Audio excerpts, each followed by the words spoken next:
Alright. How's everyone doing tonight? Good evening. So... I had a very weird but brief experience when I was out getting a burger in the morning.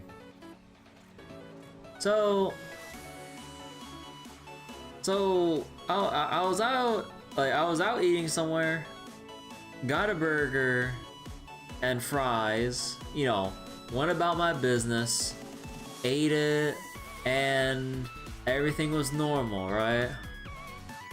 And then, well, you know, cleaned up, or was it like, you know, threw this excess away in the trash, put the tray basket away, and then walked to the restroom to wash my hands, you know, cause dirty after eating the burger, you know, that's how it goes.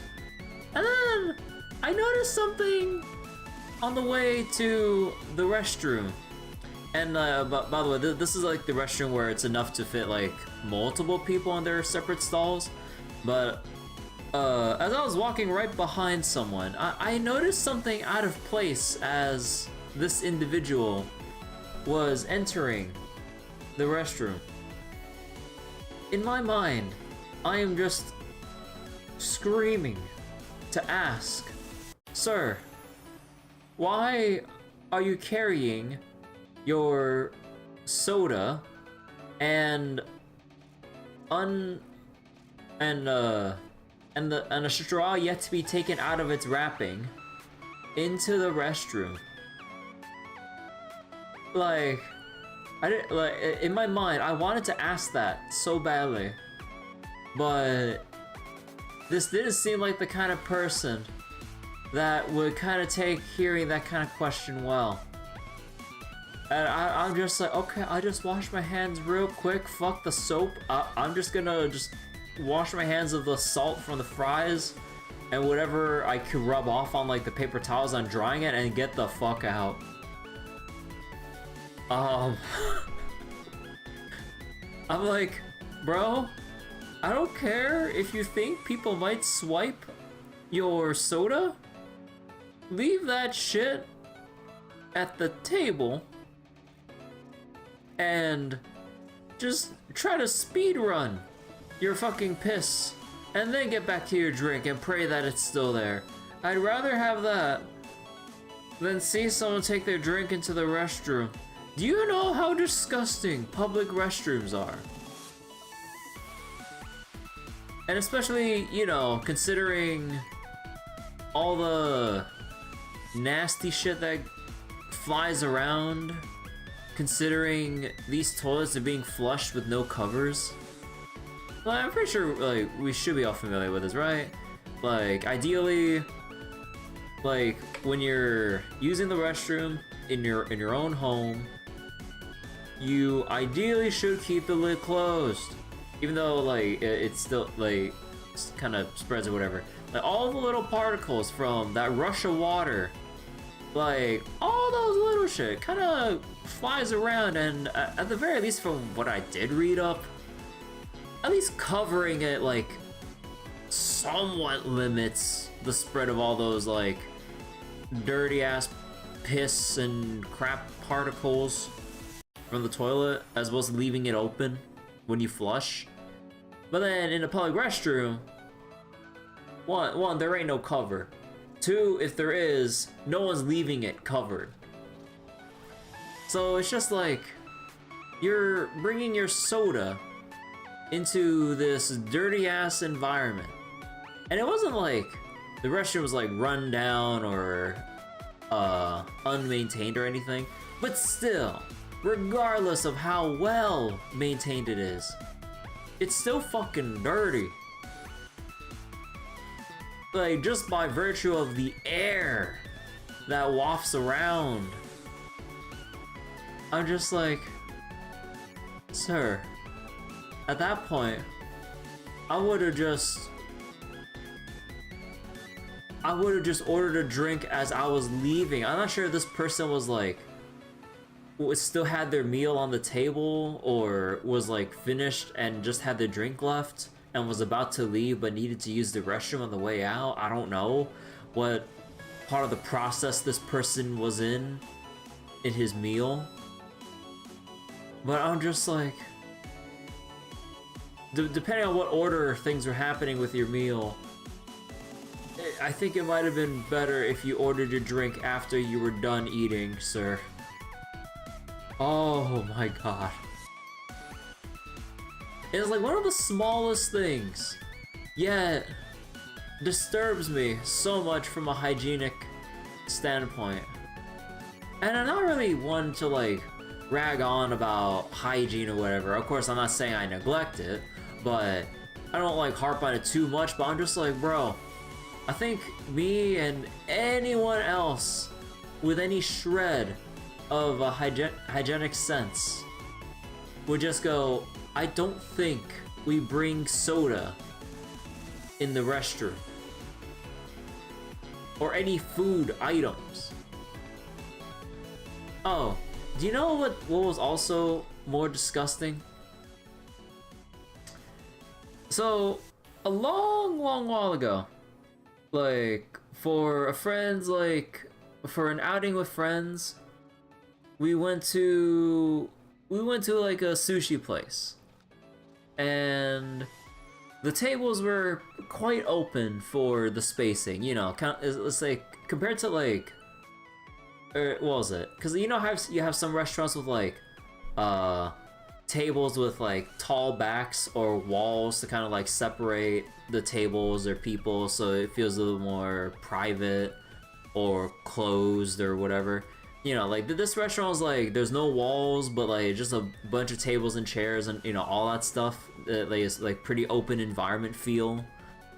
And then as me and my friends were mid-meal, we kind of overheard an employee calling out to one of the other diners, and this lady, this waitress, was going like, sir, please, can you put that back before you go? And I'm like, wait, is someone stealing something? And then I look, and then me and all my friends look, right?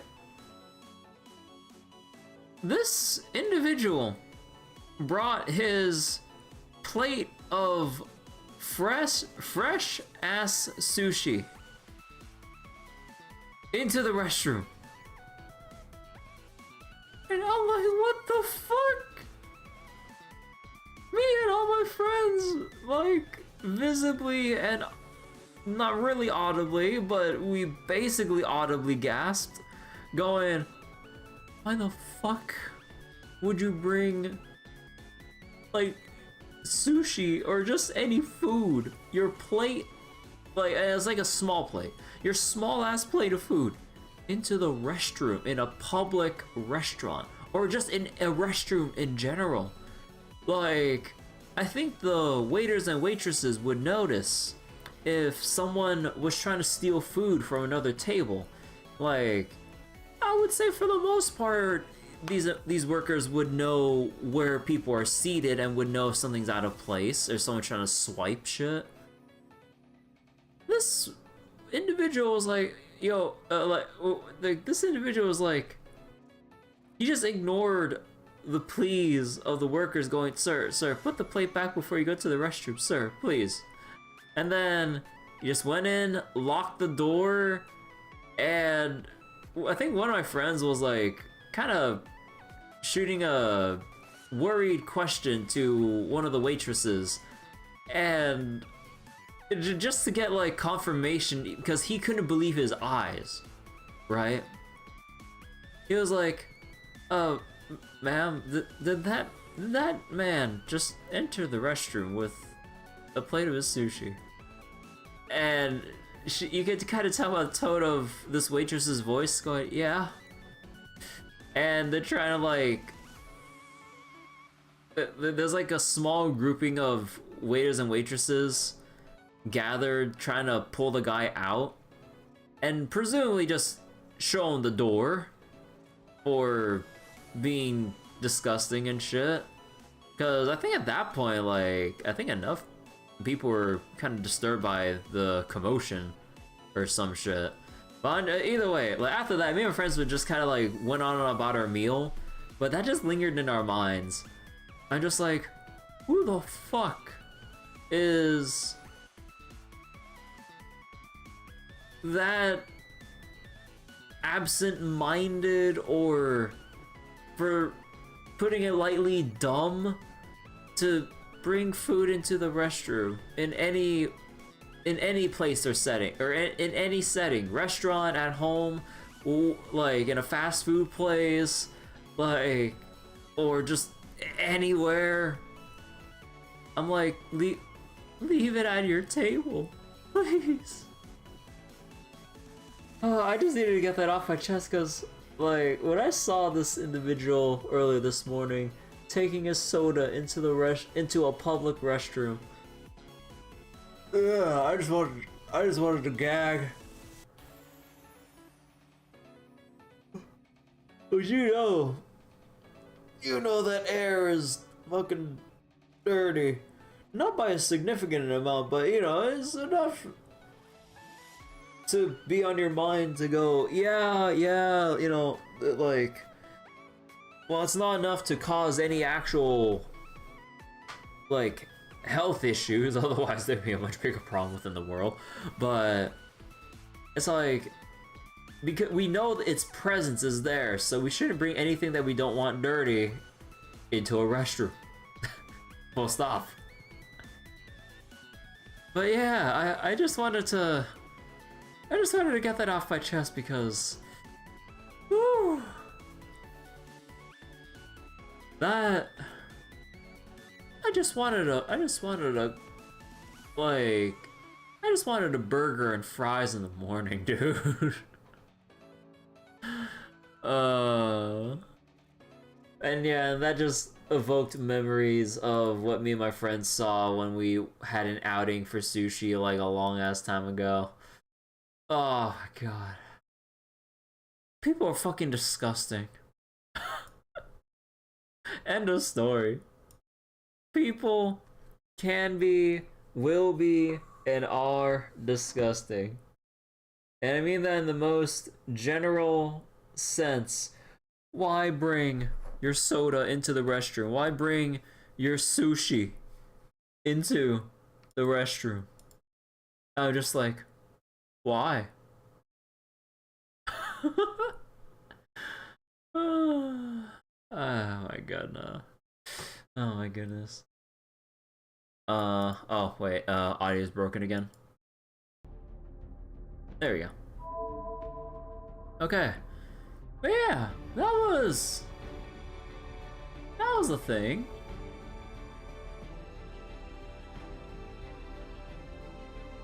So hope everyone's been having a better, more hygienic day than what I've experienced.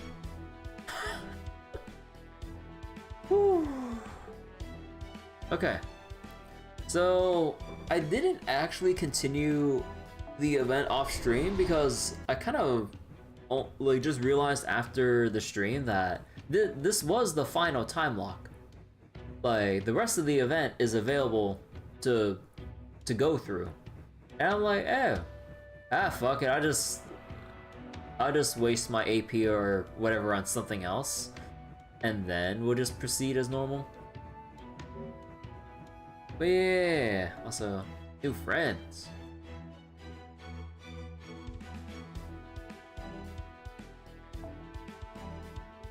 Huh, a Ryoma enjoyer.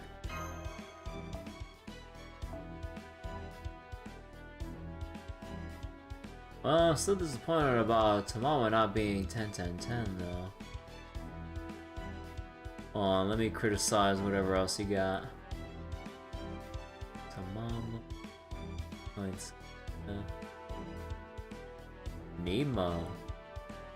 Shoot 10 but not 10-10-10. A lot of K-scopes. Huh. I guess they're just being pretty stingy about stuff. Rejected. I'm sorry. I think some other supports. Actually, which other supports do I have that? I don't feel like checking yet.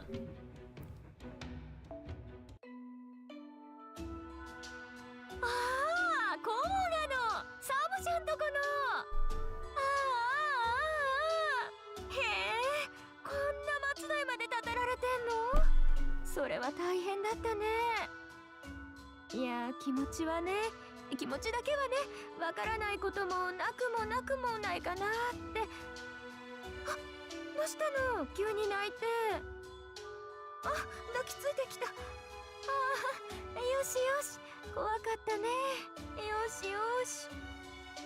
This line sounds this line sounds precious. Because I believe that's the line she has to interact with Chiyome or Mochizuki Chiyome, I believe. Yeah. Okay. Let's continue where we left off last time. So I believe that we just finished the thing for giving mecha armor to the Khons. Now we just have to go through section 6 and onwards. So let's continue. And yeah, I made sure my phone was fully charged tonight, and that we don't have any other gacha interruptions. Although speaking of gacha interruptions though, I have not been able to finish my gun farming in Granblue. Oh my god, my OTK is still at the whims of RNG though, so that's what has me a bit irritated. But I'll have to farm more later. Question mark? Oh. They've seen us. Alright, well, let's do it just like we planned. I'll keep Kirby safe for now. I'm in danger. Oh my god, I just remember the stupid Simpsons thing. Got you. Waha, thanks. It's you again. Huh? As we thought, these creatures are still too fast to dodge, but thanks to this armor, they can no longer devour a con in a single bite. If anything, now trying to bite the con stops them in their tracks, and gives us a perfect opportunity for a counterattack. I am sorry to be using them I am sorry to be using them as little more than bait, but this is our best chance to take these creatures out. Oh, don't worry about it. Facts are facts. Besides, if they can change tactics and start coming after us instead of the con, we can just draft them off. There is no longer anything we need to fear. And it's all thanks to you for making the con's armor, Kirby. This has been a huge help. We never could have solved this problem on our own. Ah, the power of mecha armor. Save your thanks for Chaldea's Clothers. Miss Crane? Oh no, not at all. I may not be used to this kind of work, but it was very educational. Besides, these may not be idle costumes, but they're still very cute. Just look at how well they fit, just look how well they fit their little bodies. Oh my god. Hey Mel, how you doing? Oh, I love Miss Crane. She's so goofy. By the way, I love your outfits too. They're simple but very stylish. I hope you let me take a closer look at them later. Me, I'm always glad to cut my walk short if it means doing needlework like this. Besides, I might run into a bride one day who wants to wear a metal wedding dress. Hold up. Also, didn't Habitratt secretly come here with Morgan?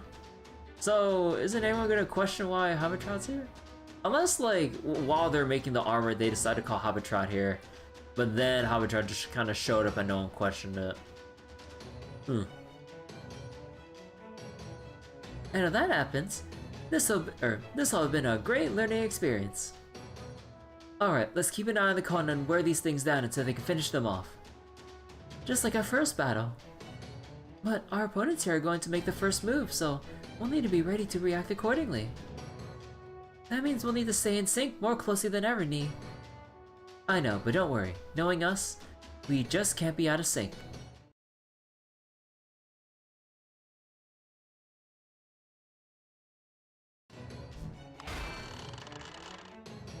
I'm not giving up. Splendid. Now that is resolved. Very well then.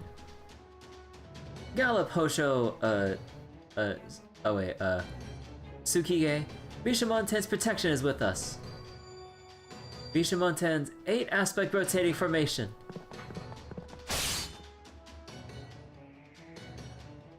Now, both flanks, charge! Oh my god.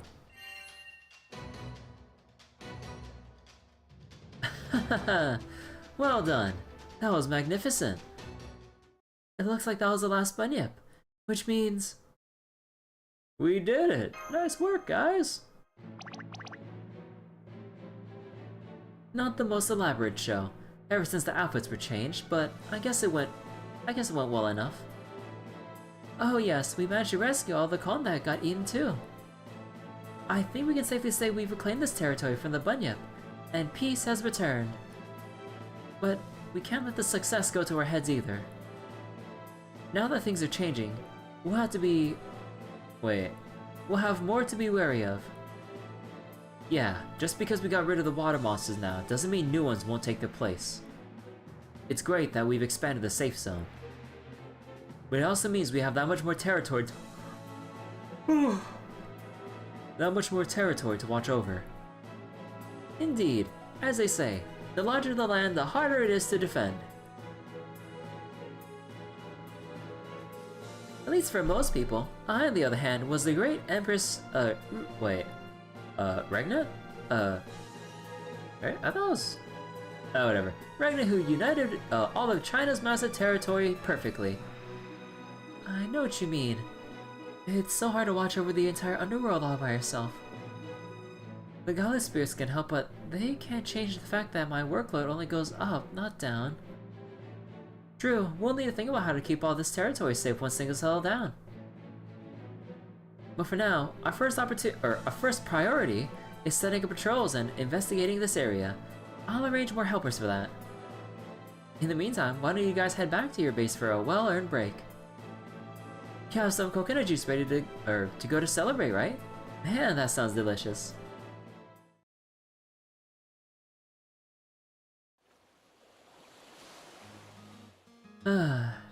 This may not be as good as my usual post-victory cocktail, but this coconut juice is alright. Oh. Sneaky con.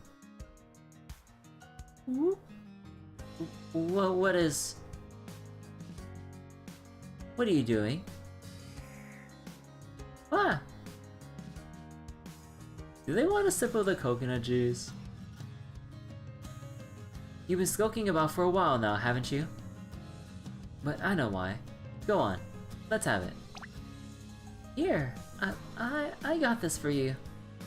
Aw, this is a beautiful flower. I used to think these kinds of straightforward displays of support were silly, but now, I like them.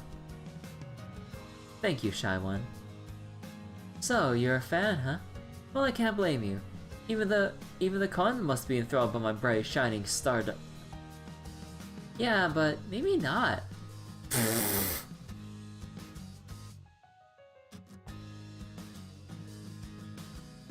Huh? This is a thank you. You saved me. Twice. Without you, I would have been Monster Chow. Twice. Ah.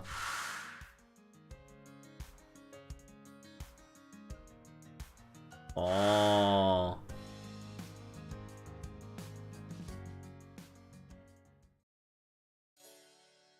So you're that con. I can't really tell you apart, so I didn't know. Me saving you twice was just a coincidence, but hey, these things happen. The important thing is you're still alive. So here, it's the thank you. You're so pretty, Lam Lam. Oh my god. Oh yes, I'll happily take the flower. Presents from fans are as precious to me as jewels. I'll cherish it. These things are no Leviathans, but they're still pretty cute. Here, it's not much, but let me thank you for your thank you. What? I had a spare ribbon in my parka pocket. Come here. I'm not good with my hands, but I should at least be able to manage this. Aww. There. Now I can tell you apart from the others. So wait, how did the rest of the thing? I don't know. I guess it's just pre-cut like that. I was like, wait, how'd you like tie all this? I was like, no, that's pre-cut from the way from the way that looks. I guess like just had to tie like the thing holding it onto one's neck. Consider it a bonus for being the first member of my fan club on this island. Much more practical than blowing you a kiss, right? Haha, this is great. Thanks. Yes, you're welcome. Aww. This really is just Moe Blob Island the event, plus extra monsters we need to fight.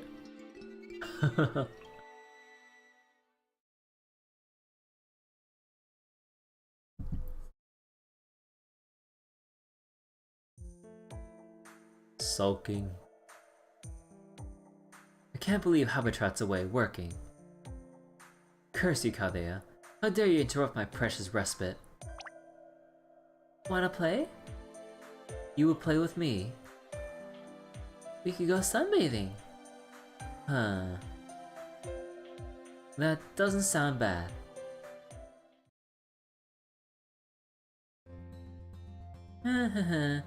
Patrol, going on patrol. All clear in the west roll, or western roll. Well, howdy little fellas. Where'd y'all come from? What's howdy? Oh no. Oh no, they're gonna try talking like cowboys.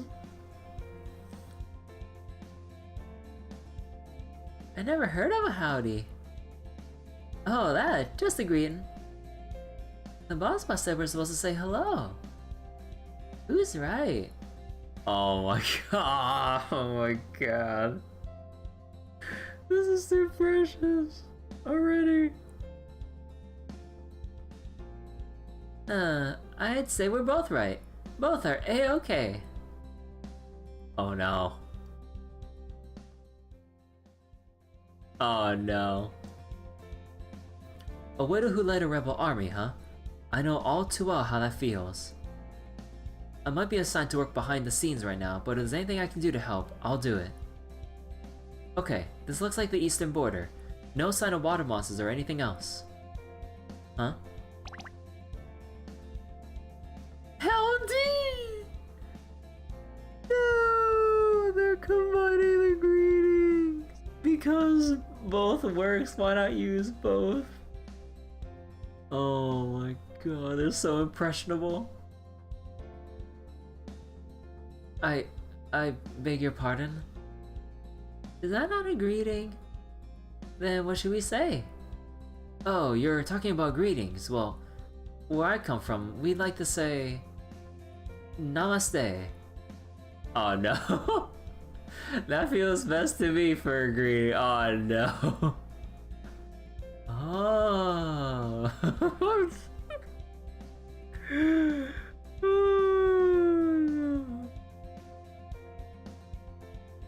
Oh, but that doesn't mean you have to say it too.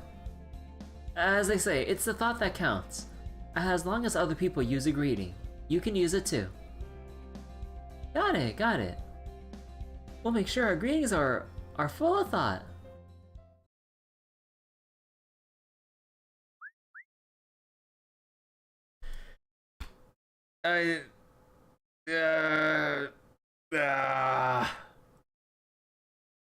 They combined all three. Oh, I guess they put a lot of thought into it. Oh, excuse me.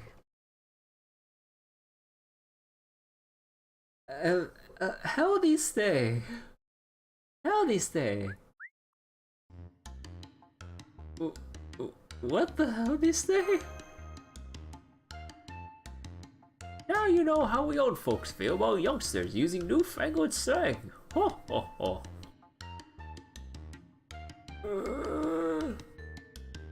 Maybe someone taught them to say that. Possibly. They do seem like surprisingly quick studies. I would guess they took a few scattered scraps of knowledge and mixed them into something new.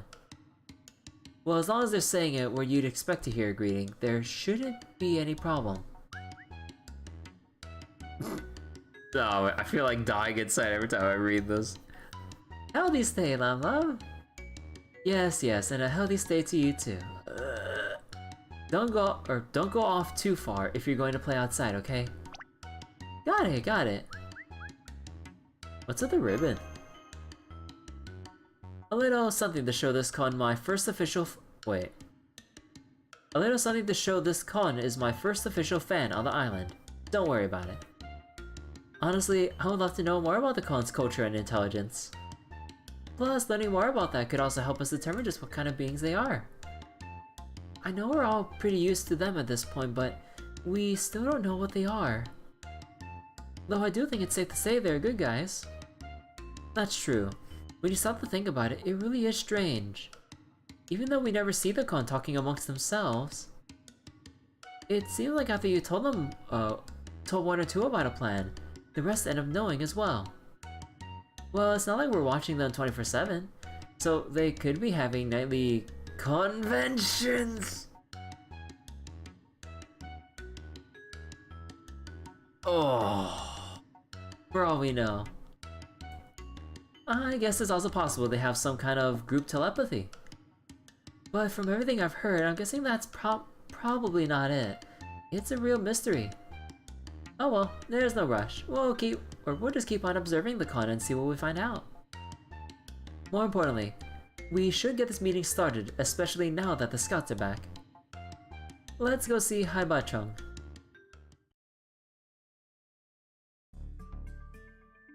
Yep, I got my report all ready to go, and I don't care at all if that sounded just like the little professor.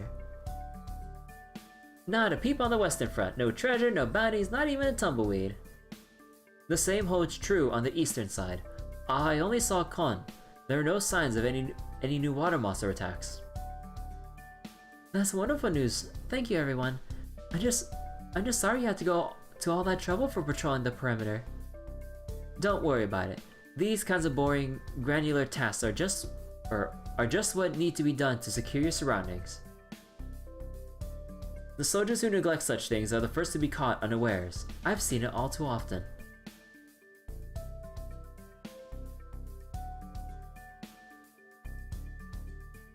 Say, you're a princess who led a rebellion too, right? If you had the chance, I'd love to pick your brain sometime. Gladly. I expect we'll have no end of things to talk about between horror stories and opinions on how to best run an army. Unfortunately, it looks like our chat will have to wait a bit longer. You betcha. Might not have seen any problems on our patrols now, but that doesn't guarantee smooth sailing ahead. Water monsters could sneak into our territory tomorrow. Heck, they could be doing it right now while our backs are turned. Reckon we ought to come up with a plan for if and when that happens. I suppose we could just keep sending more servants out on regular patrol. But realistically speaking, we don't have the resources to spare for something like that. I guess expanding your territory has downsides, Civ 5 has told me otherwise. At least as far as the AI on Deity are concerned, not that I've played on Deity. Motherfuckers expand like there's no tomorrow. Like happiness problems? Nah, non-existent. Cheating bastard AI. Oh, man, part of me wants to play more vanilla Civ 5 because I've never really played that many games of vanilla Civ 5 in all honesty. But part of me wants to go back to like modding it with like different overhaul or rebalance mods because like, I mean, I've only read up on the usual strategies, but it's like, because of how the game tends to go in Civ 5, normally you just go tradition, settle 3 to 4 cities, and then beeline your way to the medieval era and time it so that your next so that your next research gives you rationalism. Or do you actually try to take one of the other in-between social policies? Because I think you just dive straight for tradition into rationalism, because that's kind of like the optimal way to play, at least with how vanilla Civ 5.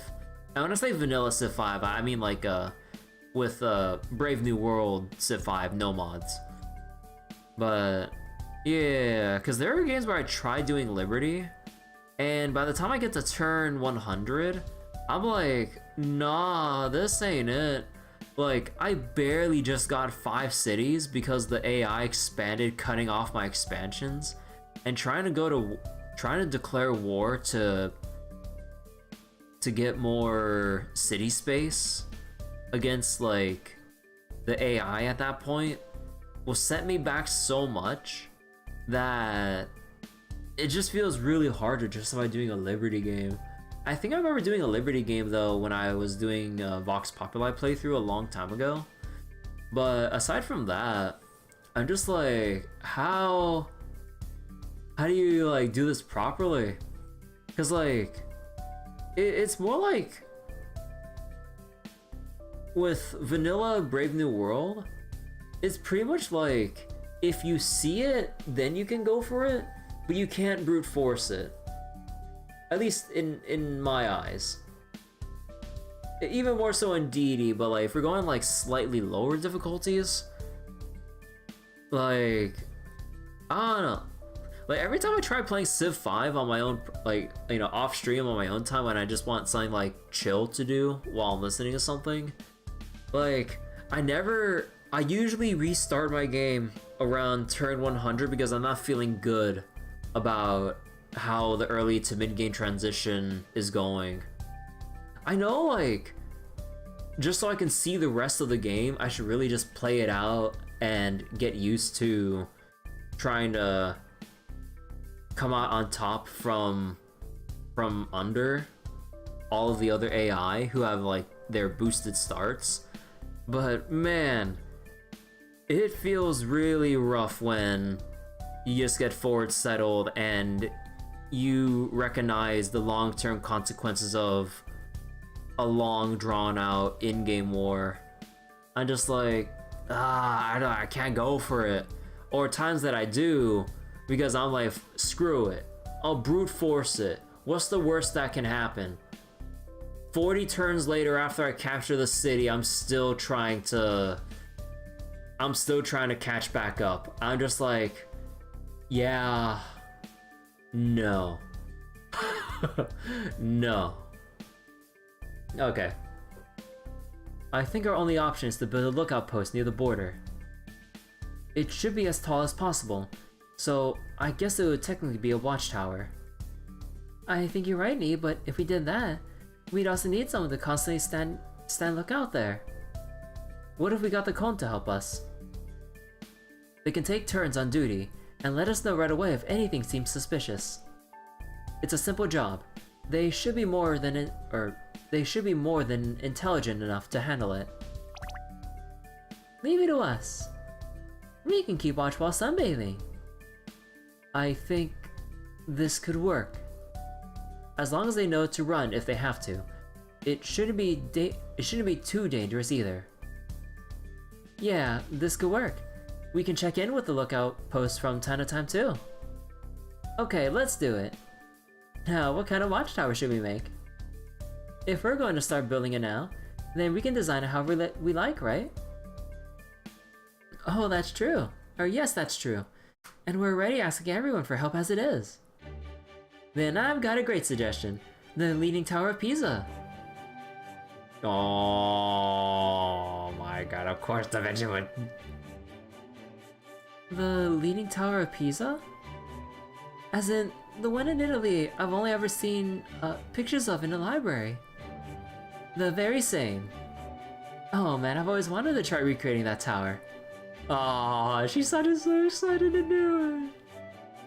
But by the time I was born, It had already been around for ages. Plus, it was really close to the village of Vinci. Of course, I knew it wasn't built with the intent that it, that it lean.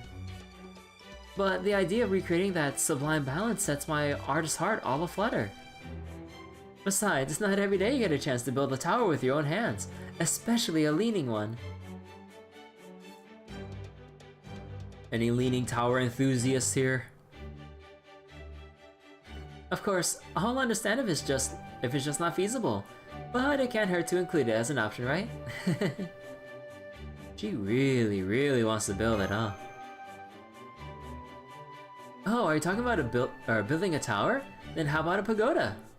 So that's why, like, Senzong was in that cutscene. It was her idea. In fact, you like Japanese stuff, right, Kirby?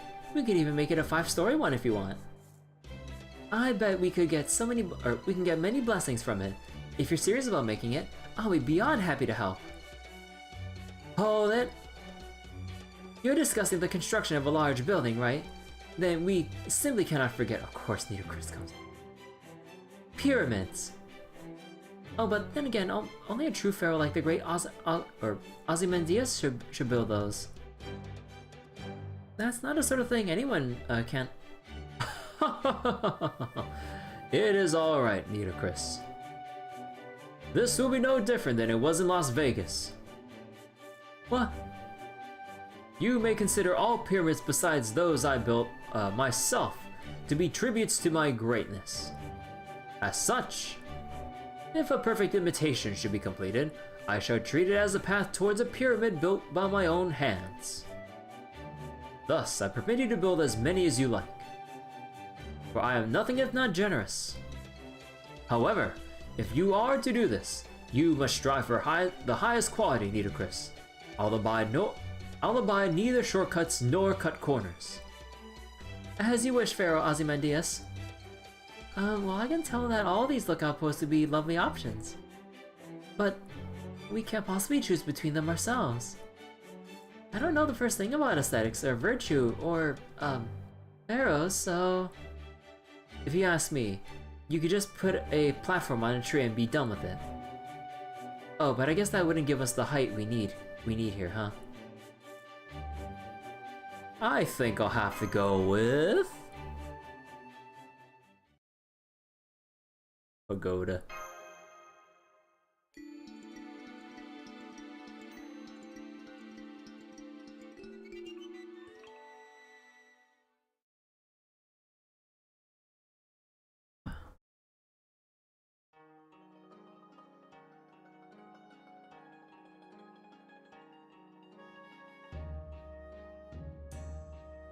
Well done! This 5-star pagoda turned out great! This tea is yummy too. What a peaceful place. I know, right? Aren't you glad we built it? You're right, you can feel the nice tropical breeze in here. And the view is wonderful too.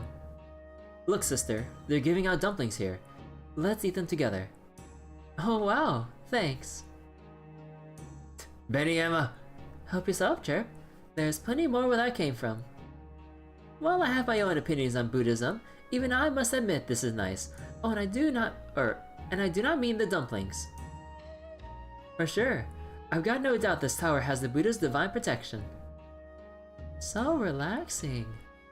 I can feel the pagoda power. Pagoda power? So, what do you think? Can you stand watch on this? Positively. We're so close to the sky, we can sunbathe even better now. The rooftop's the most popular spot by a lot. At any rate, we still can't let our guard down too much, but it should definitely be easier to defend our territory now. Yeah, alright then.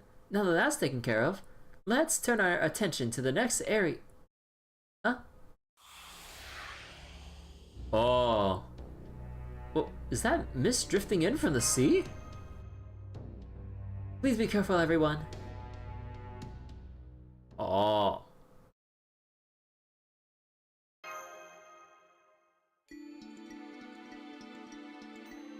The mist is spreading, pervading over the land.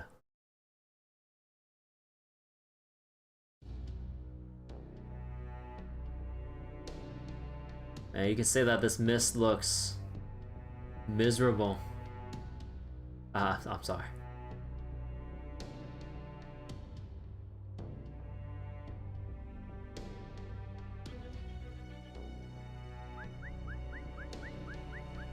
Oh.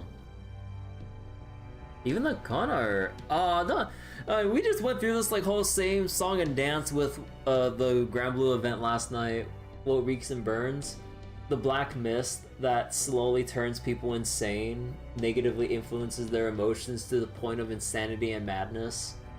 Oh no, not the code, please.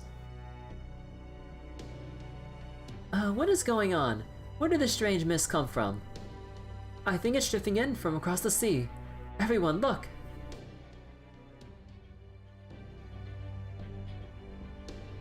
What could these tremors mean? It's hard to tell for sure given the lack of data, but it looks like some kind of big anomaly is in the works. Oh, this is bad. It's happening again. I'm terrified right now. I wonder why. If only someone would wrap me in a gentle embrace. Oh, shut up. Preferably. I'm not reading the rest of that line. I'm sorry. Have you seen this mist before, Elder? Do you know what it is? Oh yes, this is, what was it again? This is getting us nowhere. Oh, I'm sorry, it's hard to remember things clearly when you get to be my age. I feel like I've seen this a number of times, but I can't remember when. It was recent, and it wasn't just once either. Sorry we're late, everyone. We're keeping the con calm. We have an emergency on our hands. What kind of emergency? This mist is the first sign of water monsters coming here from the outer sea. It's happened several times before. Whenever the fog rolls in from out at sea, new water monsters arrive on the islands. And wait, wait, did I miss the? Oh, wait, arrive on the islands, eat the con who are living wherever they arrive, and steal their homes for themselves. It's the same every time. So what you're saying is, we have a brand new audience of water monsters unlike the ones who've been attacking this island up until now. That's right. From what I could see from the watchtower, the mist is approaching from the north. And the northern coastline is the one closest to the village. This is very bad. And we'll take them out when they make landfall. Some of them may have already made landfall, but that does seem like our only choice. Should we go to... I don't think so. You joining us would just make things riskier. If these monsters have only just arrived, they can't have eaten too many con yet. So let's stick with a small team of elites for now. Got it. I'm gonna go with Lam Lam. You never miss an opportunity, do you? What an excellent fan you are. Fine, consider this a backstage pass. Alright then, let's head out as soon as everyone's ready.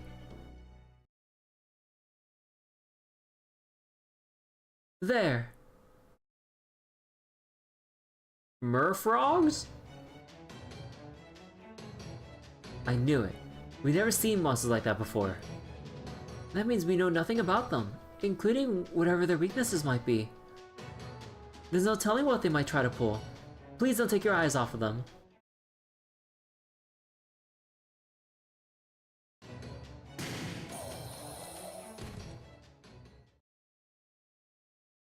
Wow, that was a piece of cake. True, but there also weren't very many. I can't imagine this is all of them. Let's take a look around. There may be more nearby.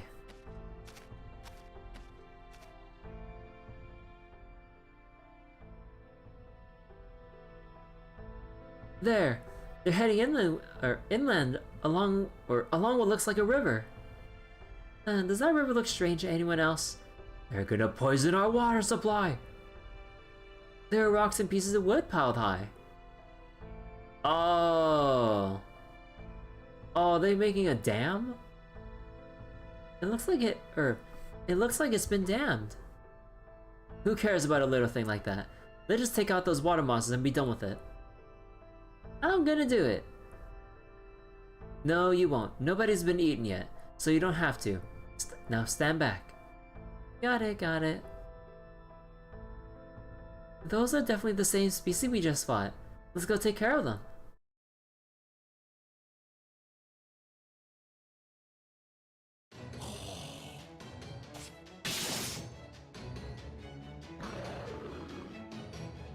What's going on? Get back, sister. These are nothing like the other ones. What in the world is happening? I'm certain they're the same species we fought a moment ago, but I don't understand why they're so much stronger now. Maybe they're under some kind of conceptual protection now. Or maybe they've met some special condition which makes them stronger.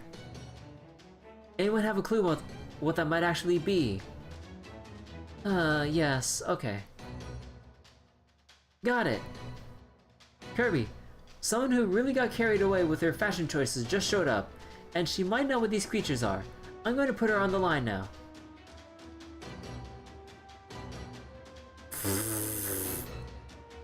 Anya-chan.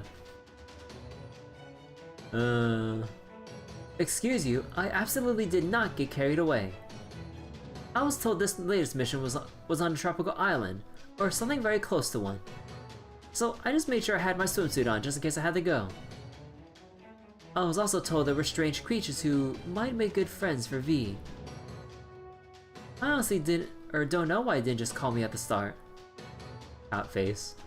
I had so many pranks planned, but I can only do them if I'm there. But ahem, I guess this really isn't the time to bring that up. Looking at the data you collected, I think that creature you just ran into is a Vadianoi?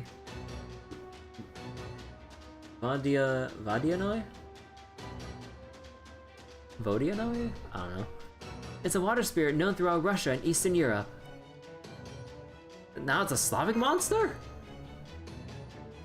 I'm wondering about this whole thing with monsters coming from around the globe, but we can worry about that later. I agree. Anastasia, I'm searching the database for information on these monsters as we speak. But if there's anything you can tell Master about them now, that would be a big help. There's a lot I could say, but I suppose the most relevant thing right now is that, okay, actually, how the fuck do you press it? Oh, I'm bothered about this. Google, save me.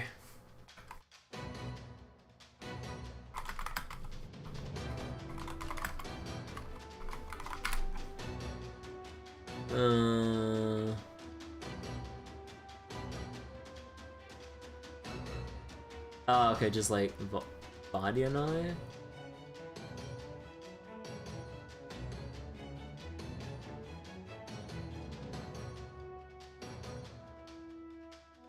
Well, until otherwise told, I think that's how to pronounce them. I suppose the most relevant thing right now is that Vadi like to be near, how do you pronounce that? Sluices? Because I've never seen this rule when I played Darkest Dungeon 2, actually. Oh no, it's, oh, sluice, right. Wait, why is it? Oh, why does it spell like that, but not like? Okay.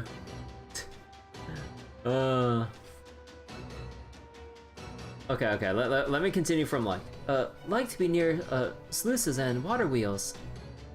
I don't remember why that is. I just know that it is. Sluices? Maybe that's it. See that pile of wood and stones blocking off the water over there? Maybe it counts as a sluice. What a shabby excuse for a sluice. It's almost quaint. Looks like a beaver dam to me. Those crab monks got a power boost as long as their question went unanswered. So yeah, these new creatures may be getting some kind of special protection for meeting a certain condition. If it's a conceptual thing, the actual quality of the build might not matter too much. Ah, whatever. If the dam's making them stronger, then we can just destroy it. Here I go. Axel, Lutz, a loop. And for the finishing touch, Blue Summer Palladium. Haha, pretty. Of course it was. You did it. The dam sluice is destroyed. Yeah. It worked. Your attacks are hurting them again. Looks like the dam was close enough to a sluice to empower them. Now they're as weak as the first ones we fought. This will be easy now. Let's take care of the stragglers. You do not have to tell me. Hey, keep your spirits out of my personal space. In fact, keep them out of my sight entirely.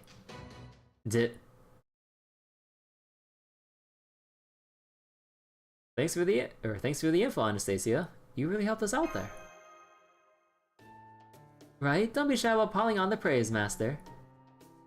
Why do you not look happier about this, Haiba-chan? The mist hasn't gone away. This isn't over. Every time the mist has appeared before, it stayed for a long while. It grows thicker and thinner, and water monster attacks have followed like waves shortly after.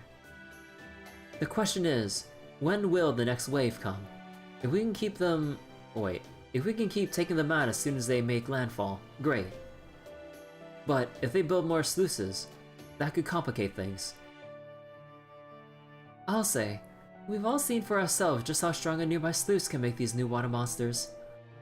So I guess that means we'll need to stop them from building more, destroy them quickly if they do, and prioritize any completed sluices.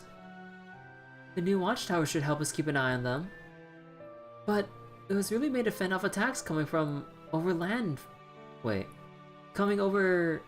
Wait, why am I fumbling right now? But it was really made to fend off attacks coming over land from other areas. I don't think it'll be enough to repel every attack from the sea. So in the time it takes the Khun to spot new enemies and alert us, and for us to go out and meet them, they may have ample opportunity to build new sluices. Is there anything we can do to prevent that? Good question. What do you say, Lambda? Or as you say, Lambda, I think the time we lose between spawning new enemies and getting them... sorry. I'm drinking a lot of tea right now. Getting to them is our biggest issue. We know that as long as we can stop them from building sluices, they're fairly easy to handle. So what we need is a faster, more flexible way of reaching the coast. So I guess some kind of mechanism that will let us change the field of battle. Yeah, we can't leave our main base too lightly guarded either, so ideally... I'd like to come up with a solution that will let us keep it safe while also letting us quickly move out to defend the other areas. Oh no, it's QSH himself. We overheard the whole thing! Ah, the original Royal We!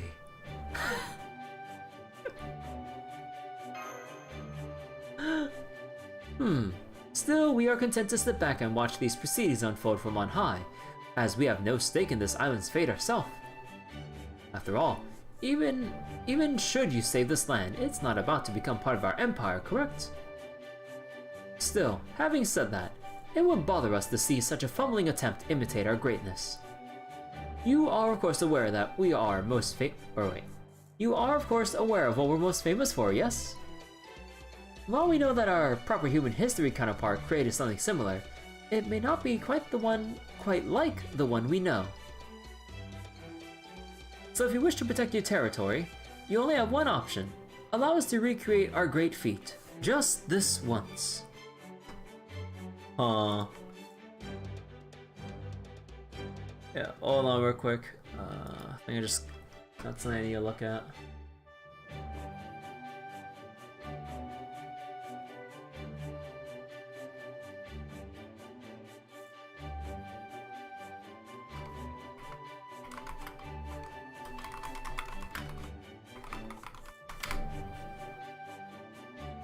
Okay.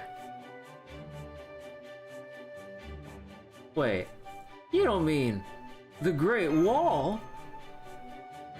Correct. You must build it at once. True, I recognize the greatness of that feat as well, Chin Hong. It would certainly give us a better means of moving about as well. But how can we possibly build such a thing here? Well, we do have more cone with us now, thanks to the areas we reclaimed. If we put them all to work at once, they might be able to make something pretty big, but... I overheard the whole thing too. What are you doing here, you shameless Confucianist? Be gone with you. No, my immortal general, a one-of-a-kind compatriot. This is a business proposition. Our philosophies may differ vastly, but you are still a world-class engineer, and I'm not one to back away from a good engineering conversation. Now then, Master, I hope you'll indulge me in talking about myself for a bit. When I was a child, I worked part-time selling newspapers bearing articles I wrote. As you can imagine, the paper was astonishingly well received and... Whoops, there I go bragging again. That's not why I'm here. My point is, I sold those papers inside a train. There's something grand about trains, isn't there? All you have to do is set foot in one and it'll carry you off to far places. Or far off places. Trains carry passengers and goods with the greatest of ease. Truly, they're a marvel of modern civilization. And nowadays, perhaps the best part is that they run on electricity. Ah, what could be better? Man, I want to build a train. Now that's a cry of the soul. A train, huh? If Edison were to help us out, we might be able to build some kind of tram system. Of course I would help, just leave it to me. I'll take care of everything from the design to the construction. I overheard the whole thing as well. Odysseus? Oh. Oh, whoops, I didn't mean to startle you. It just seemed like you could use some advice of a good general, so I thought I'd offer my expertise. After all, comprehensive planning is the key to a robust strategy, right? The more patterns you can think of, the better. Up until you hit diminishing returns, of course. Anyway, my suggestion is... a wooden horse. But not just any wooden horse. This one would be highly mobile, and it would be able to reach its assigned destination in no time. And... there we go, getting ahead of myself. You'll just have to wait till it's done to see what else it can do. Oh... You have my word that it can serve as the linchpin of your defensive strategy. As long as it helps defend against more, Vodyanoi attacks, I don't care what we use. Why don't you decide which idea we go with, Kirby? And preferably quickly so we can start building it as soon as possible. Alright, Kirby, give it some thought and let us know what you decide. Well, I started on the train.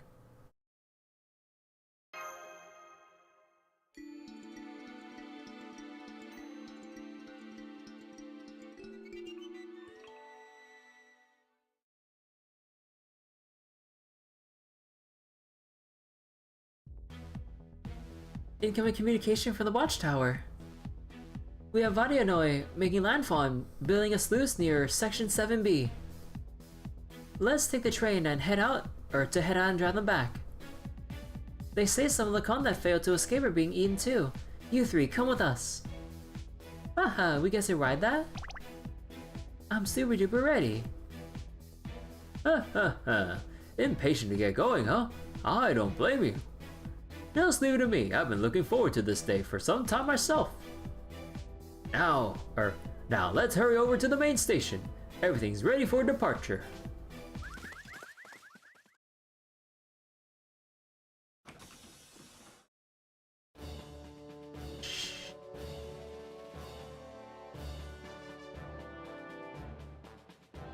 It looks so authentic.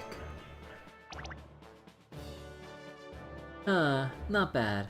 And it seems like my fan likes it too. Indeed. I thought this would be more like a minecart than a real train, but I am happy to be wrong.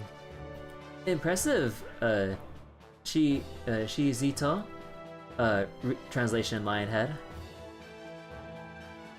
Unfortunately, this is the only car I have for now. Though, eventually, I hope to upgrade it into a transcontinental railroad. Anyway, please, make yourselves comfortable. This is kind of nerve-wracking. Be careful on their surroundings. Everyone sitting down, then let's get our maiden voyage underway. Electrical output is stable, power supply is looking good, and rail monitors are all green. Power on. Engaging direct current motor. All aboard!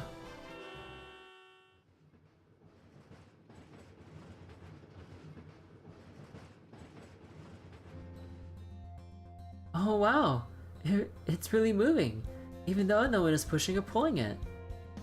These train things are amazing. Come on, Nee, relax. There's nothing to worry about. We're all right here with you. It's perfectly safe. Even the Kon are loving this ride. Yeah, I know. I think I was given knowledge of these things when I was summoned, but I've still never ridden one before. The only kind of ride we've had so far is an elephant, right? This train thing is so much faster, it's hard for me to get used to it. Well, you don't have to do anything. You don't have to do anything now. It'll take us there on its own. Here, have an orange. Why an orange? Because you're always supposed to eat oranges on train rides. I have no idea why though. Oh my god. Oranges are perfect for traveling. So you don't even know why yourself. That's weird. But okay, I guess I'll try one. Thanks. Here, sister, we can share it. That's sweet.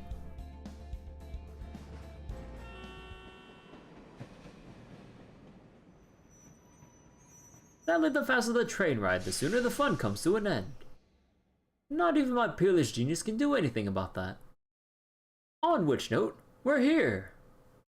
Please watch your step as you exit the vehicle, and don't forget to collect your belongings. That was great, Edison. Your train got them there in no time. Let's see. Oh, over there, by the river. I see Vadiano is building a sluice.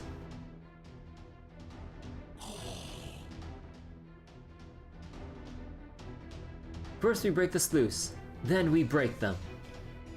That's perfect. Even the half-built sluice might be making them stronger. Did you really think you can get working... Wait. You can get working at such a leisurely pace with me around? She who strikes first wins. Now crush them! This... I never read the section name for this. The sluice is loose. Oh my god.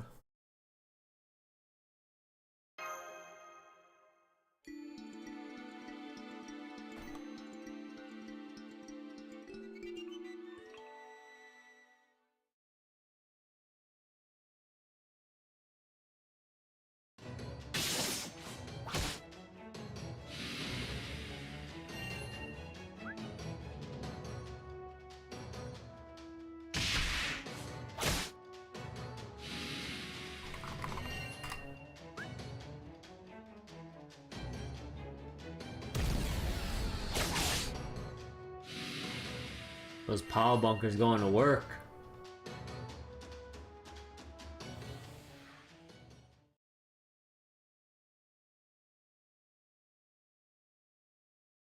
The Groose. Hey Astolfo, how you doing?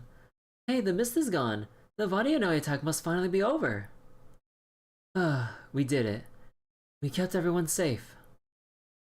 We've never been able to drive them all off before. This is great. What Nee said, even when we managed to reclaim parts of the island before, new water monsters would eventually show up and take them back from us. But now it feels like we're finally making some real progress. I couldn't be happier. And we never could have done it without the defense network you built. And then there are all the other incredible things you built. We've never seen anything like them. Thank you so much. The Kona thrilled too. I'm just glad we could help.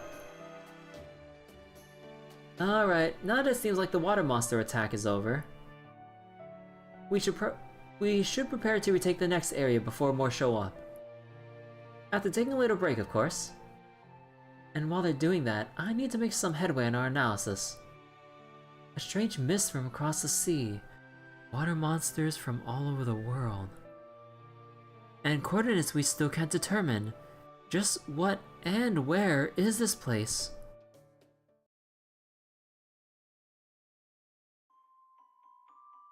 The replenishments failed. It seems they weren't enough. Pathetic. I would have thought they'd fight harder than that, given what they stood to lose. But then I never had any expectations for them, so they could hardly fail to live up to them. Which is also why I have no interest in the leftovers.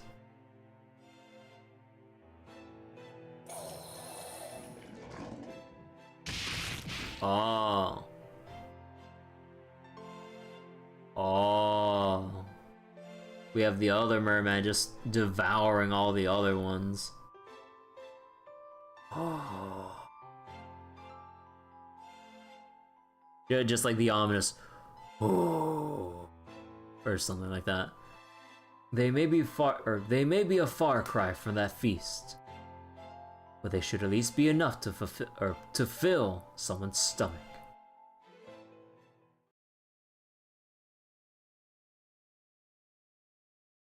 A forest near the village.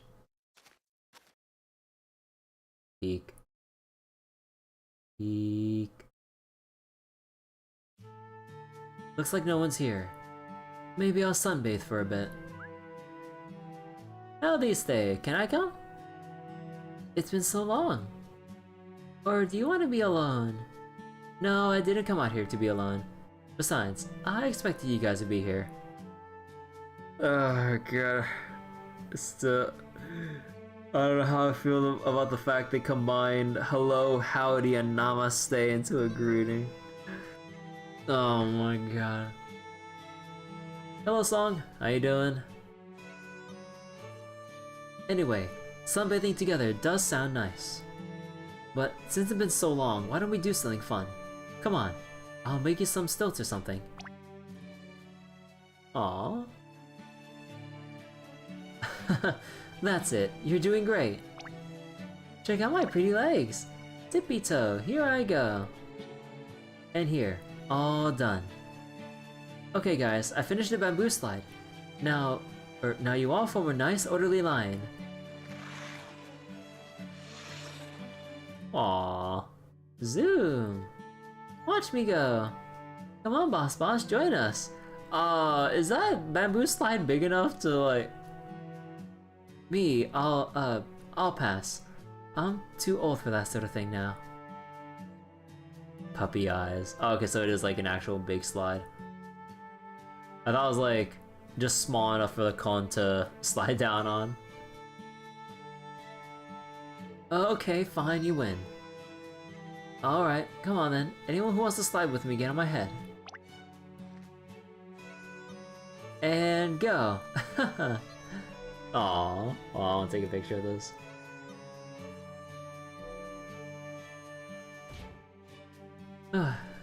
That was more fun than I expected, but I can't land on my butt like I used to. I didn't even think about laying something soft out when I made it for the con. Maybe if I gather up a bit of... grass?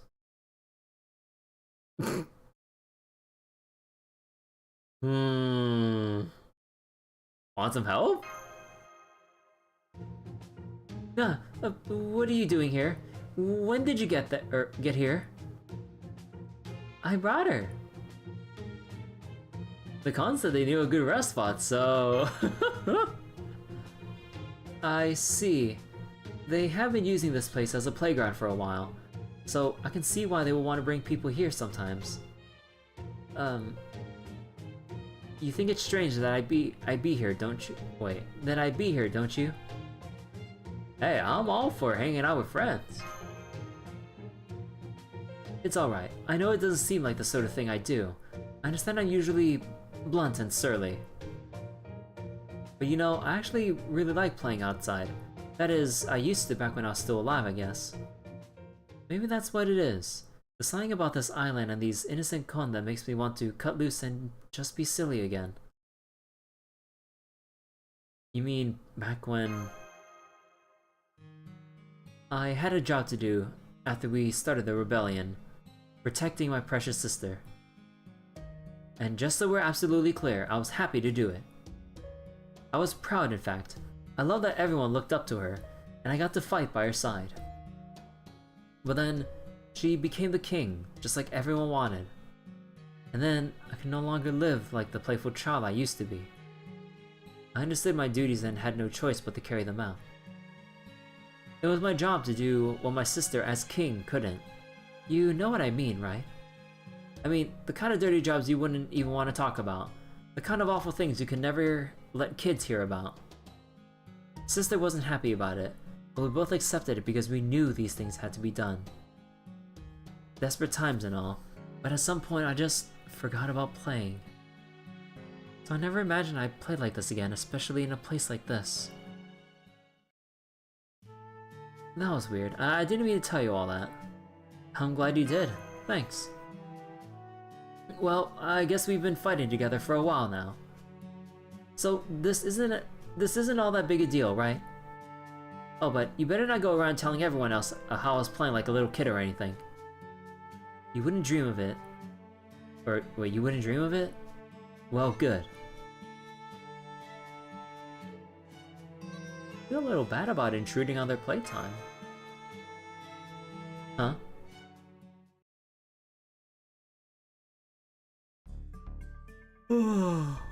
Good. I hope I wasn't too off-putting. I wouldn't have minded if she stayed. I mean, I wasn't about to go down the slide with her or anything, but there's nothing wrong with enjoying some sun together. Oh well. Alright, what should we play next? Huh?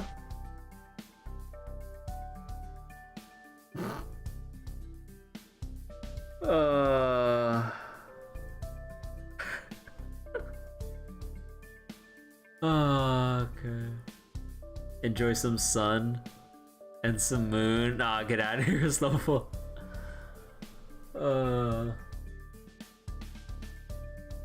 So the Kona led me here, What is this place? Who are you? It's impossible to ignore who drew them. What do you mean? They totally don't remind us of anyone or anything else at all. I'm a Chaldean servant. Technically. You needn't be afraid of me, girl. Man, they really do have a lot of people on their team, huh?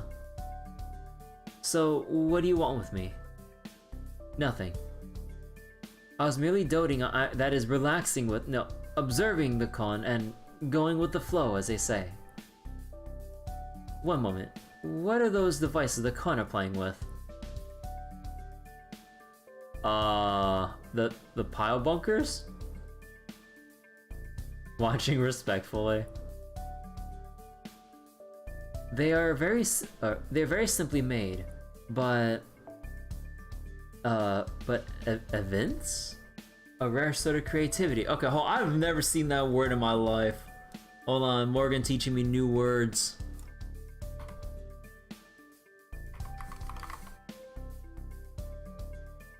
To show clearly, make evident, prove, reveal the possession of. A quality, trait, etc. Huh.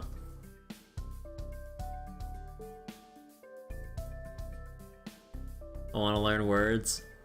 Every time you stream Nikkei, you always learn new words, at least one without fail. They appear simultaneously terrifying and fun. How truly sublime. You mean the stilts? Uh-huh, so those are stilts. I've heard of them before, but I've never seen them in person. I see. What is going on with the script? Wait. Using quite out there words for localization amazes you. Their dictionary is extensive. Like what kind of words are we talking about? How delightful to see them toddle about on their little legs. And above all, They are the very highest of heals. This should serve as most excellent inspiration for any contemplating a new creation. But first, we must ensure they are safe. You'd have to scan your VODs.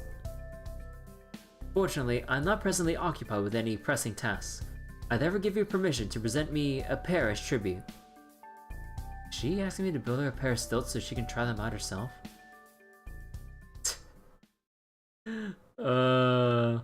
Mount of Doom. I kind of want to grab a snack or soda right now, but too lazy to go all the way a couple rooms down. I would just keep reading.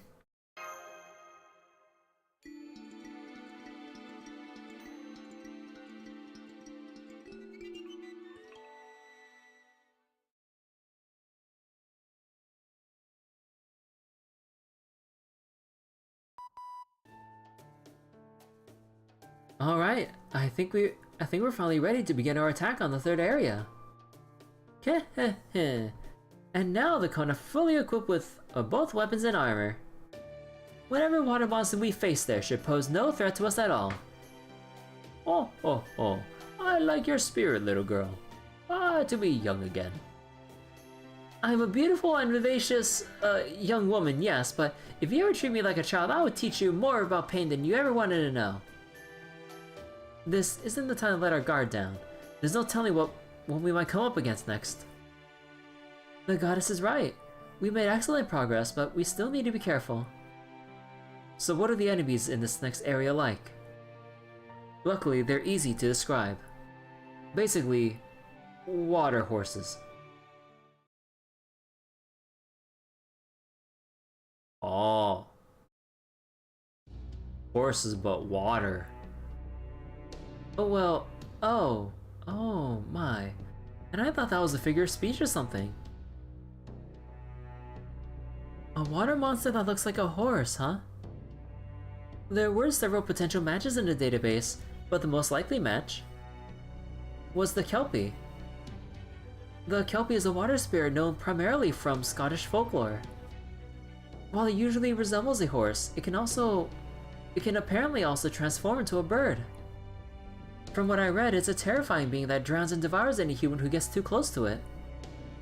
Anything we should know about it? Like say, if it runs really fast or something, then we'll need to make sure it doesn't escape. Hey! Stop! Come back! I want to ride it! Woo! What? The car is so stupid. Oh my god. What? The cone just got eaten just by getting on that thing's back. Oh no, all of you, stop, please. Oh no, they're all getting in What do you think you're doing? You should have eyes only for your star. Yeah, they're like entranced or something. So cool. Must ride. Pretty horsey. What's going on? It's as if the cone are being sucked towards them, like they've been charmed or something. That's how those wicked kelpies operate. They lure people into getting on their backs to ride them, and then drag them into water and drown them. Must be as cool as Butt Stallion. Not only that, it's also said that once you've touched or gotten on a kelpie, you can never get away from them again. So they're luring the cone in? Maybe it's a pheromone thing. Whatever it is, at least not working on us or Kirby. Maybe the cone are just unable or as able to resist, or are actively being targeted. I don't know, but right now, what are you waiting for, torturers? Get to work. Grab hold of any cone heading for those horses, and don't let go, and don't let them go no matter what. Go, my leviathans.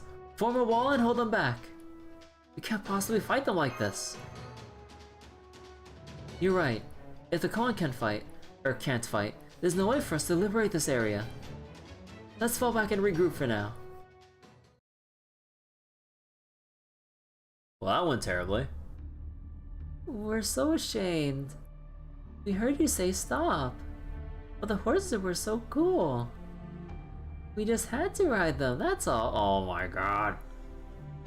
I had the same thought when we were building the defense network. But the Khan really do love rides, don't they? Maybe that's why the Kelpie got to them so easily. They like stilts too. Oh, indeed. They used to ride on my shell all the time. But I guess they stopped once they had so many other rides to choose from. What a shame, I kind of miss those days. I'm guessing your shell is a lot like their family home, Elder.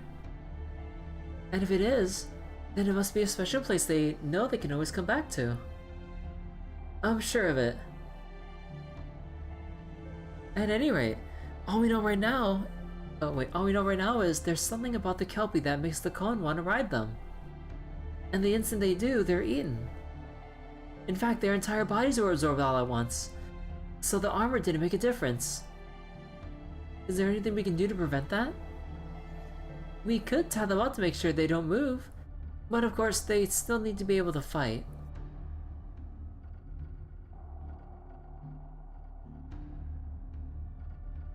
There is no point in bringing the Khan along if they cannot deal the final blow. Aww.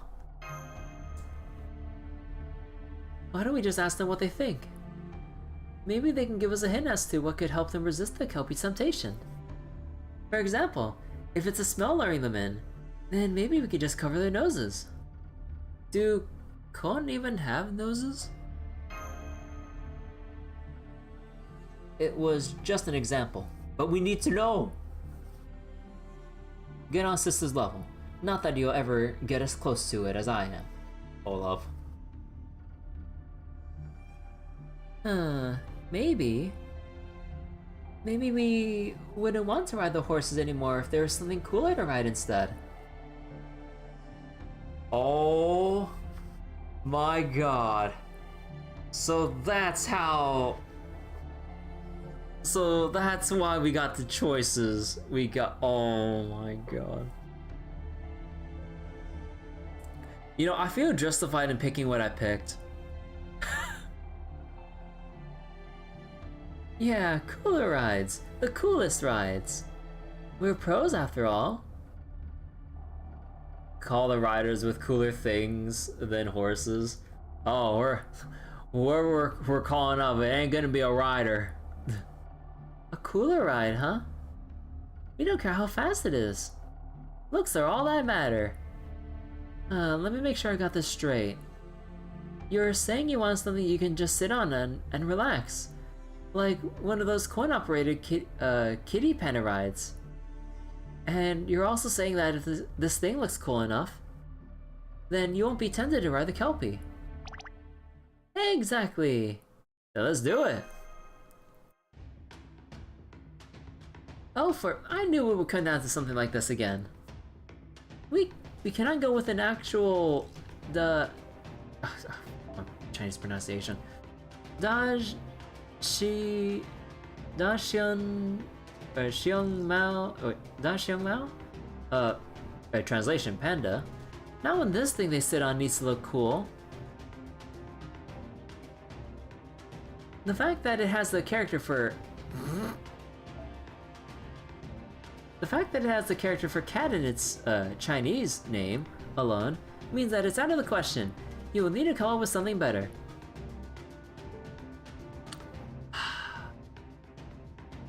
Something cool for them to ride? That's a surprisingly tough one. The answer is clear and unchanging, like a brilliant shadow that falls across your closed eyes. Oh my god, Carmilla. Not just any Carmilla. Carmilla, oh my god. Why should that be at all difficult? If the speed of this ride is unimportant, then all you need to worry about is its form. And if a cool ride is what you require, we already have one right here. The deep crimson silhouette that captures your gaze and sets your heart ablaze with desire. The vehicle none can help but covet. They'd all dream of driving. But that dream must always die when the dreamer learns of the crippling expense of the fuel its high performance demands.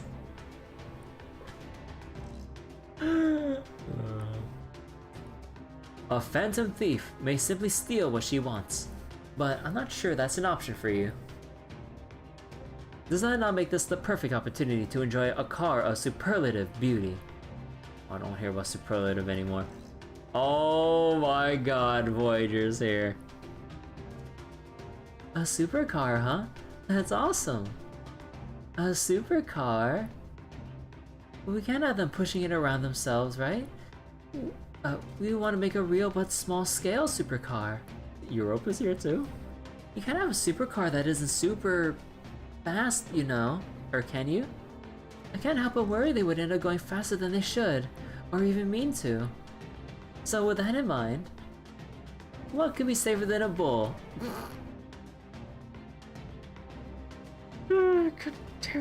Also, rare Europa appearance, holy shit. Hey, Parvati! I have to agree, and there's one bull in particular whose easygoing nature is downright divine. Master, you know about the holy bull, Nandi, right? I don't think we can get the real one for this, but we can certainly make an imitation mechanical bull. And I don't mean those dangerous carnival rides. Mechanical bull? Let's see, what are some other cool rides?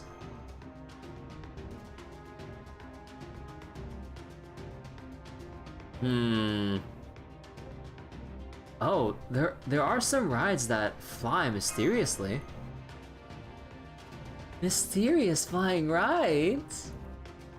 It sounds like the Kon are interested in all of these. Okay, Master, let's get them the coolest looking ride we possibly can. Something so amazing they won't even be tempted to look the Kelpie's way. God. Let's put them on Vimana? Question mark. And yes, I chose Vimana.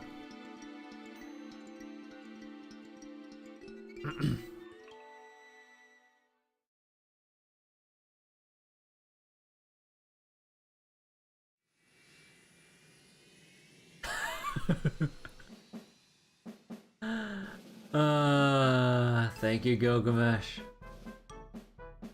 Wow, this is just way too cool.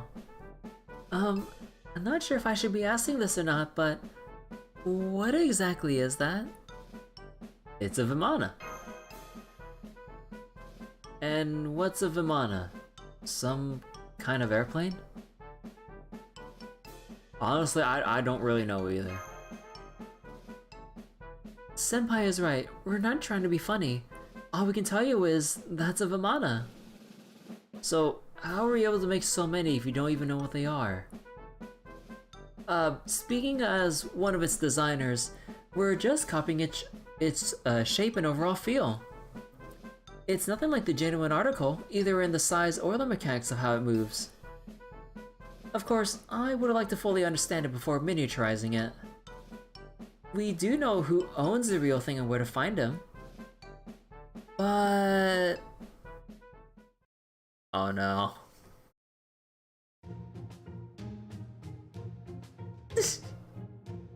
Da Vinci just begging Gilgamesh to see Vimana.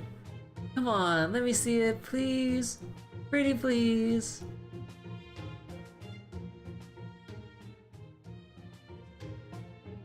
Well, he wouldn't budge, even after I hit him with one of my cutest smiles. I'm not surprised, everything in the treasury is King Gilgamesh's after all. Well, even so, it's amazing that he can still build something so mysterious. You think? Thanks. Since it was kind of a rush job, I didn't make it all by myself. I brought in some other servants who seemed like they'd be interested in helping me.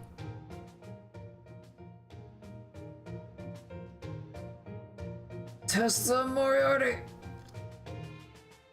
But the professor ended up dropping out along the way. Why? What happened? Well, he went off on his own even though I warned him against it. Oh. Please, pretty please. Well.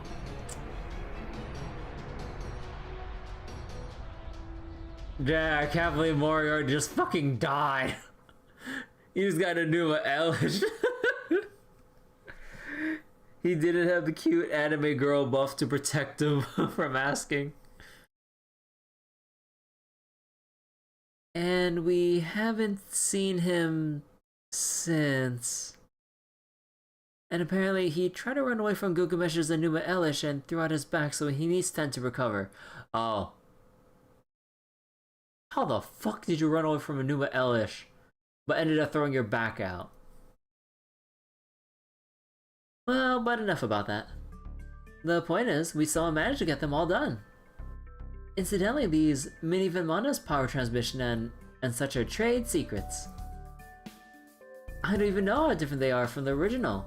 All I can say is they're absolutely packed with incredible technology. I have no idea how it works.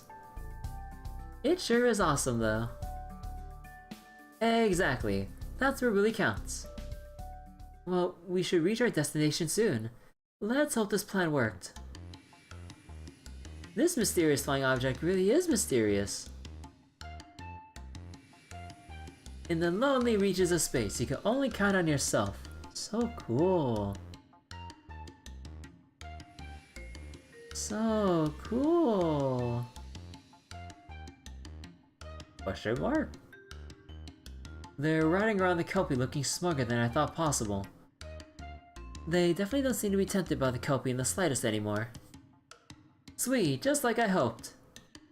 Just to be clear, these things are about as mobile as a balloon. Maneuverability isn't exactly one of their strengths. They can't ascend any higher either, which means it'd be harder for them to fight in those things. Well, at least they should still be able to deal the final blow while riding them. So now that we know that the con are safe, our job is the same as it was before. Indeed. Keep an eye on them and make sure they do not inadvertently end up on the horse's back, and send them back to where they came from.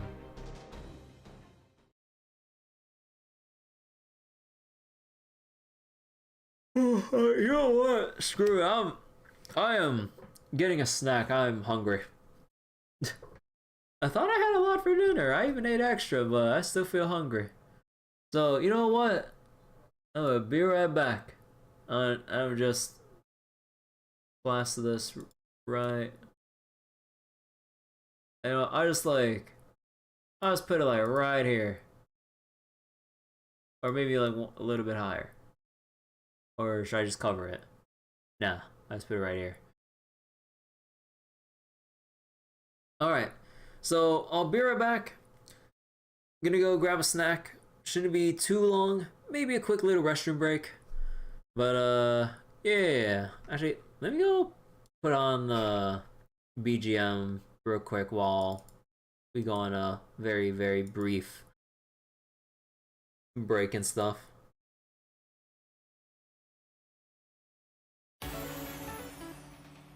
Let me just make it like on the quieter side. Okay, be right back real quick. I'm gonna go grab a snack.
Okay, I'm back, but give me one more moment. There's a small bug issue that I need to take care of. Be right back.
Alright, I'm back. Let me just take this off real quick. Oh wait, hold on.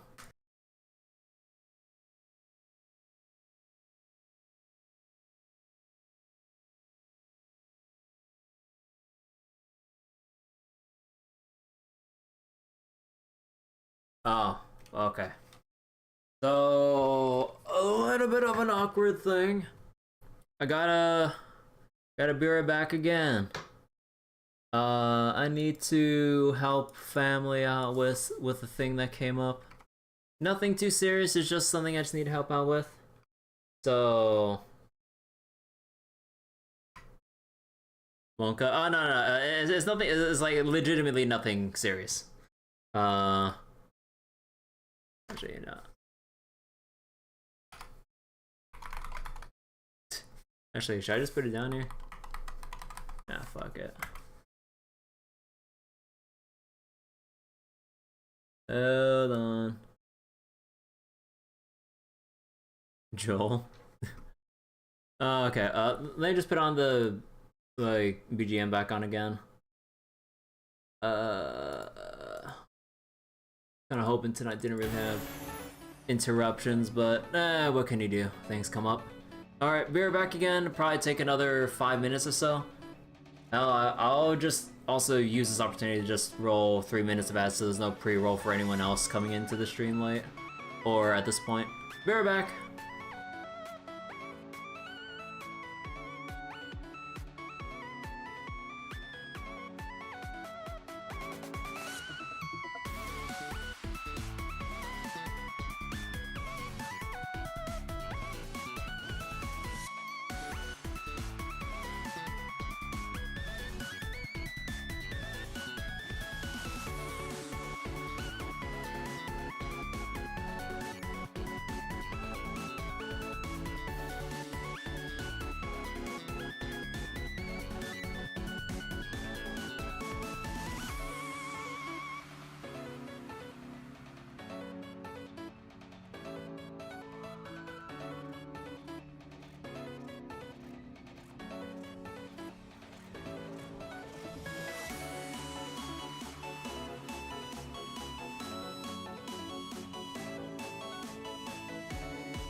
Alright, I am back.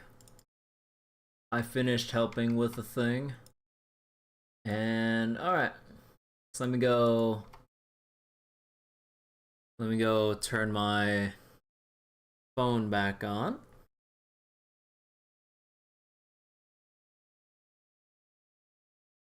There we go. Okay. Let us continue reading. Also, wait, let me go see if I can change my... As well as that, I think I don't want to multitask some Grand Blue farming while reading as well, because I still need to finish my Guild Wars prep for Grand Blue. Alright, so my attention might be a little split, but I got both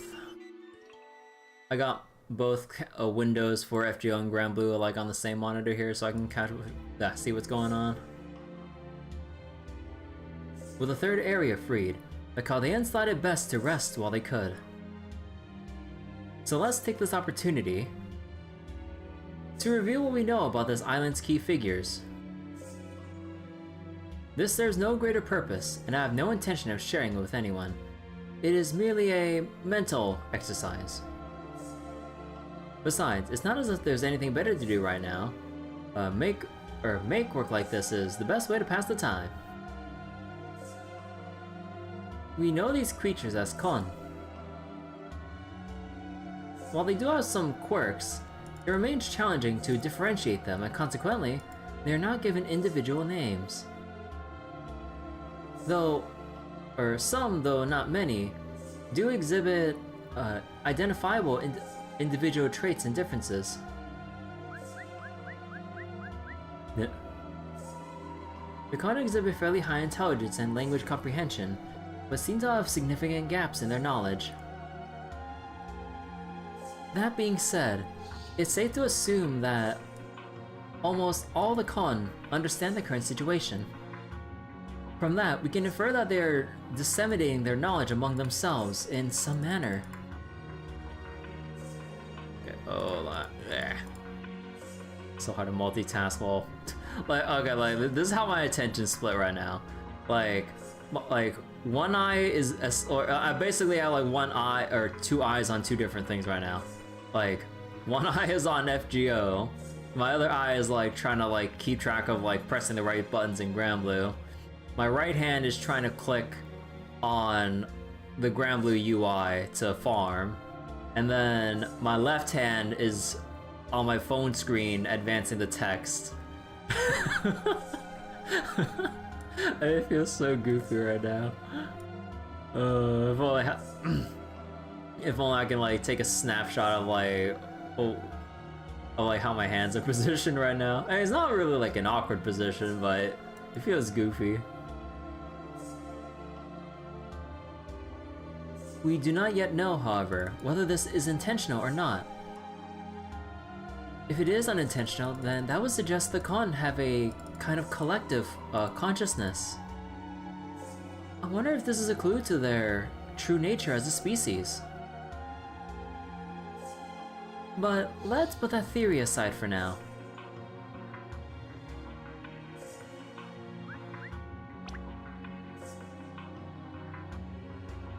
With regard to personality, they exhibit a minute individual differences. Generally speaking, the Kon are gentle, curious, and unassuming. Their favorite activities are sunbathing and play of all sorts. Their least favorite thing is, well, being eaten, I assume. Not that this sets them apart from any other living thing. They are not in any way aggressive, but they are still willing to fight to protect themselves. But that too could be said of many living things. Now from a physical perspective... Oh right, any Kon who is eaten by a water monster will revive if another Kon kills that monster. But I'm not sure whether that Kon's own individual identity is preserved. I cannot see any way of finding out. Well, on an unrelated note, it seems that, at least on this island, new cone manifests spontaneously. The only way we know would be like the ribbon that Melt would place on them, pretty much. Like, you'd have to have that one get eaten, then rescue that same one to see whether or not that theory holds up. Unless, like, the ribbon gets torn to shreds, but screw it. They seem to simply spring up from the ground. They literally grow from the ground.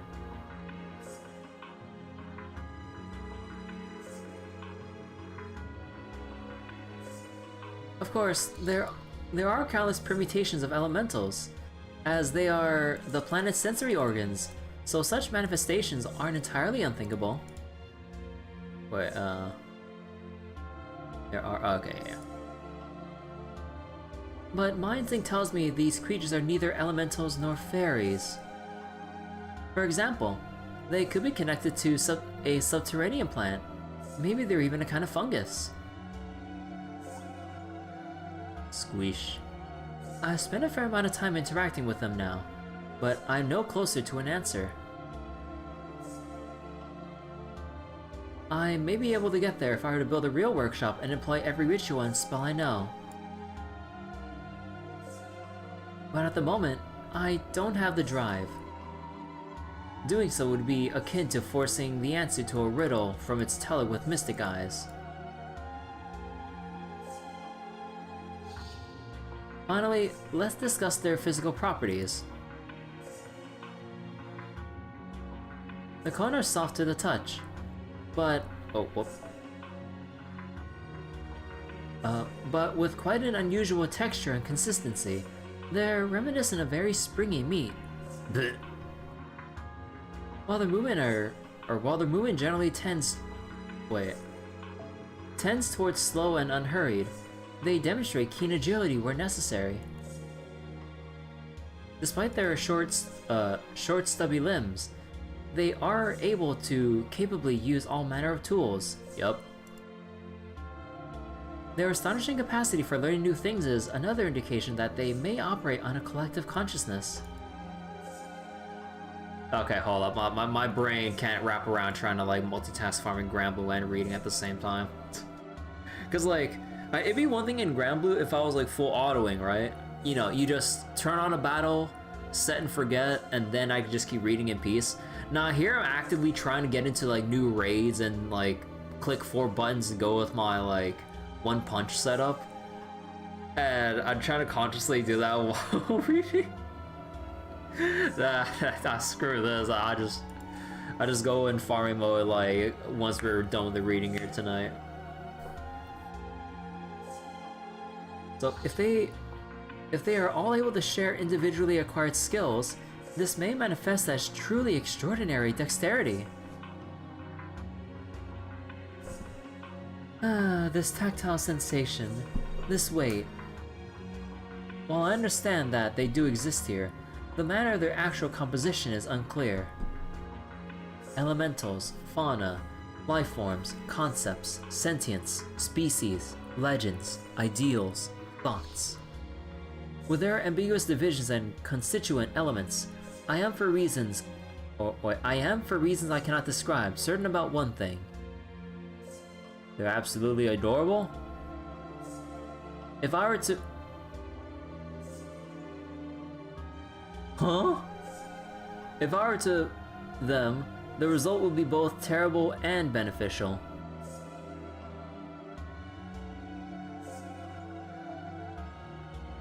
Dissect?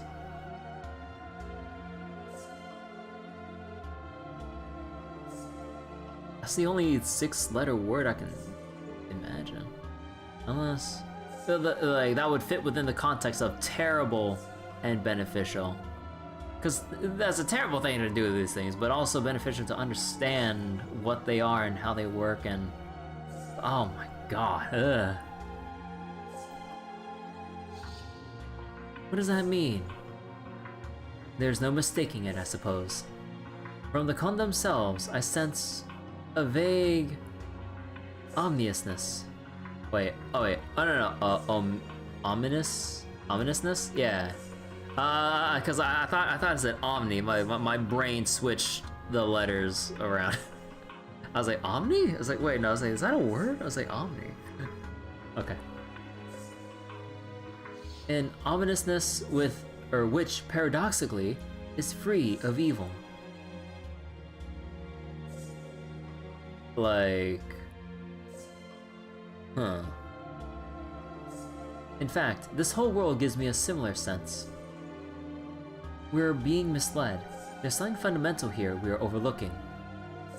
That, at least, is the impression I have. But at the present moment... Wait, hold on. Wait a second. Hold on real quick.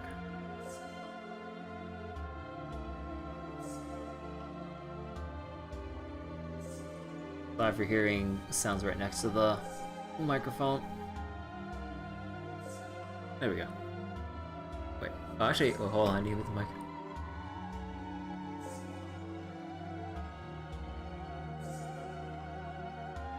Oh, okay. Excuse me. But at the present moment, petting the con is more important. Petting the con is more important? Quite frankly. It is a little addictive. Oh my god. I mean, I kind of had a feeling from all this, like, theorizing and all this stuff. I was like, this has to be Morgan on her own, just thinking, like, way deep into this, while also wanting to just chill with the con. Yeah.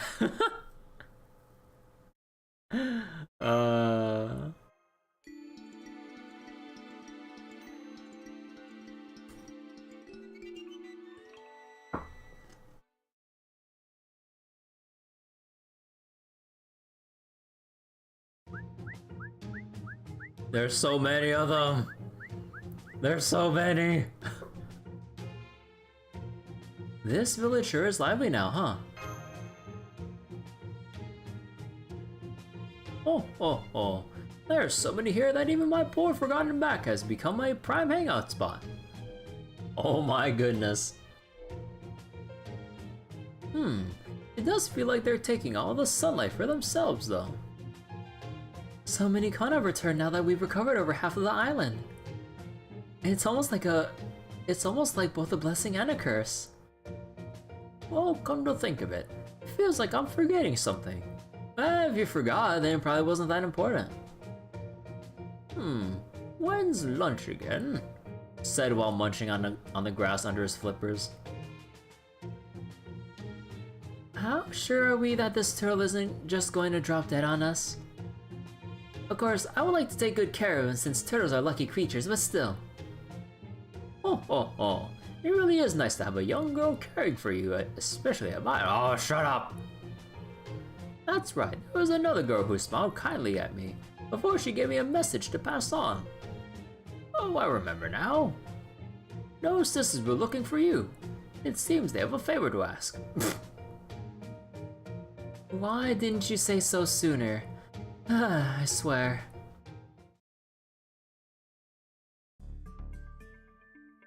As I'm sure you've all seen for yourselves, we now have more con than we do homes. So we were thinking it's time to expand the base again. But given the topography here, we thought it would be better to make it a full-blown floating residential area. So you'd like us to build more buildings again? Absolutely. Easy for you to say. I'm the one who has to gather the materials and oversee the construction, you know. Again, I love the hard hat. I know, and have absolute confidence in your abilities.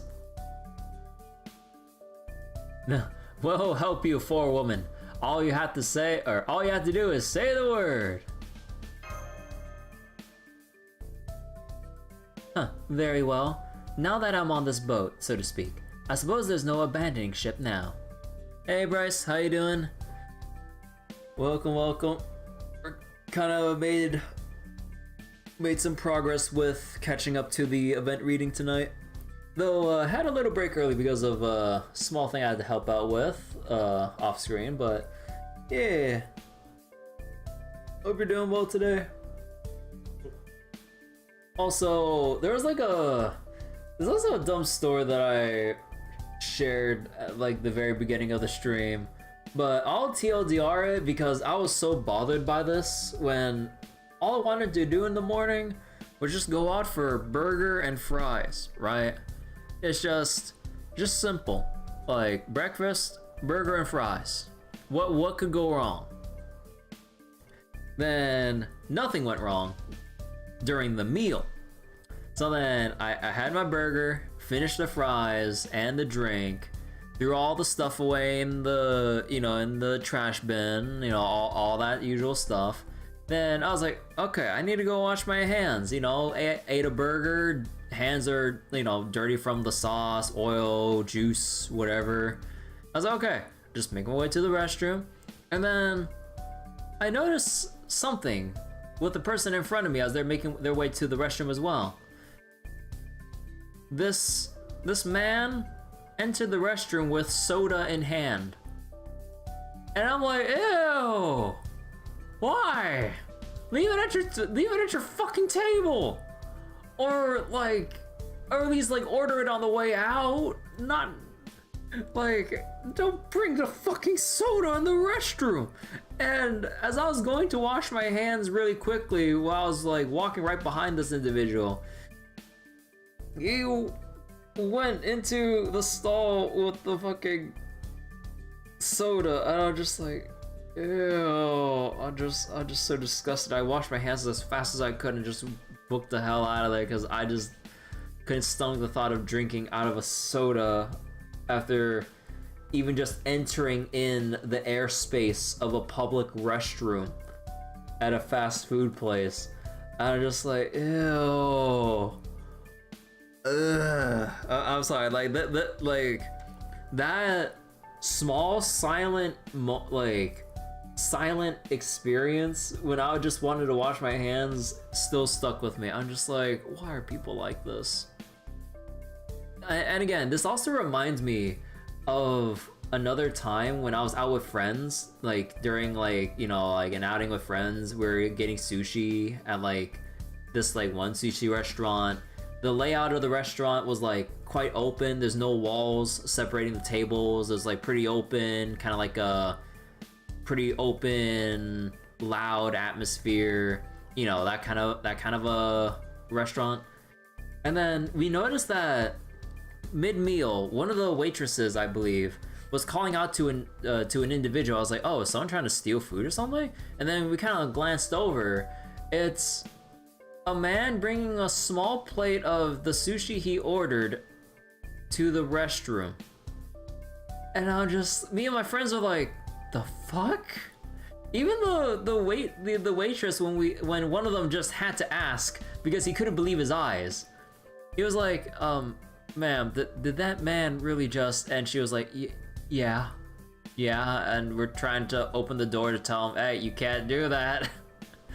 So I don't know what happened with that person that went into the restroom with a plate of sushi in hand, but I'm just like, why are people like this? That little incident with the sushi restaurant happened a long ass time ago, but I'm just like, why? Just that moment of that person going into the restroom at that burger place with a soda in hand. I'm just like, it just evoked that sushi restaurant memory at that moment. I'm just like, oh, no, fuck this. I'm sorry, it's just, I just can't get the stupid thought out of my mind, despite how small it is when you kind of think about it. It's just someone bringing soda into the restroom. That's it, end of story. Nothing else came out of it. No drama, no fuss, no fighting, no nothing. But just that one action of bringing something that shouldn't be brought into a restroom, I'm just like, why? Why? It bothers me so much. Even if it's the most high class, the most cleanest, hygienic public restroom the world has ever seen, you still don't bring anything else in there. Come on. Anyways, okay. So what sort of floating residences did you have in mind? All we can really come up with on our own are more of the simple structures the village already has.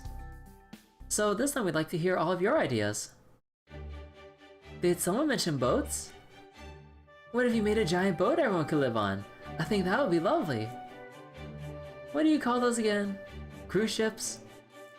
Oh, so it was Marie's idea for the cruise ship? Hold it, hold it. What, are we playing Ace Attorney? If you're gonna make a big houseboat, then it's gotta be a Japanese-style houseboat. We can have a big party with, Takechio's favorite sea bream tempura in the tatami room, and have a rockin' Atsumori time with drinking and karaoke. And while we're at it, I'd also love to catch a cormorant? A cormorant fishing show. Talk about a dream come true. Ha ha ha. Are you sure that's a good idea, Nobu? If you Honoji your boat, you know there won't be anywhere to run, right? Not that you managed that last time. Damn! That's why we make it an armor-plated houseboat, see? This is why I was so ahead of my time, especially as a daimyo. Besides, if the boat catches fire, there'd be plenty of places I could just escape to. Just gotta dive into the water.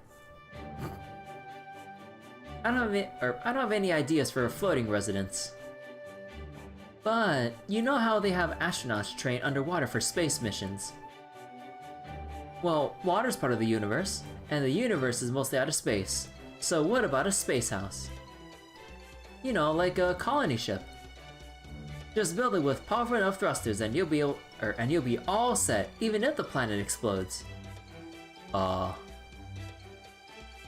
we just can't keep other servants from popping in with their ideas, huh? Still, our ultimate goal here is to create more housing. And since we will probably just be copying the outward appearance of whatever we go with like usual, with the differences being purely aesthetic, I think you can just go ahead and pick whichever one you like. Let's live on a cruise ship. You went for the colony ship? Yeah, like when I read the choices, my mind was either colony ship or cruise ship. But I think I just went for whatever I had in excess materials to kind of balance things out.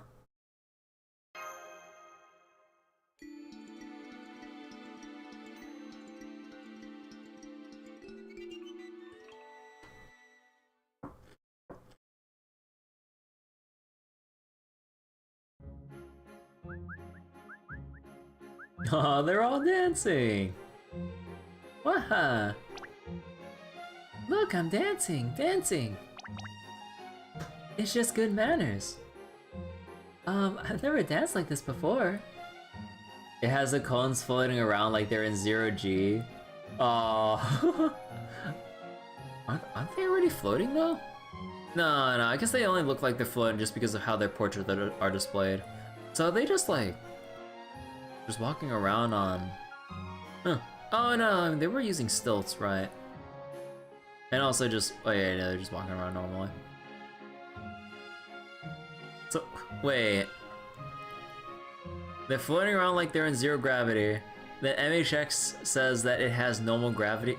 Oh, so no, they do float over. Wait, how you doing, Seneca? Is this legal? Do I really get to hold hands and dance with sister? Oh my god. Awesome.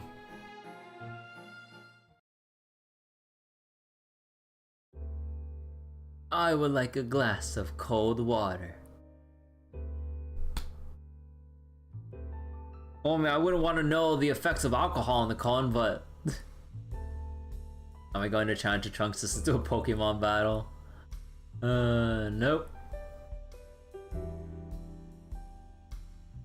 This is more of a daycare center featuring the con being adorable little creatures. It's for the customer over there. Just sliding a glass of cold water around. I'll take a glass of water too. For that customer over there. How long are we gonna keep sliding the stained glass back and forth like that? Oh, well, at least they're being real gentlemen about it. Who knows? Maybe they'll grow up to be real ladies, man. Now I just want to see a con in like a fancy suit, like a fancy mini suit. Wow, these cruise ship rooms are like hotel suites.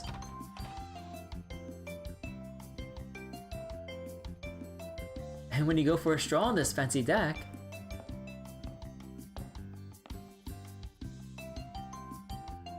you arrive at the bow, the most scenic spot on the whole ship. The ocean breeze feels great up here too. I'm so glad everyone's enjoying themselves. Alright, isn't there a tradition for cruise ships, Master? What kind of tradition? Murasaki Shikibu told me about it. She said it comes from a well-known movie. Oh. You have a lady standing on the ship's prow, and a gentleman holding her from behind. I'd love to try it on the ship. It sounds like fun. She wants Fujimaru to drown? Absolutely not. Of course. How long has it been since we've seen Kiyohime? Oh, whoops. I did not mean to sound like Cleopatra there, but nonetheless. That is completely out of the question. That act is something holy, something only to be shared between those who are truly in love. You can't do it for something so casual as fun. At least not with my master. Oh my, is that so? There you are, Master. Did you know that there's apparently a tradition for two stars to support each other when standing on a cruise ship's prow?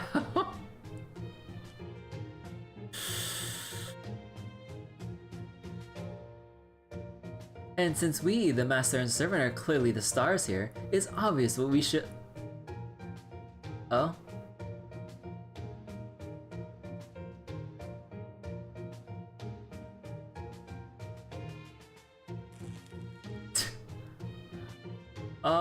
Looks like our song's already there, so, Haha, I don't get what this is about, but it sure is fun. Oh my god, the Kona reenacting the scene. It's a little hard to stay balanced, though. It's fine, the ship sinks. We can drown and melt instead. Hold up. Whoops. Wait, how'd they fall? Caught overboard!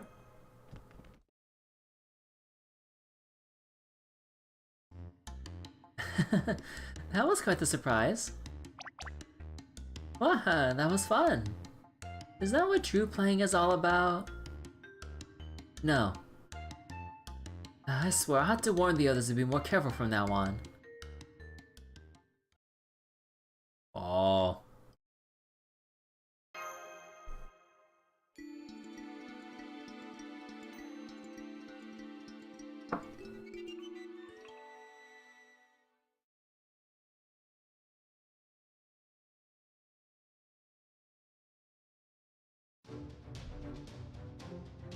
Once we solved the con housing problem, we decided to move to the fourth area.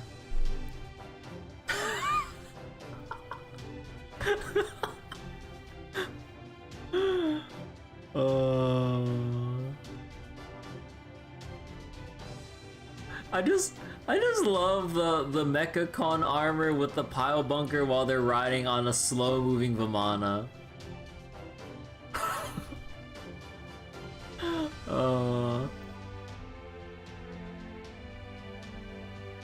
The Con, finally outfitted with quality weapons, durable armor, and vehicles that kept them in high spirits, seemed confident in their ability to tackle whatever came next.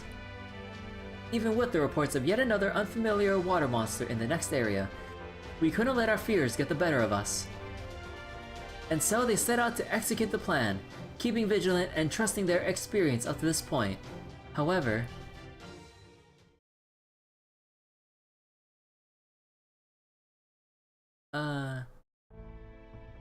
doing a turning tail and running away.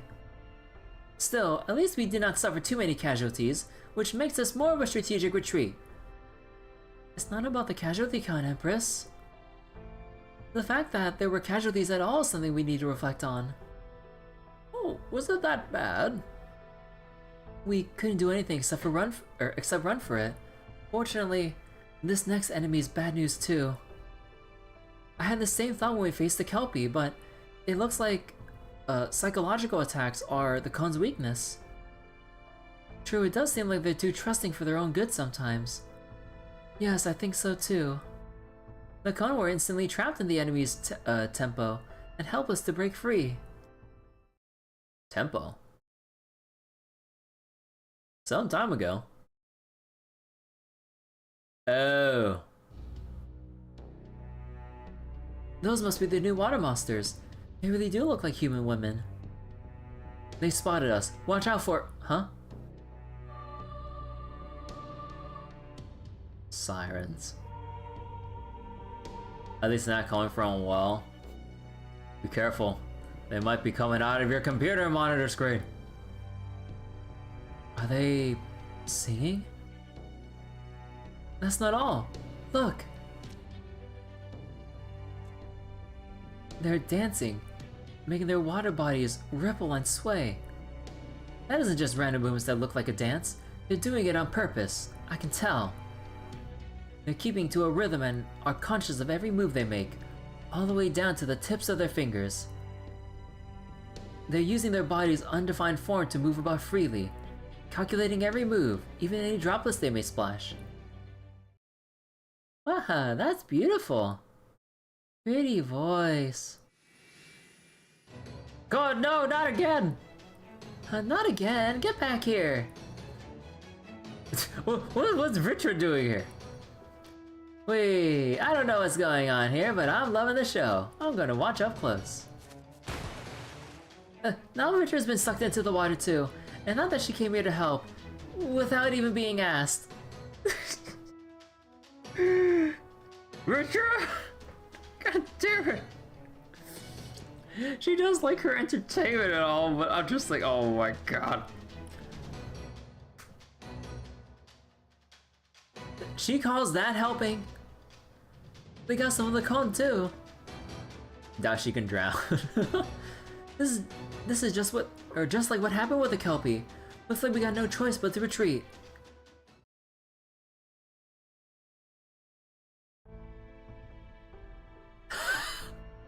Back like nothing happened.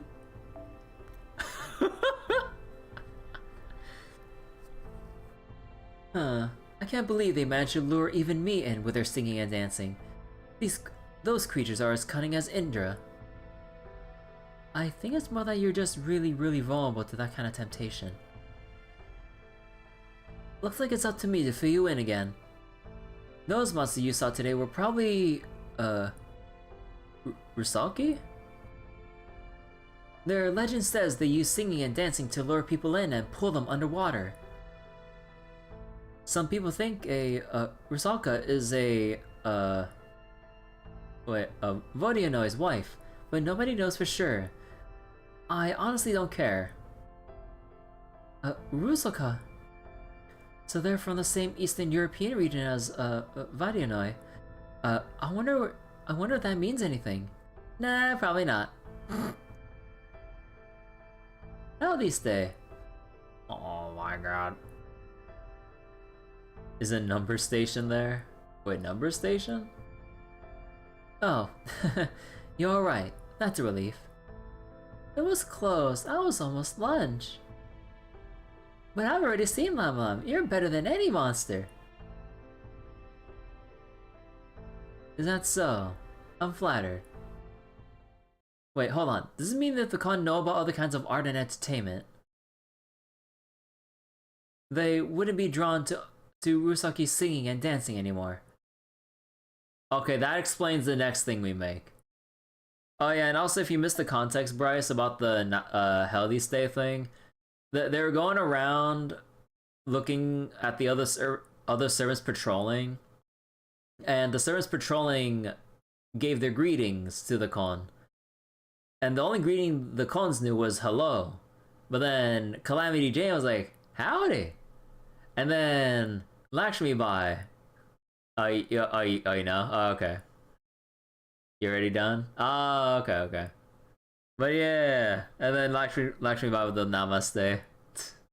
It's oh, I think I get over it.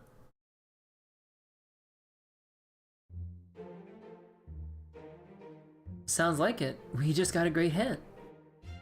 We're going to have to bolster the con's resistance to Ryosuke's singing and dancing, just like we did with the Kelpie's cool factor.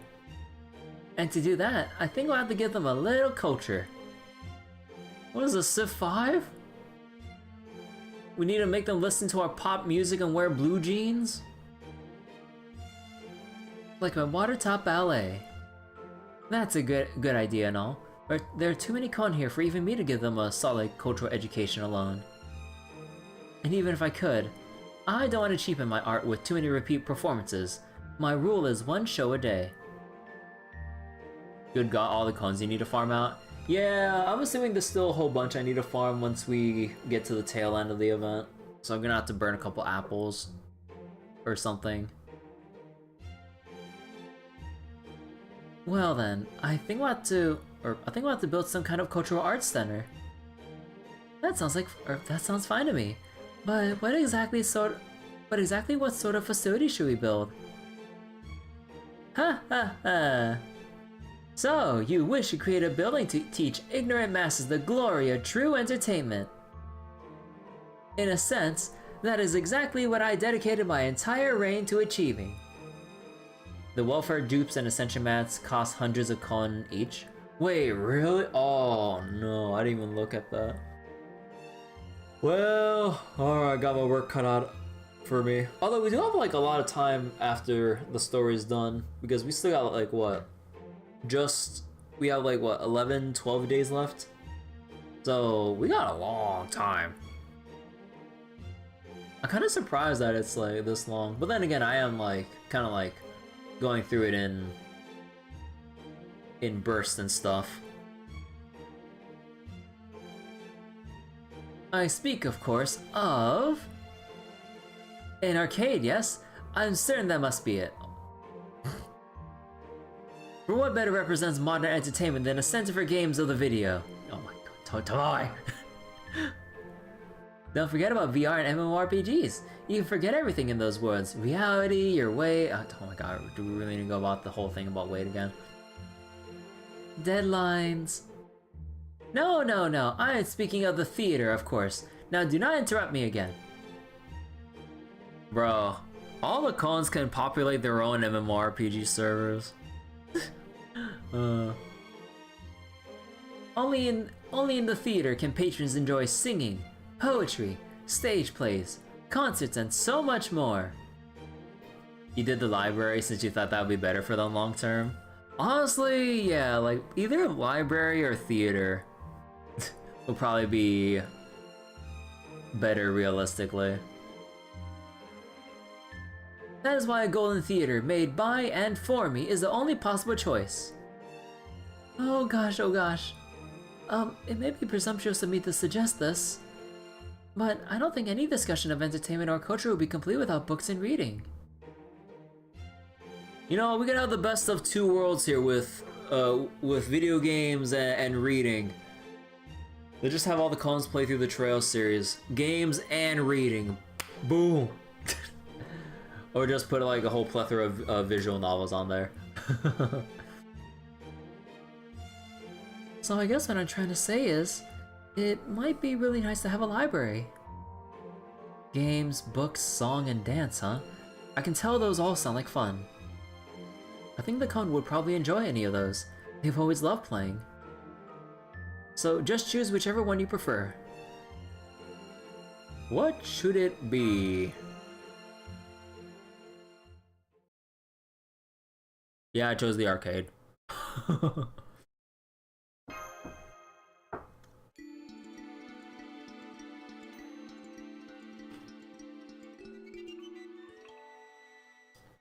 Look, video games are still culture.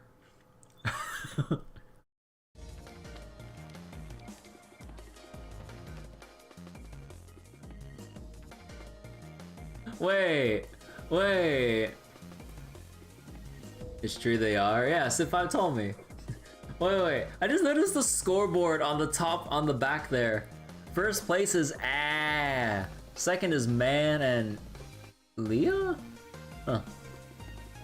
But... Oh wait, back there with the claw game machine back there. Wait, you have like...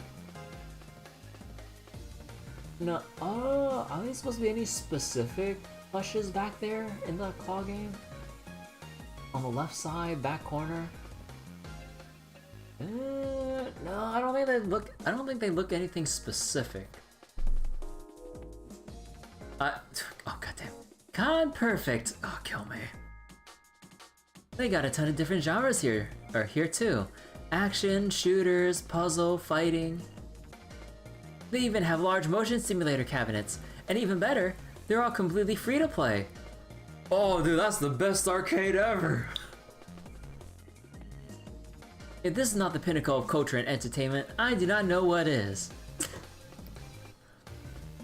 Take a look. The con already being drawn to the oversized cabinets.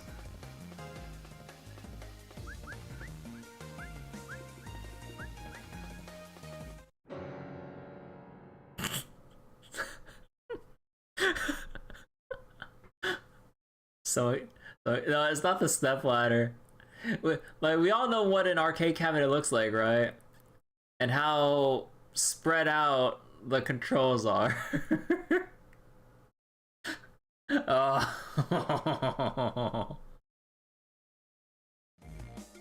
Oh no, I failed to consider their size. Damn, their little arms can only reach the stick or the buttons, not both. We really screwed up. Hang on. Check that out. They're adapting!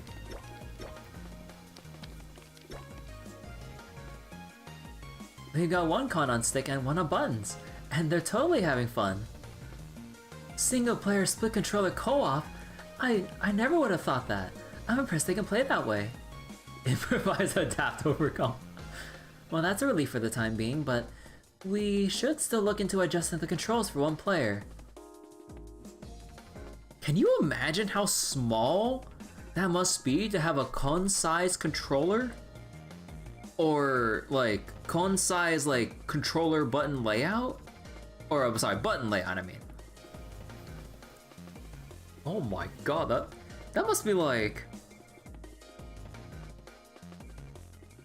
That's probably just the space between your arrow keys on your fucking numpad.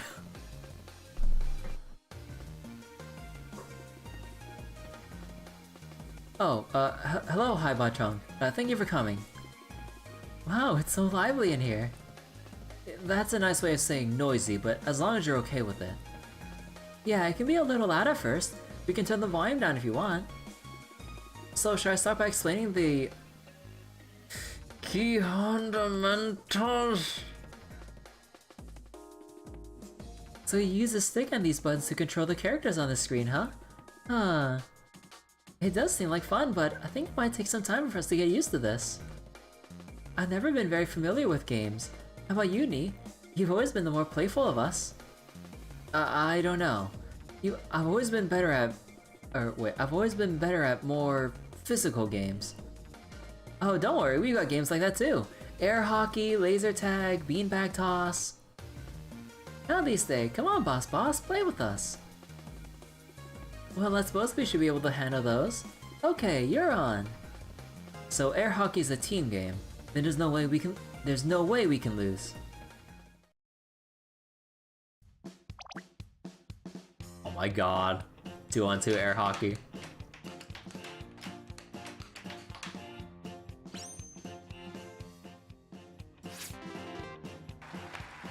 High five. I think we can at least keep up with these physical games. What's this one with the balls and the hoop? Oh, that's a free throw game. The goal is to see how many times you can throw a ball through a hoop within a time limit. I want to see how good you are, boss. Me too. Go on, Nee. See if you can break the record. Okay, if that's what you want, sister. Alright, let's do this thing. You look a little too into it, but I guess that's not... That's okay. There's more than one way to have fun. And go! Like this, and here we go. Wow, you're doing Envy. You're doing amazing, especially for your first time. My first time didn't nearly go as well. I guess it all comes down to whether you're a jock or not. She's really cutting it close on time though. Whether she tops the high score or not all comes down to sinking this last basket. Oh no, the ball got stuck on the way back. That's going to slow her down. Oh? Yeah, wait, no, not the con! Whee!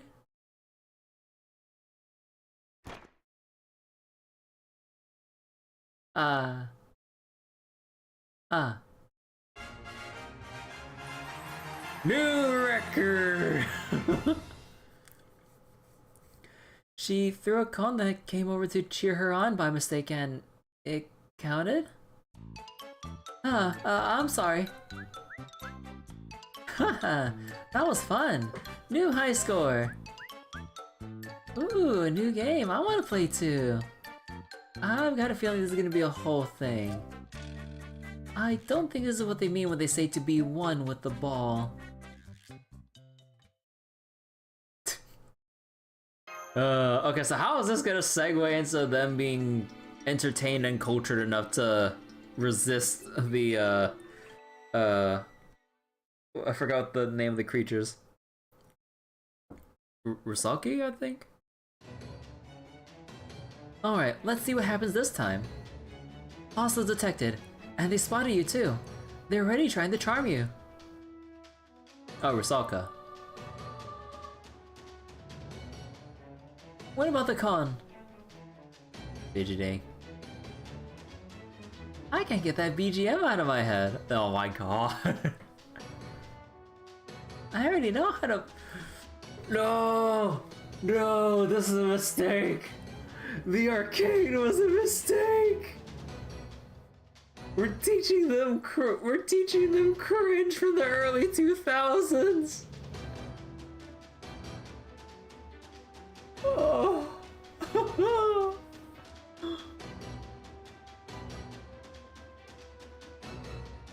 I already know how to pwn these noobs. No! No! Oh, I need to save this picture. So if you do the library, they act like they're above this, like it's subpar. Oh. Poggers! If those dance moves remind me of. Uh-oh, they're already seeing reality as a game.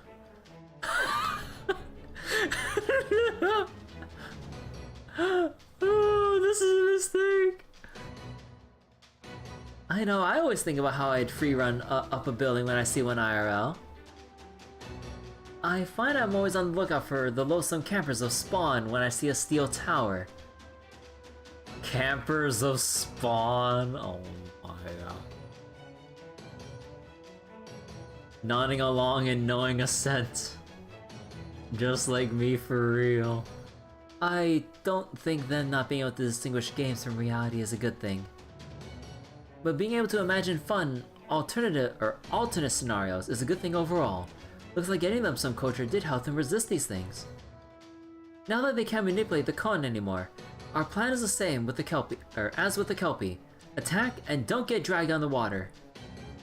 Then let's do it. Once we take care of these monsters, there will only be one area left to claim.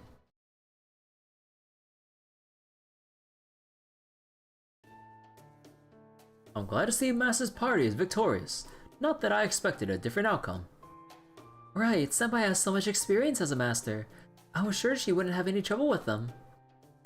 Same. Alright, while the field team is taking a well-earned break, I'd like to address some things that have been on my mind. Shame Holmes is on leave. This would be a lot easier with him around. I know, but there's nothing we can do about that now. Besides, it's not like it's anything new. Anyway, what's on your mind? There's only one place left to retake on this giant turtle island. So, I wanted to make sure Ugh.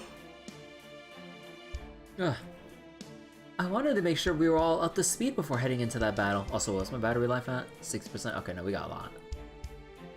Specifically, I wanted to talk about our enemies. The water monsters, Haiba Trung and the Khan have been facing.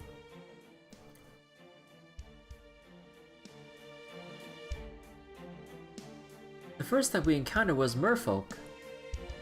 These things have so many traits that they feel like they're an indistinct mass. They seem to be related to mermaids and are known worldwide. Whoops. So there's not much to tie them to any particular region. Indeed. Next we encounter the hermit crab monks. I saw these creatures for myself. Such monsters are native to Japan, but these appear to be a hermit crab variant. Then there were the bunyips from Australia. They were terrifying monsters with loud, intimidating cries. After that, there were the Vadianoi, which came from across the sea along with a mysterious mist. Those monsters are known throughout Russia.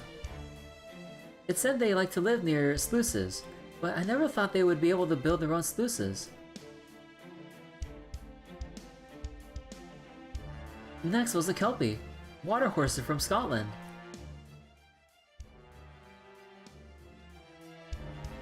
And most recently the... Oh, is Rusalka like singular, Rusalki plural? Because I'm seeing... whatever. Which some people believe are also the Vadianoi's wives. The various origins of these monsters seem to be completely disparate, but I don't think we can say they're nothing alike either. Even the belief that Vadianois and Rusalki are married is just a theory. A theory? I don't think they even come from the same part of Russia. More importantly, I'm wondering what else these monsters might have in common. Huh? No, that's difficult too. It's not that they all have certain things in common. I get the sense one of the monsters is the odd one out. It's just a hunch, but it's significant. So the vast majority of these monsters have in common, except one... Wait. So the vast majority of these monsters have one thing in common, except one. And I think that one thing will be the hint. So what is it, Da Vinci? What is this thing most of them have in common? They all want to eat the con? Well, as it turns out, these water monsters are... If that's true... goddammit, tell me! If that's true, then what could it mean? Unfortunately, I haven't been able to draw any conclusions yet. But I do think this is the clue we need to start making progress on this mystery. And I guess what the common trait is? Oh! Between the merfolk, Vadianoi, Rusalki, bunyips, water horse, or no, Kelpie.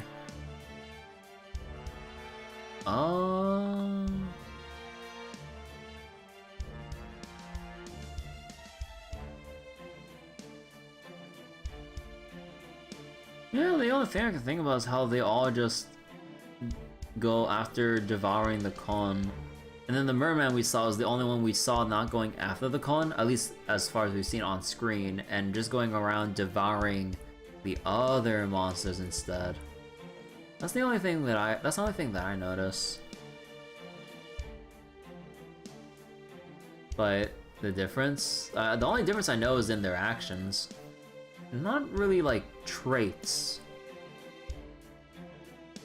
Unless merfolk.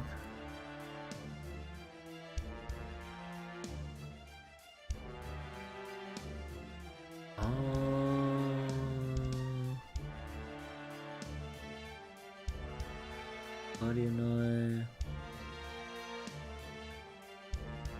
Sulky.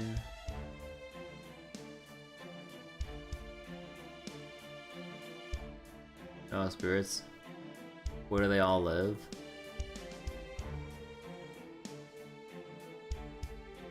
They all... I guess they all came from... Wait. They all came from the outer sea going into here? But then, wait, no, is there one that was... Hold on. No, they said they came in from like the mist, or they come in waves from the outer sea. Although we haven't seen anything about the Mighty Merman. He was just kind of like, he was always there watching. Unless like it was implied that he arrived from outer, but...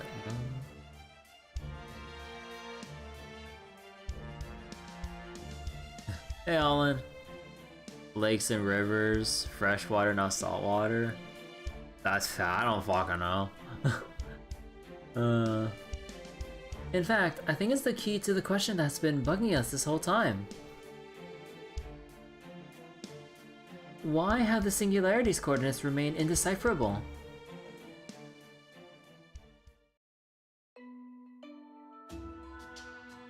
Alright, and we are now caught up. Now we can actually progress.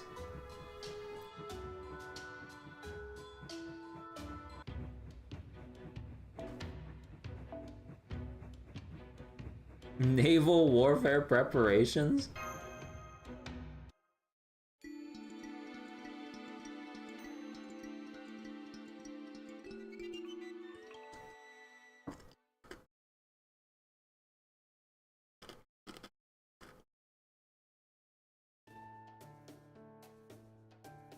Concole prepared me for this. What, are we gonna outfit the con with their own, like... With their own, like, personal, like, naval weaponry, Concole style? No! No, not Concole. Concole. Yes! It's perfect! Don't think how they would be able to summon Iowa-class battleships. I wish.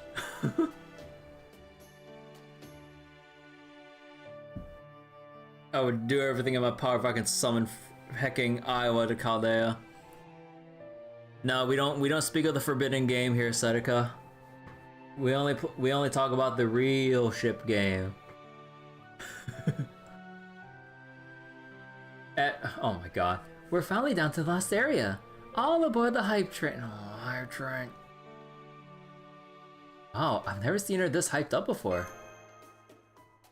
Warship Girls. What, is that a name you made up, or is that an actual, like, ship girl game that I don't know about? It sounds generic enough that I think you made it up. It's an actual game? Oh, I'm looking this up.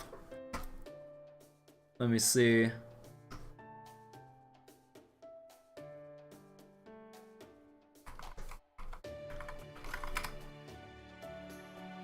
Really? Oh, it is a thing.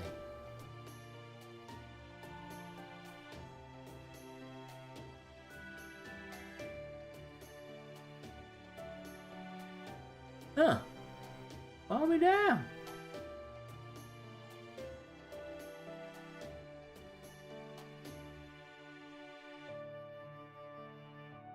Oh wow, of course the...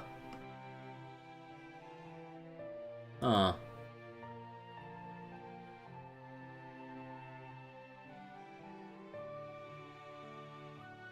Huh.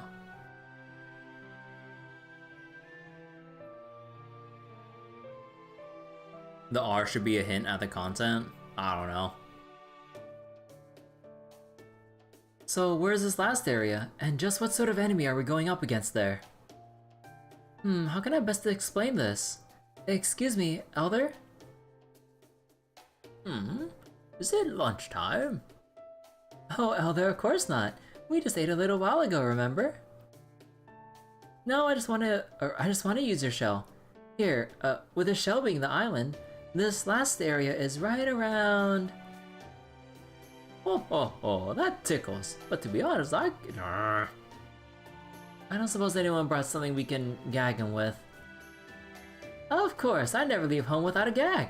It's worth mentioning that it'd be faster to rip out his tongue, though. Oh, I'm just kidding. As you can see, there are a lot more hollowed out areas here. That means there are a lot of places connected to the sea where the water builds up. Well, really, most of the area is just seawater, and scattered within are small remote islands. Those islands are where we're heading next. The water monsters are... wait. The water monsters are those merfolk things. I don't think they've got any tricks up their scales, but there are a lot of them in the area. This is the culmination of everything we've worked for. We'll need to take these last battles as they come. Wait.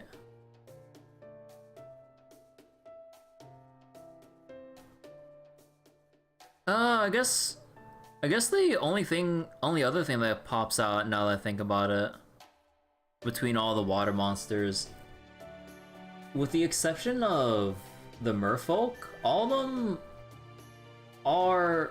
them come from a distinct, like, background in a specific culture's, like, folklore or whatever. But the merfolk, at least from what Da Vinci pointed out, doesn't have any specific kind of, like, origin point or something. Or place or whatever. Like, non-specific, I guess. That's the only thing that I got. So, let me just get this out of the way up front. We need a boat. We have a cruise ship. Permission to post the picture of Enterprise from Warship Girls R in Chinese dress? Sure. Without one, we won't even be able to reach these islands, let alone fight the monsters here. What kind of ship should we build? Holy Link. Ah, she cute.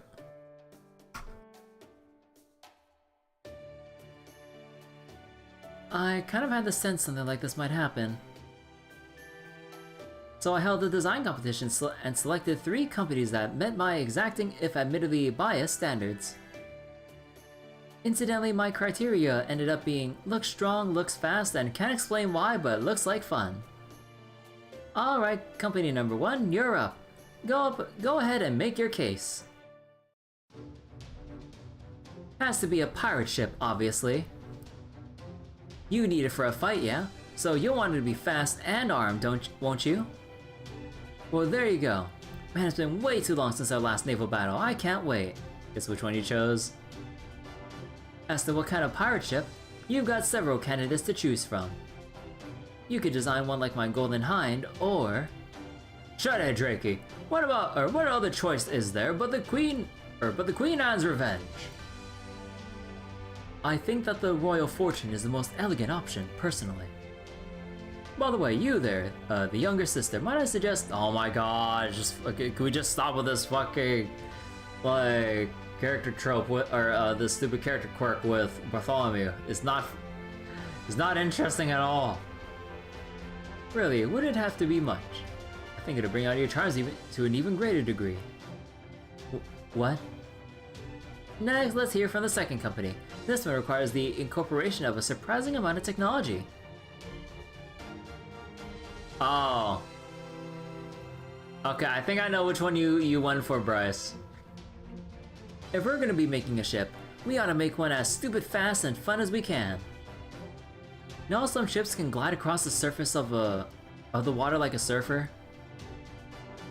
What are they called? Oh yeah, hovercrafts. I got the idea by seeing one of my old men skating on the surface of a lake with some kind of blessing. Genius, right? And last but not least, a company with a ship I still can't make heads or tails of. That's why it's so fascinating. Oh no. I got the idea from reading one of Kyokute Bakin's old yarns. It said there was once a ship called the called the Utsurobun or Urobun that or Bune? I'm not sure. That washed up on the shores of Hitachi province way back in the day. Probably Bune. Apparently, it was made of iron, had windows, and looked like looked like nothing nobody had ever seen. Pretty weird, right? Intriguing, right? Hearing about things that, like that, makes me want to jump in and start painting. So it's possible. I was hoping you can actually build one of those ships so I can paint it proper. I don't know how it's put together, or how it works, or any of that stuff. But I'd be mighty grateful if you made it and let me get a look. I think I see why you're so interested in this choice now, Da Vinci. Hey, I admitted my bias right out, yeah. Besides, I figured I could get away with throwing at least one just because I liked it. And I would really love to see one of these mysterious Utsurubune. We have no experience with naval battles, so we're counting on you to decide as usual. You don't mind, right, sister? Sister? Oh, sorry, Nee. I guess I spaced out a little there. So yes, there you have it. We need to build a ship before we can embark on this last battle. All aboard the hype train, ship. Shouldn't have built the arcade. Or the train.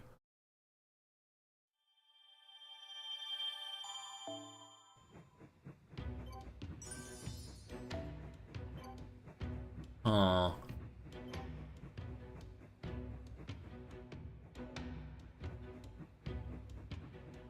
Let's see. Pirate ship. Hovercraft, sponsored by Mordred. Utsurubune. Okay, I'm kind of leaning towards either the hovercraft or Utsurubune.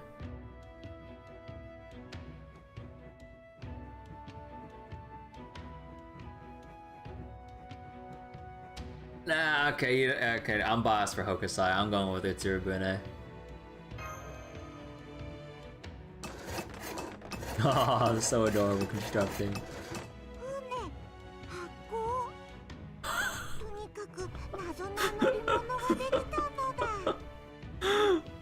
Oh no.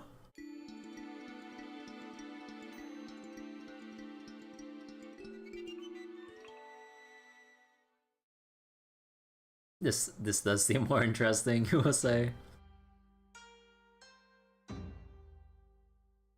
An arc where the sun doesn't go underground.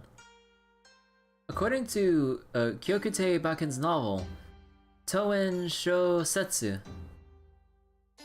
on the morning of February 22, in the third year of Kyowa, AD 1803 in the West, a strange boat-like object was discovered on the shores of Hariadori coast of Hitachi province and brought inland. The boat was shaped like a container, with a glass fitted top and a hull composed of several iron plates. And when they peered through the glass,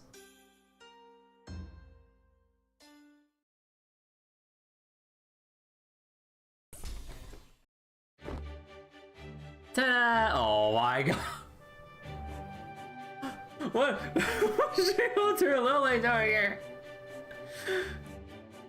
Christmas jump scare.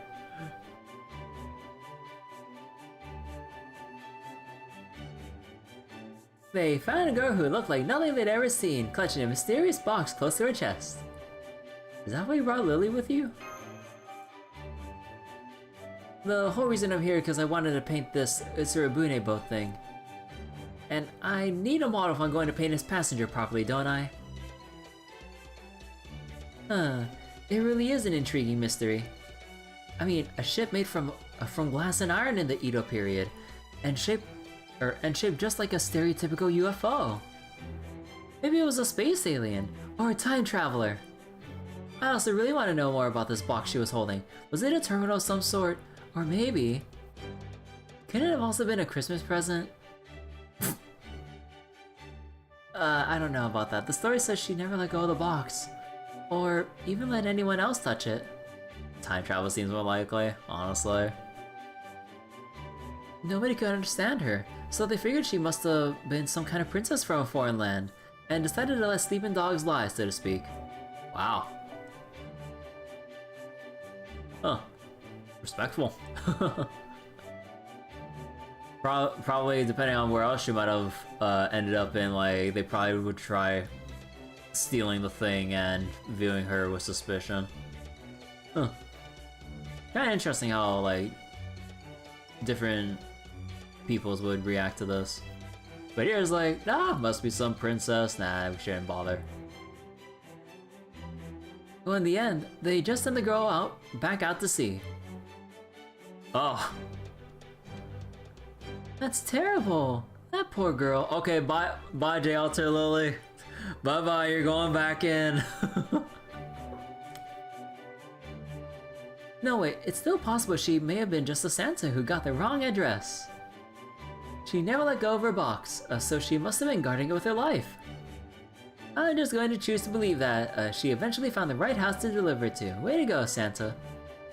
Love that positive thinking. Anyway, getting back on track, how'd the test run go? How the dolphins guarding her? Alright, open sesame. Boop. Howdy stay, it's us. We were in the box. I like small spaces, they're soothing. That's why I like this boat a bunch too.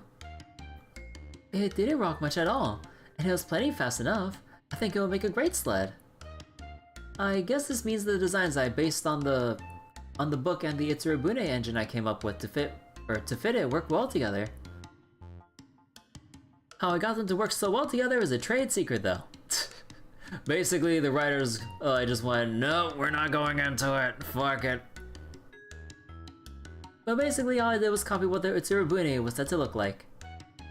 And retrofitted it with something that would get it moving no matter what. I didn't mean for the prototype I just threw together for testing purposes. To get us talking about what the original must have been like. Just like the mysterious ship remains a mystery, secret mechanisms should remain secret too. Unless those secrets are revealed as a result of a proper scientific investigation, of course. NASA probably has something planned for this later down the line. It'll come back to rear its head like way later in the ordeal call stuff in JPFGO. Not spilling the beans here. That or maybe in like some other like Fate story, like they bring back like this specific thing for some random ass reason. Well, I don't care how much I don't much care how it works, as long as it looks like the original. Alright, model, why don't you start by putting one foot up on ship? And can you give me a look that says you're just setting foot in a foreign land? Surprised, scared, anxious, that sort of thing. Huh? You mean, you really do want me to model for you? Reindeer! What about using the corn? No, I can't. Would you mind indulging her just for a little bit? Thanks, don't worry. This won't take long. I'm a mighty fast painter. This is so embarrassing. But if I'll help you, reindeer, then okay. At any rate, it looks like the Utsurabune is working fine. Now we just have to gather our forces and get ready for the final battle.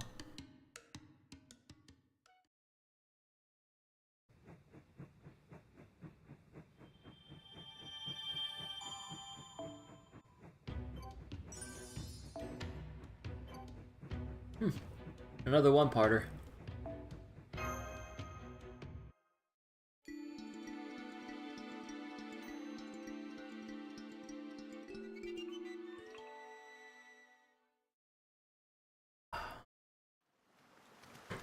Oh my god, I think my throat's getting kind of sore again from all the reading. I think I might take another rest night after we finish the event, which also means what was it? Which also means delaying like Dogma, Star Rail, and also there's also Grand Blue Guild Wars farming with Prelims Day. And I want to make sure that me and the crew reach tier A because everyone's been kind of gearing up with the new Lumi raids and all that stuff. Because like I think a bunch of them have like their 0 button, 1 chain, 2 chain, or zero chain setups. So let me make a little stretch right now. Kind of refrained from making like coffee the past couple days because I've kind of been drinking that a little bit too much day after day. Not like I'm drinking multiple cups in one day, but yeah, I mean I only have some tea right now, but not really like a strong cup of tea. It's still caffeine regardless though. Unless it's like no, we don't I don't think I have any specific tea that happens to not have caffeine or whatever in it. Okay. Oh, let me just rub my eyes a little bit. Okay. I woke up again. Huh, is that? Oh, Kirby. Good evening. Is everything okay? I suppose that's a silly thing to ask. How about you? I overheard you sighing. Honestly, I just couldn't sleep. No, that's not it. Servants don't even need to sleep. It's more that I just can't seem to relax. Is it about the battle tomorrow? That obvious, huh? That's right, I'm worried, or maybe I should say scared. You know what happened with my rebellion when I was alive, right? In the end, we didn't win. I don't have any regrets though. Rebellion was the only choice I had. Even so. That doesn't change the fact that my rebellion failed, and everyone who followed me into battle was killed. I basically killed them all myself. Even me, my only sibling.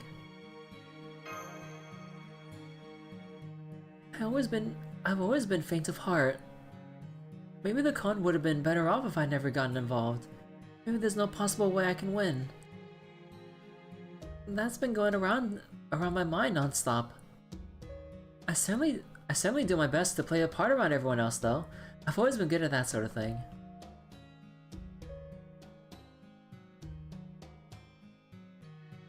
I've been doing it for a long time. It's really the only thing I am good at.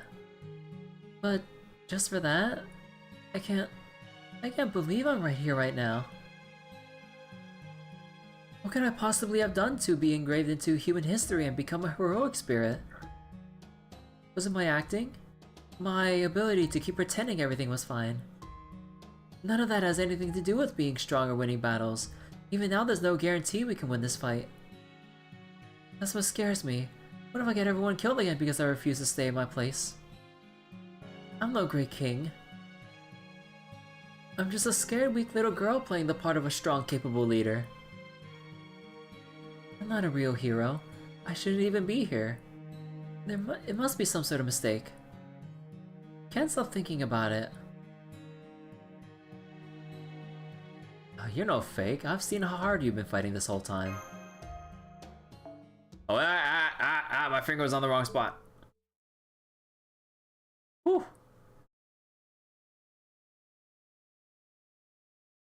Together, I know we can win. And them. How'd these stay? Why is Boss sad? Let's make sure we all win tomorrow, okay guys? Of course! I'm totally gonna win! Yeah, you're right. A king needs to believe the same things everyone else does. I guess that's usually the other way around, huh? I'm sure really strong kings can get everyone to believe in a single dream. But maybe it's alright for a king to just act proud. One who gets their strength from everyone else, and from what they all believe in. In exchange, I can be the only one who worries.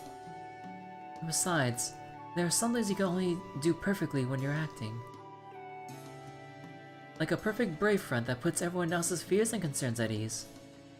So that's what I'll do. I'll protect everyone else from worrying. I'll take on all their fears, concerns, and obligations and tuck them away deep down in my heart. Let's all do our best out there, everyone. Aww. Oh. Me?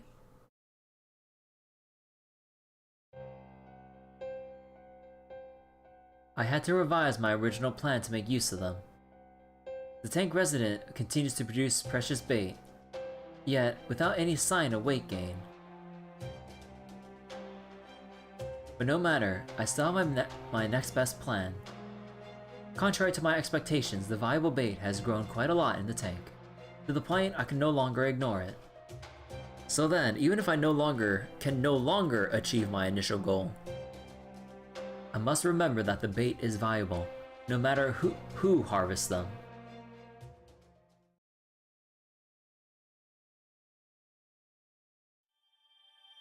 Oh.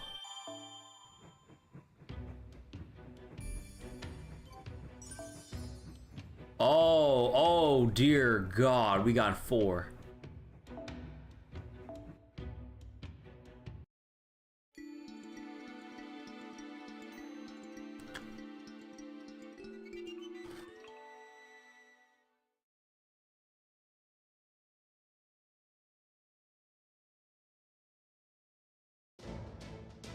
This is it. Oh. Let's go over the situation to make sure we're on the same page. Our next battlefield is a place where the monsters stole from the Kon, and their final stronghold. There's a lot more water out here. Most of this place is little islands surrounded by ocean. The enemy here is merfolk, and they outnumber us in a big way. Heh heh heh. It seems they understand this is their last bastion. Not that it'll do them much good. Even so, we're not going easy on them. It'll be an all-out battle. Actually, maintenance on my equipment finally finished. Oh my god, matchmaking a late entry. I hope that meant I can go and support you directly, but I'm afraid it was just a little too late. What a shame. Never mind. I mean, we all know like the writing reason why match is always usually excluded from events, or well, usually, sometimes, depends. So they can just let the rest of the characters actually have time to talk and develop and stuff instead of having match take up time. Well, too much time. No need to feel bad. That's the whole reason we're here. From what we've learned by observing them, we know that the merfolk can remain constantly submerged. So obviously, the fact that we won't be fighting primarily underwater is a good thing for us. That said, we still expect to encounter a multitude of situations. Close-range battles on narrow land. Our allies on land will be attacking aquatic positions, and our allies on water will be attacking positions on land. We may also encounter situations where 2 water-based opponents end up whittling each other down. So we'll need to be ready to adapt to the situation as it changes. Right. However, we can also expect each situation to be an evolution of what we've been doing so far. Controlling our own actions, giving the Kon's instructions on when to deal the final blows. This will be the culmination of all of our work thus far. As long as we do our jobs correctly, we should be just fine. You don't have to tell me twice. I've always run my underworld by ensuring everyone does what they need to do with quiet, faithful diligence. So that's exactly what I'll do here, too. Come to me, my spirits. Yeah! Torturers assemble, form a wall now! To block the spirits out. This is how I'll deal with any enemy who tries to make it to land by rounding them all up. Just leave it to me, I fear nothing and no one. Oh yeah, for sure. I'm sure there will also be battles that need to be fought completely underwater. Don't worry, I'll handle those. I'm the only one here who can anyway. Yeah. How's the ship looking?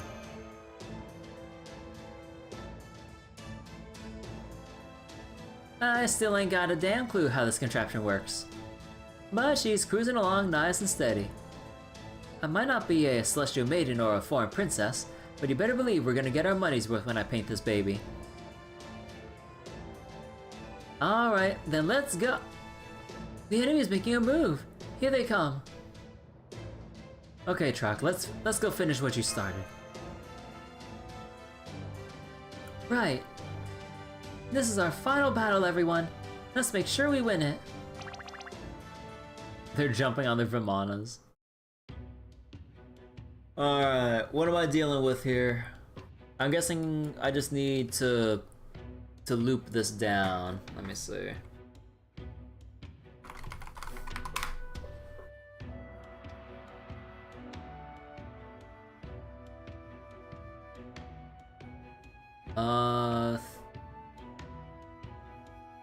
Wait. It's 3 waves of 6 each? Oh, is this like oh, okay, we can actually just okay, we can just actually have fun with this. Okay, is there here it is. Artoria support. And don't ask, but I may have gotten a couple extra 5-star CE copies.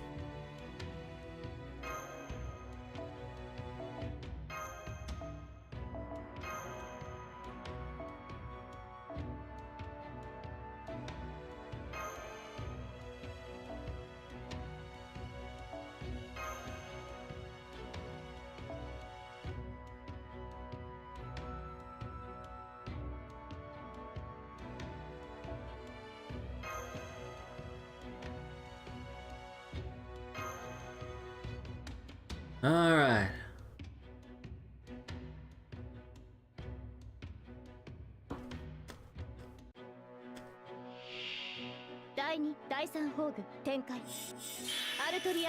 Oh wait, I'm mistaken. I think I read the I think I misinterpreted. I thought they will let us I thought this would be the situation where they put like up to 6 monsters out at once. Whoops. Well, wait, why is that merman so... Wait. Holy shit. Ah, fuck it.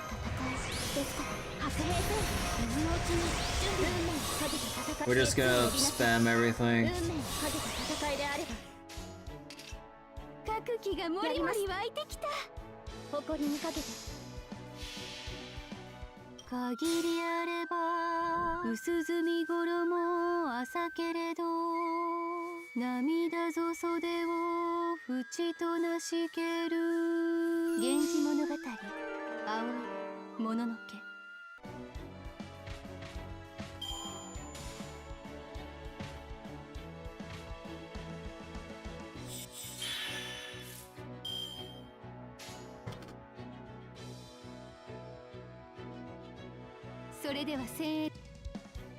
Hmm.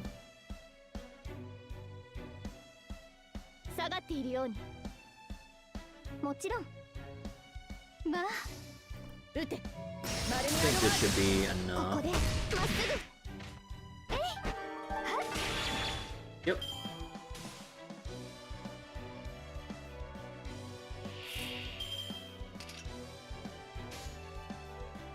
各機がもそれがまあ。限りあれば薄墨衣朝けれど涙ぞ袖を淵となしける源氏物語青いもののけはわわ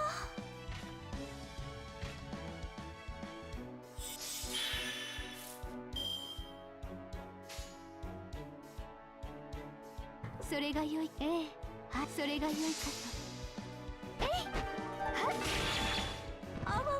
あ、すみません。 So wait, what exactly is the buff that we got? さらさらさらり。 Mysterious Propulsion. Increased NP gauge by 5%, 3 crit stars, max HP increased by 500 on turn 1 and every 2 turns after that. Oh. If you use hover evasion, everyone gets 50% chance to evade. Pirate ship bombardment does damage to enemies every couple turns. Huh. やります。負けないぞ。えい、ここでマスセクエンス。なんだ、覚悟しろ。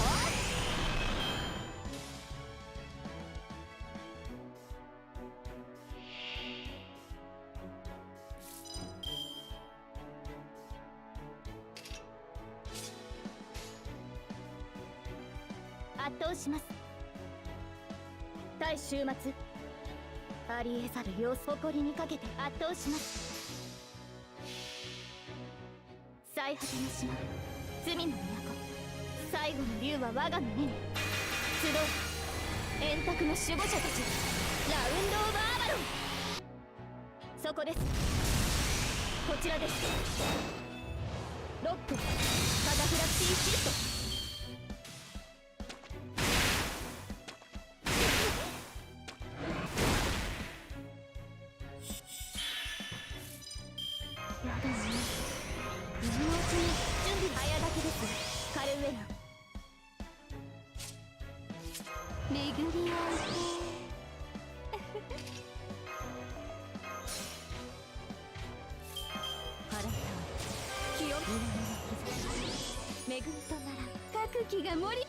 それが良いかと。限りあれば薄墨衣朝けれど、涙ぞ袖を縁となしける。源氏物語、青いもののけ。はわわ。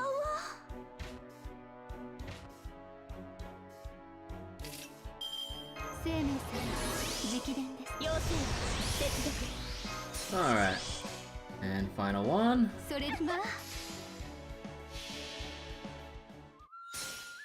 カオル子は主に詳しくはありませぬ。けれども心ならば、源氏物語、青いもののけ。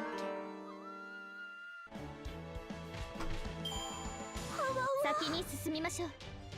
宴会は大勝利の後に取っておきます。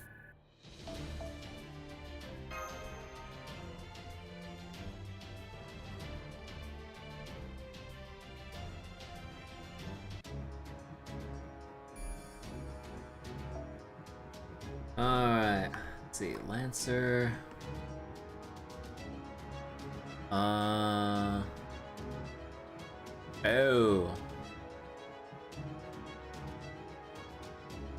Oh, okay. We need something really strong for this.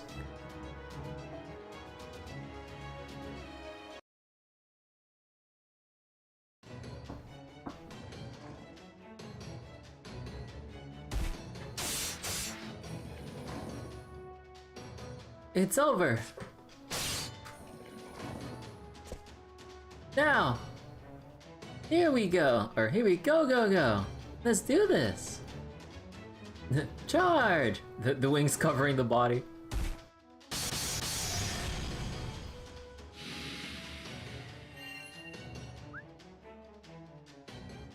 You did it! That was the last of... No, it's not over yet. Be careful.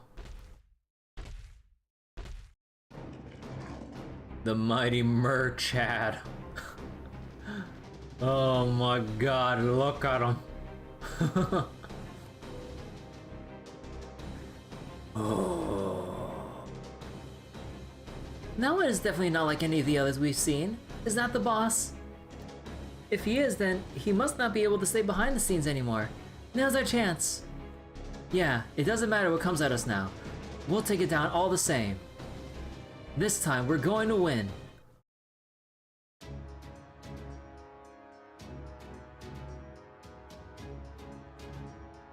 Okay, let's see. Doesn't really matter which one to go for at this point. How about... Nah, I think we go for... Skya. Now, do we go for...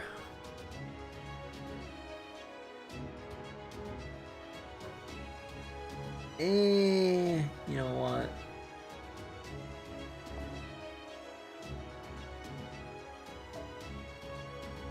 Wait, sorry, let me see. So then, once... Yeah, yeah, that'll work.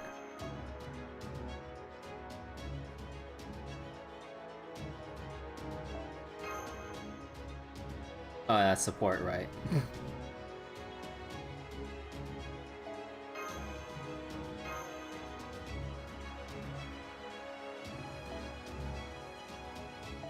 And probably go stun it.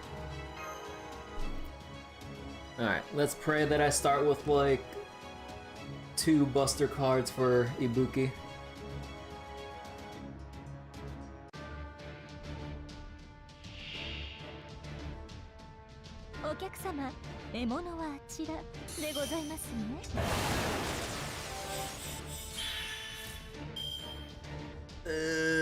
I might have to just... Nah, I'll have to MP anyways.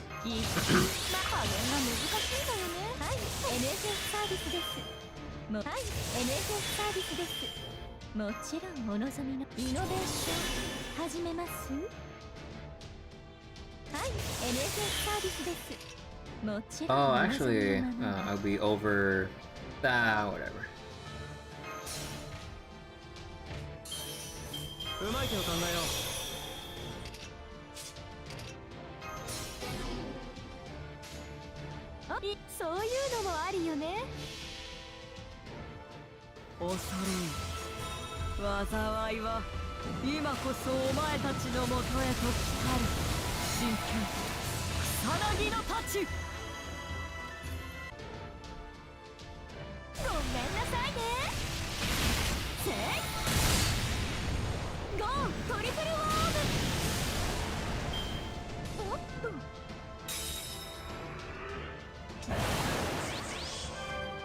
Feed me more.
Huh.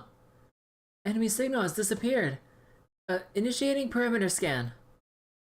No sign of any hostiles. Ah. Okay, I think it's safe to say we're in the clear. You did it, everyone. You won. Congratulations. Waha! We did it. We won? That's right, sister. We won. We really won. Come on, Neat. Not in front of everyone. It's embarrassing. Still, yeah. Yeah. We did win, didn't we?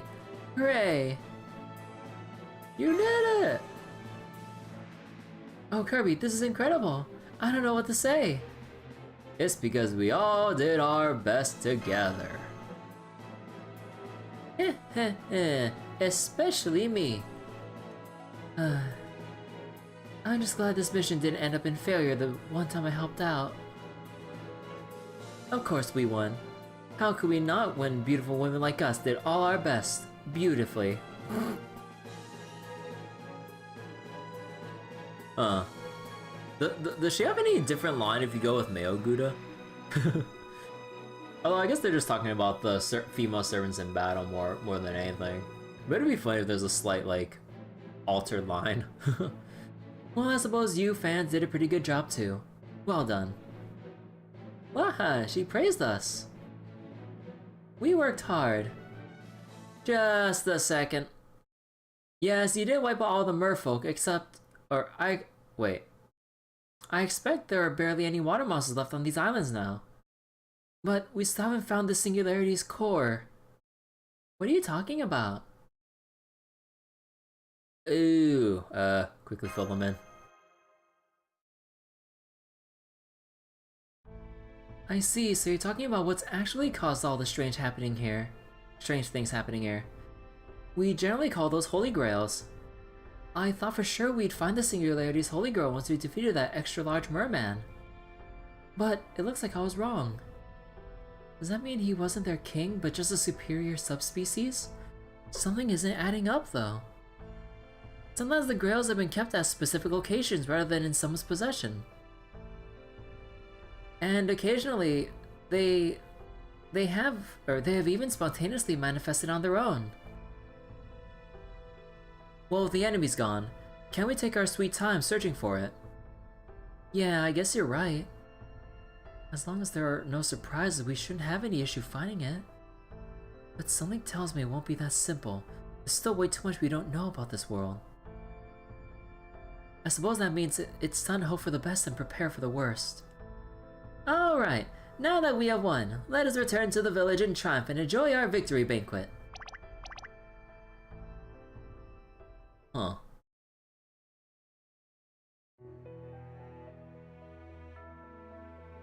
It's just as I feared. Those kin were utterly worthless. Though of course that is the whole point. They were too few, too weak, and above all, represented everything I despise. That's why I had to prepare this place for them. But now that I can't even use them, there is only one option left. I'll have to take matters into my own hands. Thanks to the intervention of outsiders, the bait I fed them survived and began acting in ways I never expected. Oh. But even without kin to feed them to, they won't go to waste if I devour them myself. So this thing's been generating the con, and now the con are the new feeding material for the actual. Okay.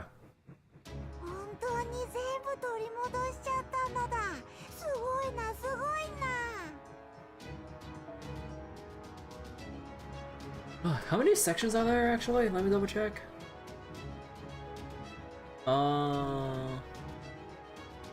Oh, section 18 will have 5 arrows and then an epilogue. Okay, last 2 sections, but multiple parts. Someone sus. Hello, DK. There's always someone suspicious.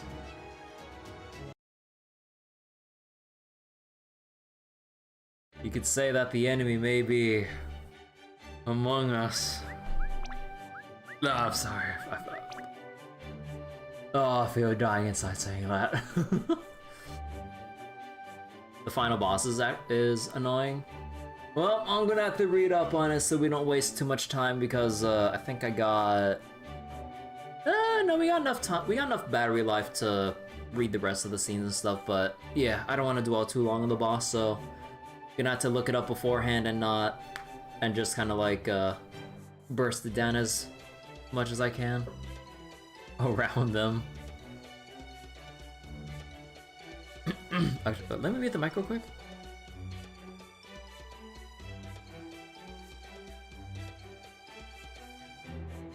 Okay, excuse me.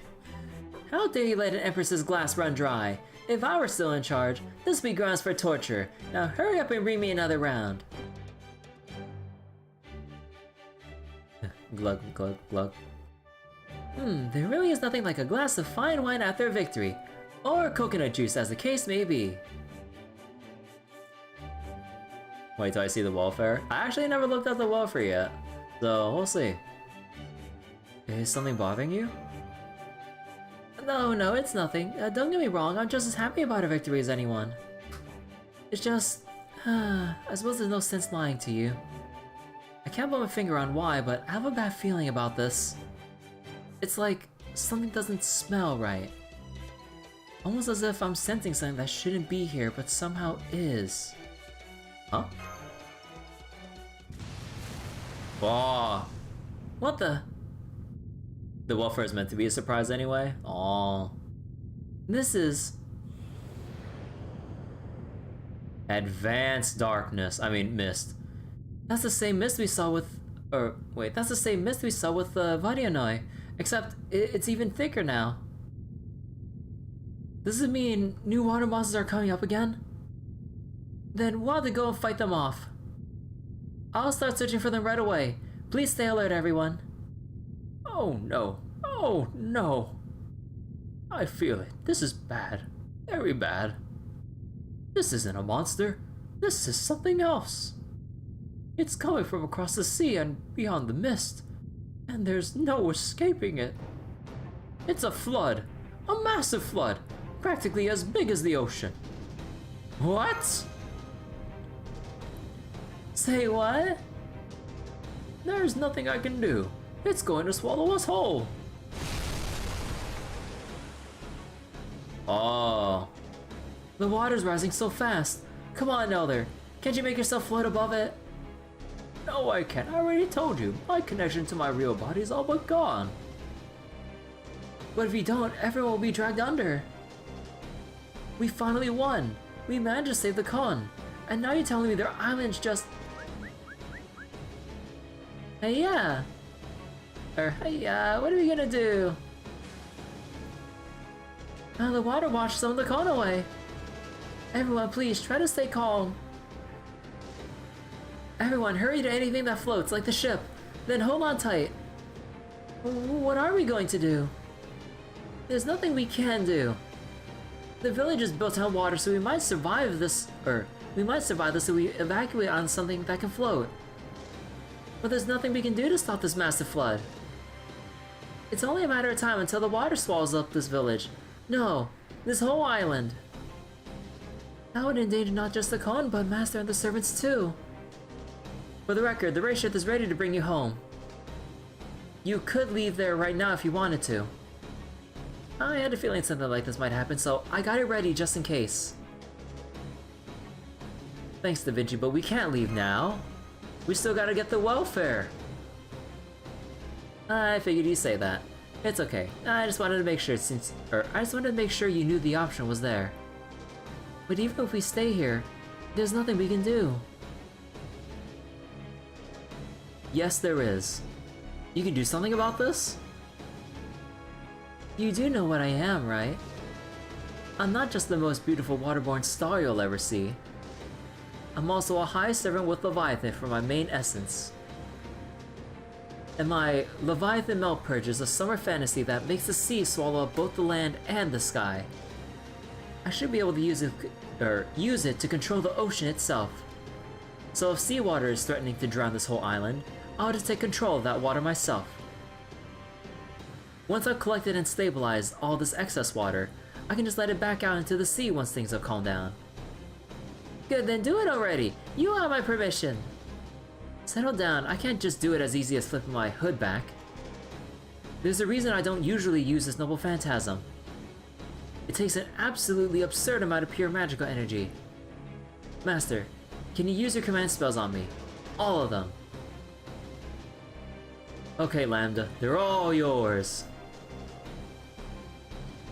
Not a moment's hesitation, huh? Of course not. Thank you, Lambda. I'm sorry we can't do anything to help. Good luck. We're all counting on you. Leave it to me. Believe me, I'm not about to have my perfect program ruined at the end. Okay, I'm going to head down to the shore. It'd be dangerous to use this too close to the village. As for you, you're going to use your command spells on me from a distance, at just the right time. You can do that, right? You are my master after all.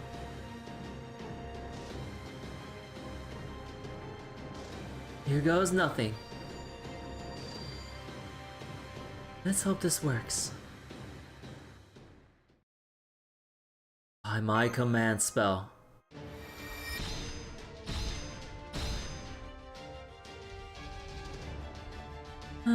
Exquisite. I knew getting 3 command spells at once would be nice. Not that I wouldn't have found out what this felt like anyway, because I would have taken them, or just taken them if she refused. Anyway, now I just have to make her a special treat count. It sure is becoming a habit. What do you mean?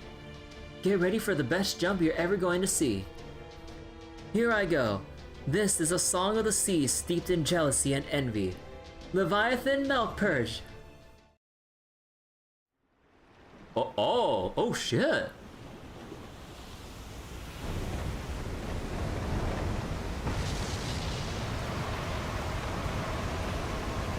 Oh.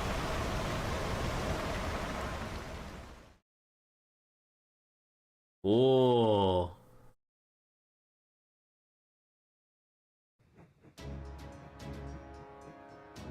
And I'm assuming nowhere looks different, right? Oh man. I was kind of hoping there's like a slight like land change here. Actual animated cutscene. Rare footage of animated cutscenes. And for like an event story too.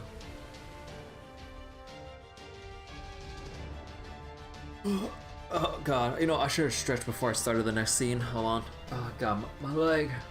My leg. I have been sitting here for nearly 4 hours. Oh god. Meanwhile, Nikkei putting whole ass anime cutscenes every now and again. I get it. A friend of mine showed me the Nikkei April Fool's thing. Bro, it's the April Fool's thing is so funny. Especially when the Nikkei MC is referred to as the commander, right? But like, oh my god, him going on the pathological lying spree is so fucking degenerate. Oh my god. Not to mention the goofy thing with that one CEO girl that everyone hates from what my friend told me. the Dodos are canon. Yeah, they put so much effort into April Fools, it's crazy. Welcome and chose violence. Just text the group chat about something hot and heavy. I'm like, oh no. Never let the commander celebrate April Fools.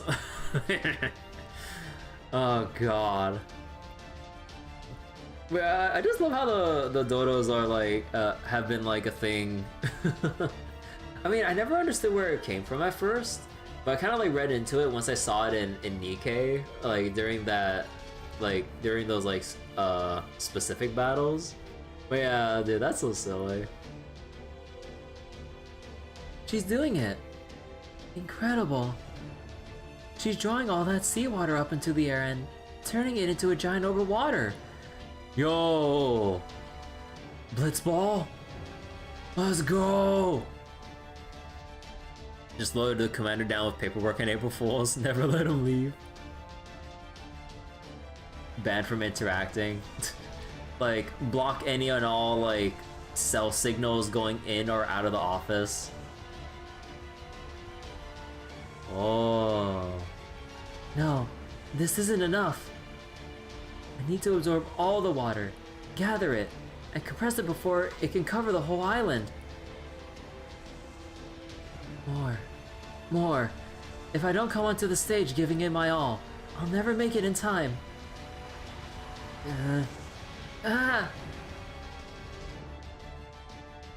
It's not working. She doesn't have the magical energy to keep up with the sheer scale of her noble phantasm. Her entire spirit origin will fall apart if this keeps up. What's more, the flood is slowly rising even with Lambda's efforts. A bunch of Kon have already been swept away. Can't believe it. Does this mean I can't become the great sea out of almost knows after all? Nabiste. Oh my god. Not now. No. What are you doing here, island fan number 1? Get back. It's not safe. I can't talk now. I came to help you, Lam Lam. Help me? I appreciate the thought, but you don't have enough power, right? I can help, no problem. You can eat us. What? Oh no.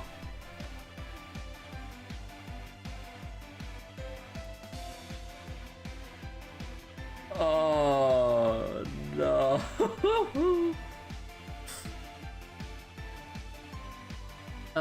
Huh? That's what we are. We didn't really like being dug up and eaten without being asked. They didn't like being eaten without permission. Oh my god. But this is different. This is a thank you for helping us so much. We're still fighting together, just like before. Wait, hold on. What are you...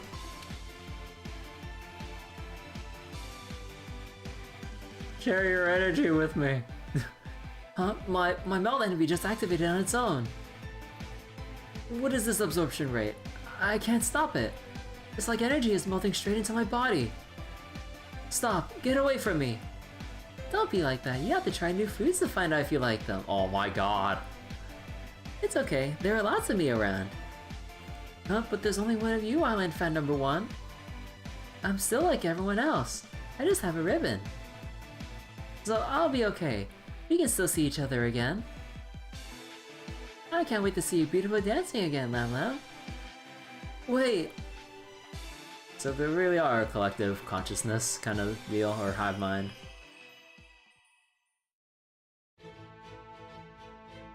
You want to see me dance? You got it.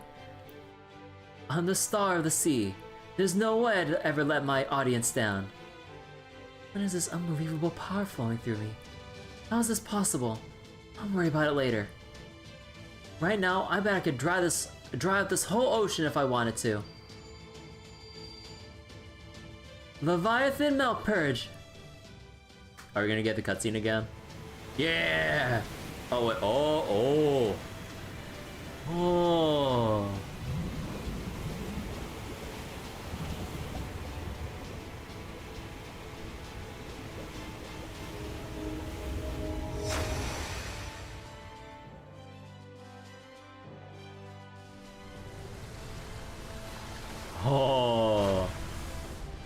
the water's rising.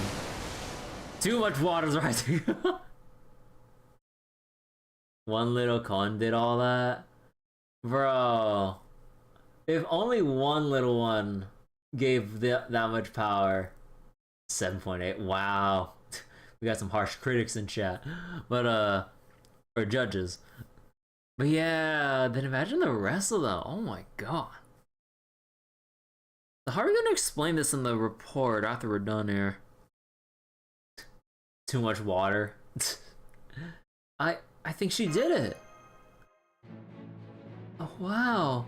Not only did Lambda's noble phantasm gather up all the flood water, she even gathered up all the seawater around the island into one enormous compressed sphere. One Kon gave a comparable amount of mana to 3 command spells. Yeah. Because 3 command spells wasn't enough. And then we needed the Kon to really push it over the edge to really like raise up all this water. Oh my goodness. Then what does that make the rest of the Kon? All the water on the island has been drained upwards. Even water from the nearby sea. So I see. That reminds me of that. Oh. Imagine what eating them all would do. Oh dear god. This reminds me of what that Moses person I once read about. I wonder why it suddenly started working so well. I could see from the data that one of the cone went out to Lambda. And shortly afterwards she received a major boost to her Noble Phantasm's output. But that's all I can tell. Da Vinci knows. I can't believe this. We're alive? Damn, way to go! A lot of the cone were still swept away though. I hope we can still save them. If you don't mind. I'm sorry everyone, but we have another emergency on our hands. Huh? Landarillas really did an amazing job of getting us out of this crisis. But it looks like an unexpected power infusion, wait. It looks like an unexpected power infusion meant she couldn't hold back. Now that she sucked up all the water around the island, we can see the island's foundation. It's become a bit of a situation. We understood this island to be made of dirt piled on top of a giant turtle's back. Now we can see the truth for ourselves. Do you all remember those observation drone kits I had Curry put together for me? I'm still flying them as we speak. Here, take a look at this image I just got back. This is the current state of the island you're all standing on right now. Huh? Oh. Oh, it's just a whole thing of eyes and whatever else. What is that? Berserk? That sure doesn't look like a turtle to me. I'll say that it seems like it's kind of been shaped to resemble one. Give us the eyes. Like the eyes emoji?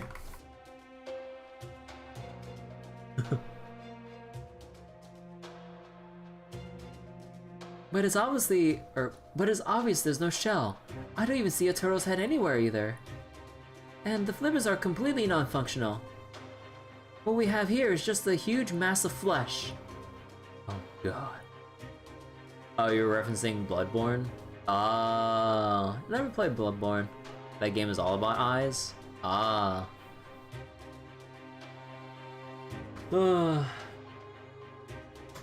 One day, Bloodborne PC, right? No, wait, take a closer look.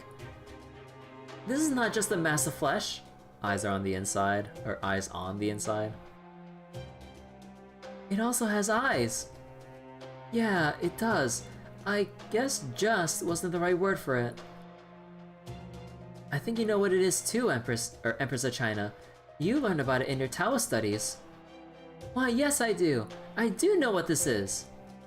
It is called Shiro, or seen as flesh.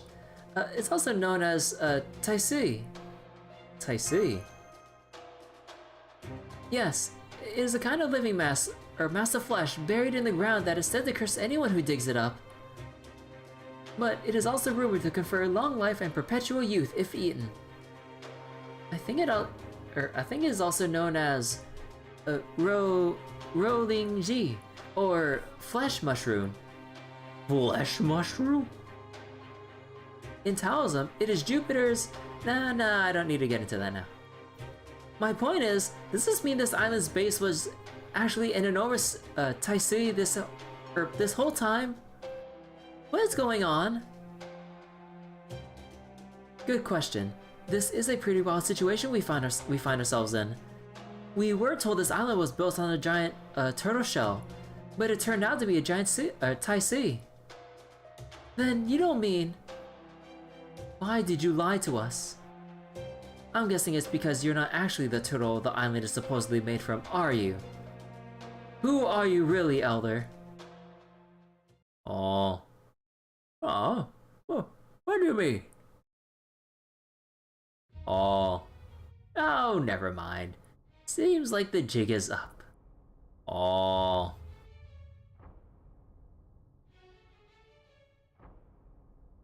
Oh, so out of all the sea monsters, we never really bothered counting the Elder within their number.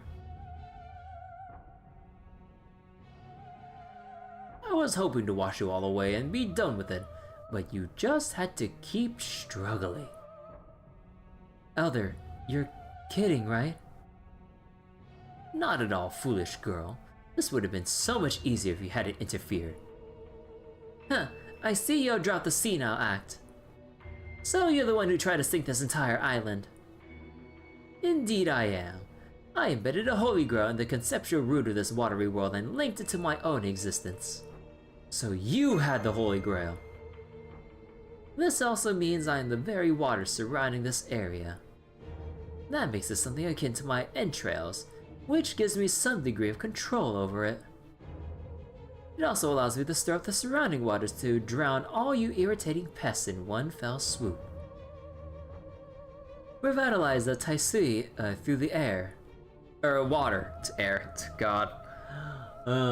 And grow beings akin to Taisui sprites that are even more nutrient rich. So that's what the Kon are. Huh? They are merely bait. Powerful bait filled with wonderful nutrients that are essential to my goal.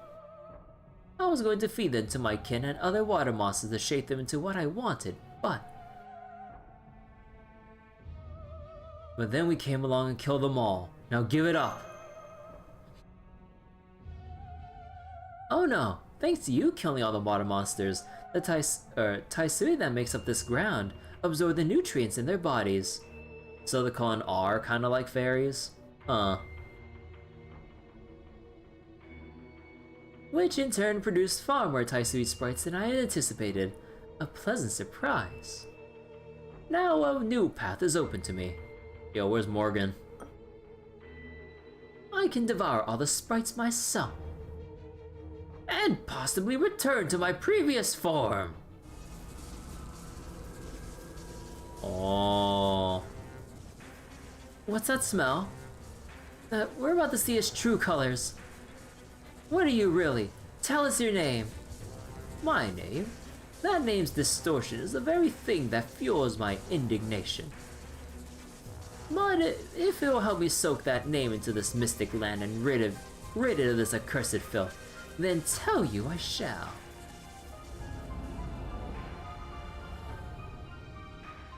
Oh.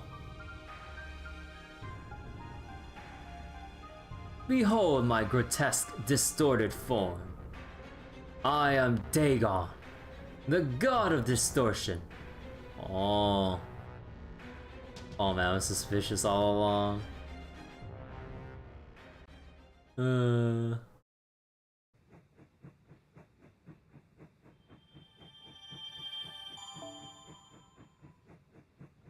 Oh yeah, now the whole island. Oh.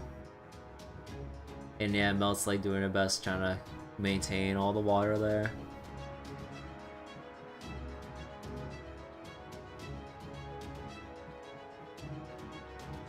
Oh. Wow. Oh, you can even see the detail of like the water falling down here. Oh, that's cool. Anything with like the water stuff that Melt is pulling in? You can see like no, that's from the waterfall behind it. Okay, so there's no particle effects with like the big sphere itself. Alright. Second to last section before the epilogue. Alright. We got 36% battery left, let's do this shit. Okay, so for this one, the battle ends after you beat 5 enemies. Okay, so just AoE it. Gotcha. I am Dagon, the god of distortion. Did you say Dagon? Now I see, this smell. I should have recognized it sooner. So this is why I felt a vague sense of unease ever since I first arrived here. It's the aura of a Mesopotamian divine spirit. You know this, god? No, I almost never left the underworld, so our paths never crossed. Though I do think Nergal may have run into him. But even I know of him. He's supposed to be one of the oldest, greatest gods in existence. So what are you doing here, Dagon? And why do you look like a ghost? Can you not tell from looking at me, mistress of the underworld, daughter of the gods of the heavens? I, the former god of prosperity and grain, have been warped into this monstrous form. I know humanity is unstable right now, but it's still almost unheard of for a divine spirit to manifest as is.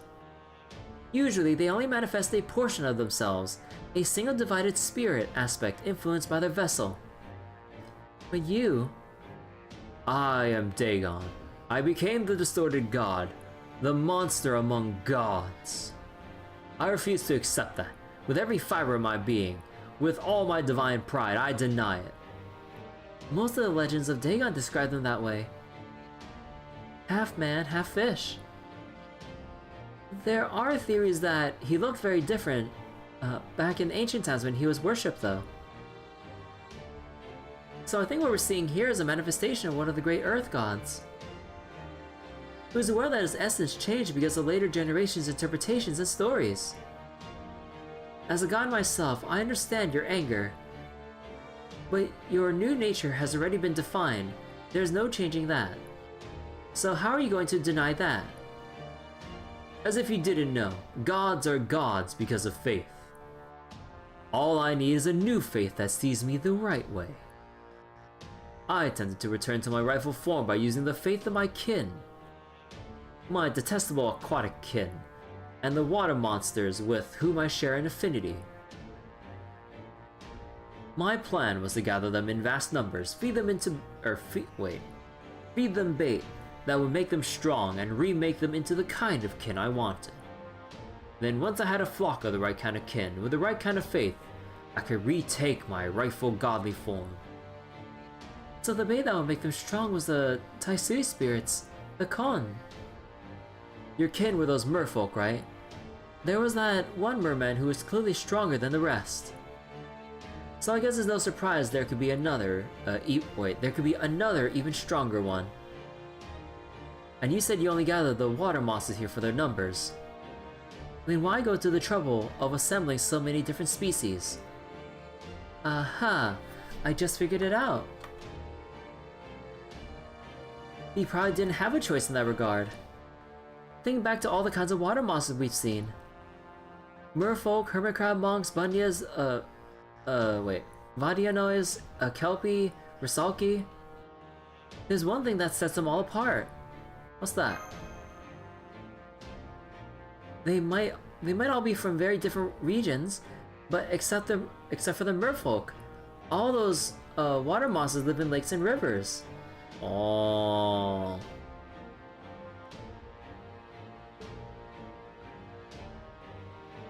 Well, in the hermit crab monk's case, I expect this because crab monks live in rivers, since they're variants of those.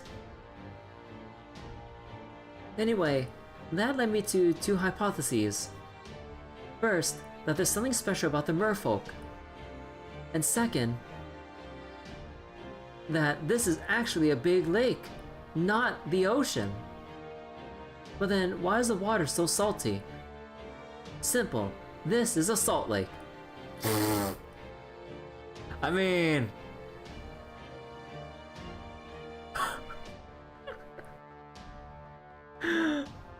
I'm sorry, would you just sizzle like that with the straightest face and smile? God.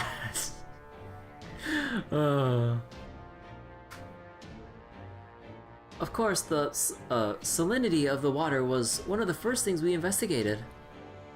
Every sea has its own unique salinity measurement, you see. I'm guessing the reason we couldn't see this earlier was that the salinity had been carefully adjusted to a level that could have come from just about any sea. And because Dagon concealed the truth by making the island springs seem to be fresh water. That would be simple for him to pull off if he's connected to the water itself via the power of the Holy Grail. Right you are. Does that mean you also realize which lake this is? Of course, it's probably the legend of the Wandering Lake, Lapnor from Central Asia. No, on second thought, given how big this place is, that's probably just what you used as a base. Now, I bet the singularity was formed as a cluster of certain concepts and phantasms. The ones pertaining to moving lakes and wandering waterholes. I have heard of such things too. They say that out in the western region, there is a large salt lake that moves about over time. One year it may seem to disappear, only to reappear elsewhere. You got it. So the singularity is built on the phantasms of moving lakes and watering holes from other worlds, with no clearly defined location. Hey Phoenix, thank you for the raid. What were you doing earlier? Welcome raiders, we're getting to the final act of the current FGO event. But yeah, hope everyone's doing well tonight. I'm currently reading aloud the cutscene. So get some popcorn and enjoy, everyone. Senko Squad. Hello Zeha, how you doing? Oh, I just figured something else out too.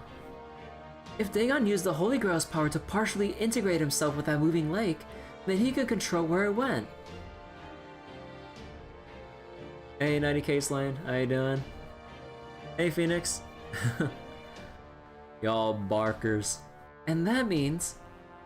That's right, I didn't call the water monsters here. I flew this lake all around the world to collect them from the respective regions. But holy shit!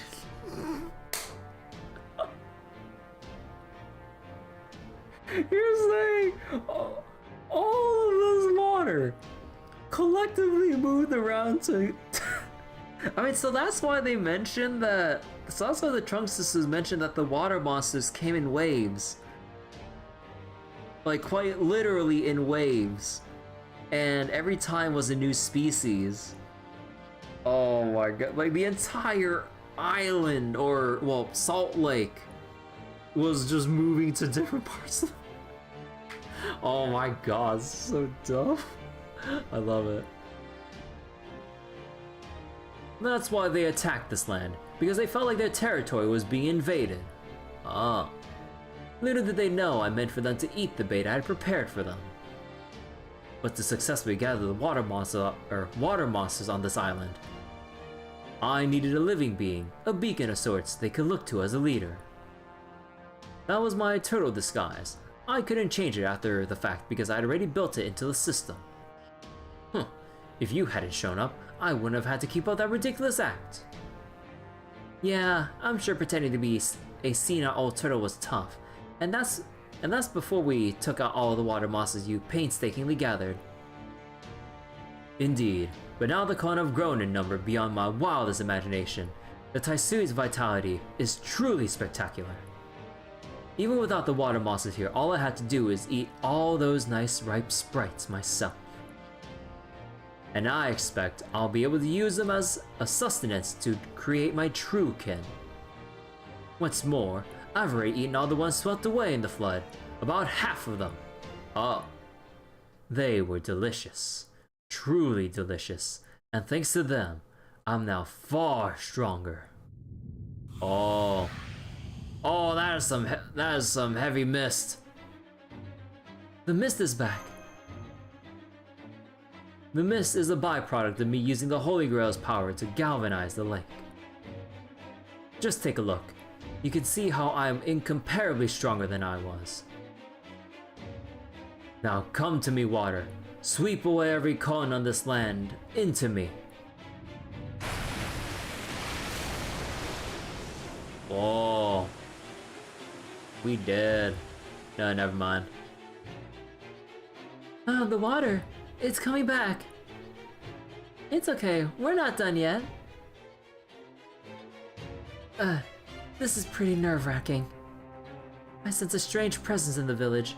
What could it be? Huh? Oh no! The pressure's building again. Here, Lam Lam, have another! Hang in there, Lam Lam. What? Hey, what do you think you're...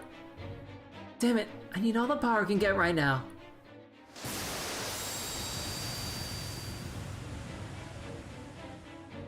Oh? That was close. Good thing Landarillis is still hanging in there. It looks like the water power Dagon is using to try and engulf the village. And Lamdarilus' noble phantasms holding it back in the water sphere are evenly matched. God, it's a hecking tongue twister of a name. God damn. There's enough water left here to keep the Taisumi floating. So that servant who smells of sea serpent is behind this again. Then I'll just have to get rid of her. Again? No, this is different. I think he's moving the lake around. Over and over. Crap. Here come more water monsters.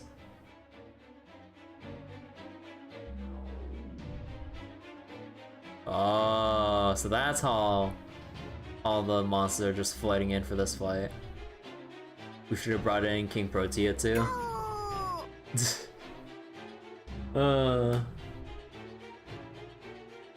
No, we should have brought Passion Lip.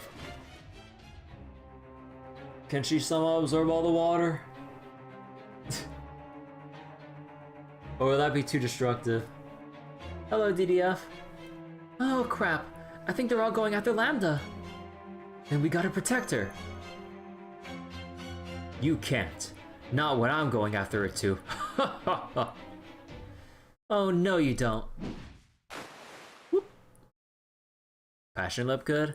Yeah, cause like we know how like immensely like destructive like she could also crush the boss here. Yeah, we know how destructive Passion Lip's abilities can be. So I'm like, huh.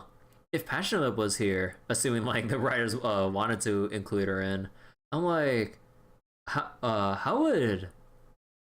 easy would this be to deal with, all things considered, instead of having like Melt try to redirect all the water and struggle? I kind of wonder how that will play out. He dived into the water. Oh, this is bad. We need to hurry after him. Our mobile defense network is still operational. If a little beat up from all this up and down movement, we can still use it. We have to stop Dagon no matter what. Indeed. Hello Mesopotamian god or no, I can't let him get away with this. This may not be the underworld, but I, Ereshkigal, mistress of the underworld, I'm ready to pass judgment on him regardless.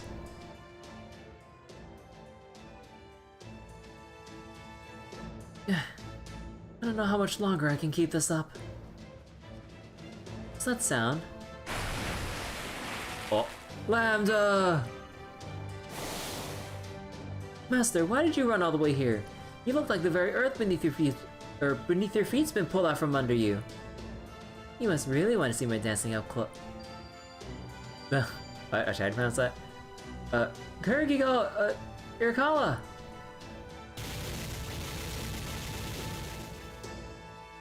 Oh, it isn't just you. I see. Well, excuse me for not being master, now buck up. We need you to focus. It's a long story, but basically, the Elder turned out to be a bad guy, and it won't be long before he's here. You have no chance. So Dagon's in front, and the water monsters are coming in from the sea behind him. I think we'll have to split up to deal with them all. We'll take care of Dagon. Alright, alright. I suppose I can help. Torturing a fish-smelling god sounds interesting at least. Just try not to slow us down, Empress. I could say the same to you, girl. We'll take out the water monsters. I don't think we'll be able to see both ahead and behind all at once. So we'll be counting on you to give orders as needed, Kirby. Hang in there, everyone. This will be our final battle. I know we have no choice but to fight. But between Dagon absorbing a great deal of Kon and all the water monsters he brought in, it's impossible to say how this battle will go. Come on, Da Vinci, think. Is there anything you can do to help make sure they win?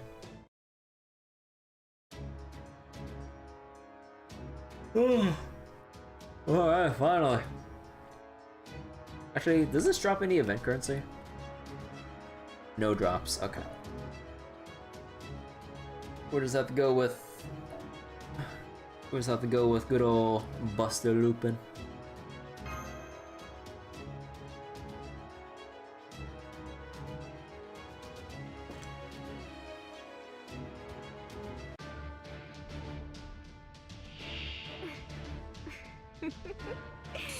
Hey. 一級まあ加減が難しいのよね。そのようにそのように失礼。リノベーションこちらの話始めます。オッケー、いいんじゃない？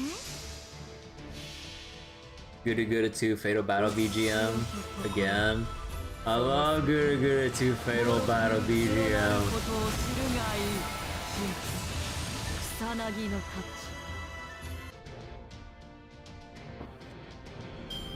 おっと。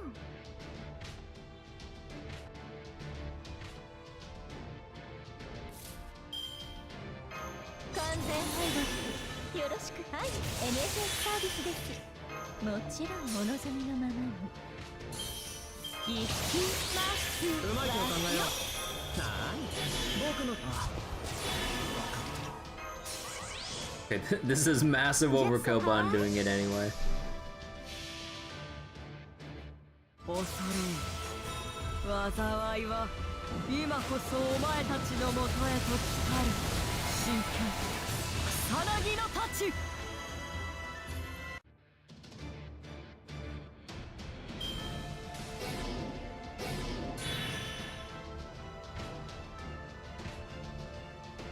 Don't worry, only 44 enemies to go. Never mind.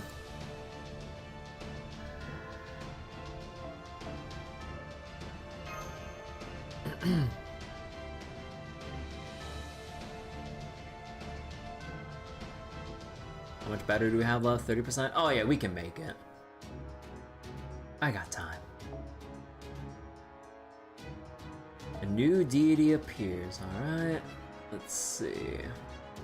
Oh yeah, I need to go look this up. So we have a scripted battle, objective survive. Alright.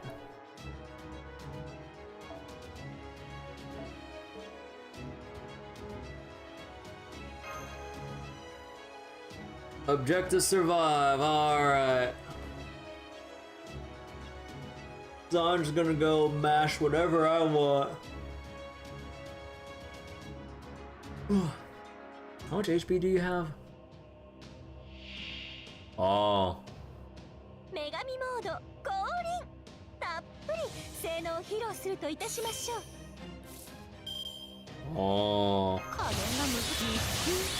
はい、NSS サービスです。イノベーションはじめ。はい、NSS サービスです。お参りしていきます。We can finally return to Dragon's Dogma 2 soon. Yeah! Hopefully. 魔力をピピピ。オッケー、そういうのもあるよね。いいんじゃない？ I gotta worry about Grand Blue Guild Wars.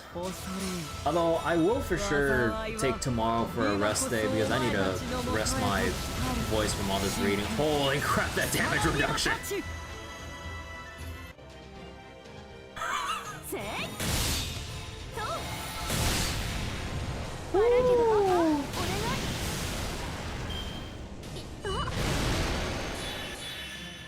Max HP up? Wait. Oh no. Oh no, we gotta deal with this, huh? Alright.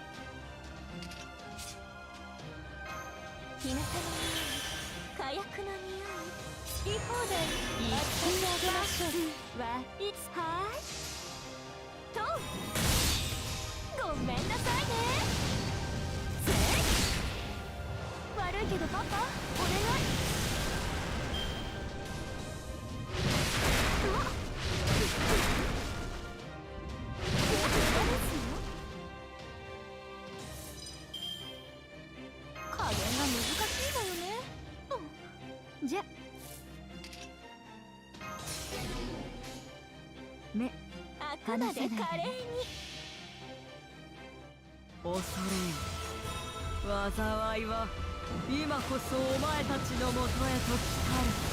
真剣草草薙の太刀。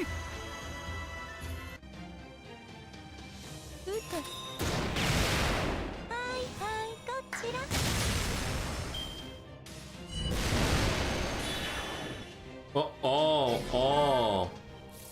Oh, the melt purge took away the water. Oh, okay, nice. そういうのもあるよね。目障りですね。こうだと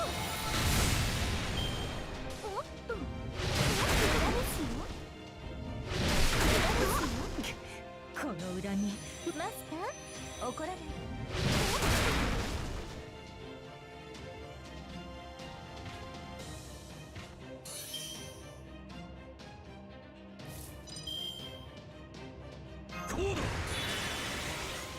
うまい手を考えよう。なーに僕の力。マリコピピ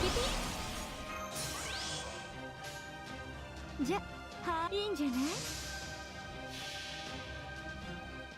恐れ入災いは今こそお前たちのもとへと来たる。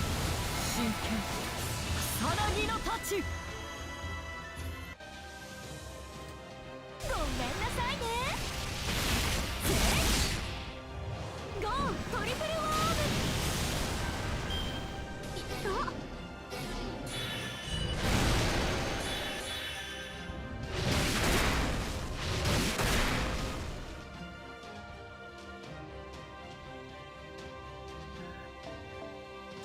たAlright, so what's the real fight? Wait, mandatory NPC support? No! No!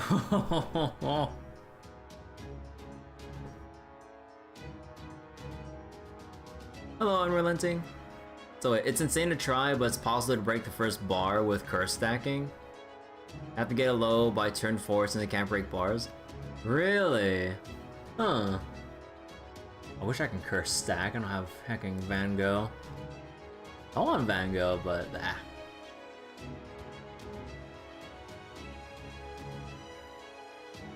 So let's see.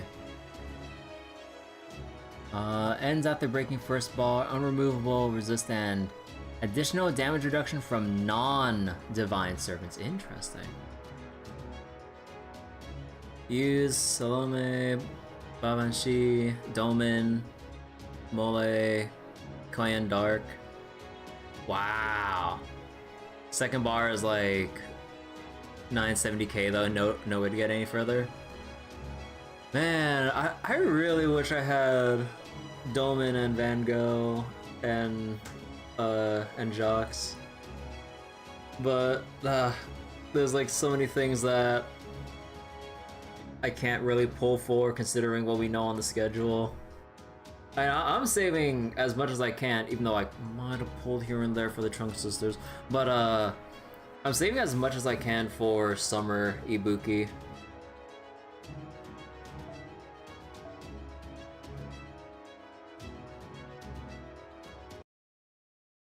Wait, damage reduction from non-divine spirits. Or non-divine servants. Okay, so abuse the fact that level 1 curses just as much at level 65. 180k in dots when you ramped it up enough. Oh my god. There's just too many of them.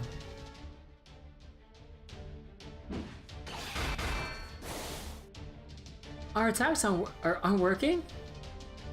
It's pointless to fight. Warped though I am, I'm still a god. Oh! Come on, get a hold of yourselves. Still, this is not looking good.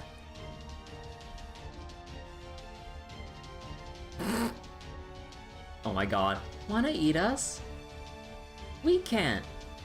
So wait, you had to keep burning, you had to burn command seals to keep Bavan's NP going. 500% overcharge, 400% curse damage each time. Really? It's fight like these next to that really make you want Summer Scotty. What does Summer Scotty do?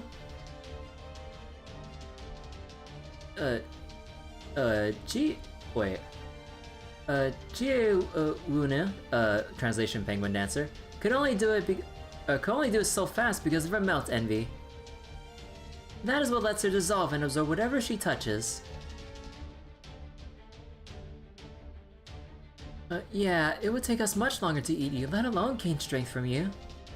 So wait, Scotty, but her buff is the Buster crits. Double Scotty, Oberon for the fights. Side grade to normal Scotty. Oh. Buster crits, huh?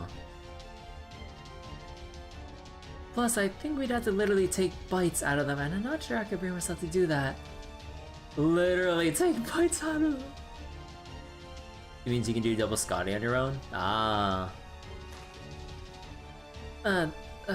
So this is it? I knew it. We aren't strong enough to change anything. Whenever we try to stand up, we just get beaten back down. Not real heroes. We can't actually help anyone. The best we can do is act bold. Boss? I'm sorry. I'm sorry you didn't get so much stronger. A winner. You guys should have gotten someone better than us. Someone who could save you. Your best substitute for Caster Artoria with 4 support is Paracelsus or Asclepius? It means you can ignore 4 supports. Oh, whoops. And fights that don't allow dupe servants. Yeah, that'll allow for so much flexibility. Sister, that's... Oh, wait, sorry. I didn't read that one. You guys should have gotten someone better than us. Someone who could save you. Oh my god. Wait, oh fuck, wait, where did that line come from again? This isn't over yet, not by a long shot. I remember hearing that somewhere. Oh my god, now we have that. But when you run into situations, your go-to is Morgan Immortal Comp since it doesn't use doubles. Master is right. Dunchizi, Translation, Shield Ape. When did you get here? Or, no, is it Shie? No, I think Shie, yeah, right. How to get creative for Tesla Cup? Yeah, I kind of skipped out on the Tesla Cup, like, challenge fights because I was kind of, like, doing other stuff and I didn't really feel like putting in the massive amount of effort for the challenge fights. I should at least check them out though, but there was like a lot of things packed in my schedule, like in terms of like what I wanted to stream, that I couldn't really bring myself to fit in Tesla Fest. You can coast on the solos. Oh wait, hold on. My night mode is going off on my phone, so I need to take that off real quick. I don't want the rest of the stream to look orange. Tyrano Kagekyo is still around by herself. Yeah, I hear a lot about what Kagekyo can do, but I never got to roll for her. Just a moment ago, as soon as my equipment was ready, and the race ship was set to go. Thanks for the backup, Mash. Of course. I'm sorry I couldn't be here sooner, Master. I know I can't turn the situation around on my own, but I was also entrusted with something else. First, I need to throw in this special anchor arrow into the lake. Oh? Alright, we're in. Now to do some high-speed hacking. Oh my god, we're going full hacker, man! The water and the Holy Girl are connected, right? Not only that, it's currently warping around automatically to replenish the water monsters. Plus, after all the other warps we've seen it do by now, we have plenty of data to work with. A little quick and dirty hacking should be enough to let us change its warp coordinates to someone we choose at least once. Just hack it, yeah. We're fucking watchdogs, we just hack anything. You're going to bring this moving lake somewhere we want it to be? But there'd be no point unless we gave us an advantage. Where could that possibly be? Hack the planet? Yeah, it's like hack the planet. You need to ask? The place you two can be your best selves. Your homeland, Northern Vietnam. What? A fame bonus? The kind that lets servants use their full power whenever they're known, or wherever they're known best. That's right, and we know just the spot. You could even say it's the opposite of how people's beliefs warp Dagon. You see, we also know exactly what kind of beings you two have become in your homeland. Huh? They actually brought up the fame bonus? Yeah, like, I don't think I've ever heard about the fame bonus in, like, a long ass time. Like, didn't they bring it up in, like, the visual novels? But that's about it. I don't think I've heard anything about fame bonus, like, in any other situation. That thing is almost always irrelevant. Yeah, pretty much. we never we never really hear about it otherwise, except for the fact that the concept of a fame bonus exists. Oh, I need to mute the mic. Excuse me. This warmth. The last time it mattered was Fate Apocrypha? Oh god. Yes, yes, I can tell. It's about me after all. So wait, is the reason Japanese servants were banned from the Fuyuki Grail War and that's it? Since it powered up... Oh wait, since it powered up Vlad? Oh, and Apocrypha. Is the reason Japanese servants were... Really? Huh. Oh, my finger's on the wrong part of the phone screen. And yet Kojiro. But, is this right? I mean, we lost. That doesn't exist? Yeah, wasn't he like a fictional kind of weird dealy or whatever? Except he does? Or wasn't it some like weird blender however they explained it? Again, it's actually been years since I read OG Stay Night. He's been proven? Huh. We went to our deaths never having accomplished anything. It doesn't matter. The people here still think of you as gods. But why? I really don't understand. It couldn't be simpler, Chuck. It's because everyone who saw you two standing up for yourselves was inspired to do the same. Even if you did lose in the end. You showed them that they could fight back. They should fight back. And fighting back was even an option. Stay Night 1 didn't know what he was talking about? Oh. That's why they consider you two true heroes. That's why they now think of you as gods. Those are the thoughts and feelings that shaped you into what you become. So please, don't turn your backs on them now. So, he was in Shimosa, sure, but he's also in Samram? Huh. She's right. Ni? So what if we lost? So what if we died?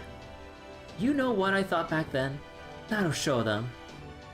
I bet they'll respect us at least a little bit from now on. And these oppressive taxes will end. Nobody regretted following us into battle. You're my awesome big sister and a wonderful king. The best king anyone could have hoped for. That's why everyone still remembers you. That's why they think of you as a god. You really think so? I hope you're right. Okay, I've got it. This is who I am. Who we are. This is our divine power, and we're going to make the most of it. Oh, Ascension.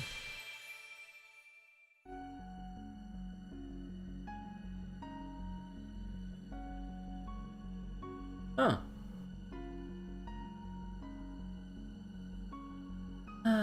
It feels like I'm standing at the bottom of a dark, quiet pool. It's so calming. I guess we look a little intimidating now. Well, that's okay. We're still us, and the elephants are still elephants. It's said that later generations began praying to the deified Haiba Chung for rain during times of drought. Different world line. Number of things from old Typhoon stories have been retconned or recontextualized. Huh. That's apparently the faith people had in them when they came to be seen as gods of fortune. Maybe people asked the sisters for rain because they believed they had a natural affinity for water. And faith is what gives form to gods. Curse you. Curse you! I'm the one who was distorted. That faith should be mine! Mine! Very well then. I'll just have to eat you and take it for myself. Oh no, you won't. Servants don't always know the truth about themselves. Huh. Let's try this again, Haiba-chang. Now that they're gods of fortune with an affinity for water, and are fighting on their home ground, they should definitely stand a much better chance. But will it be enough to defeat Dagon now that he's boosted his strength with all those con? I guess there's only one way to find out. Alright, can I one-shot this? Oh no! Right, when they said force support.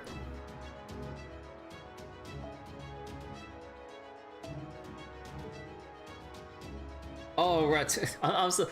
I just instinctively tried to swap the C.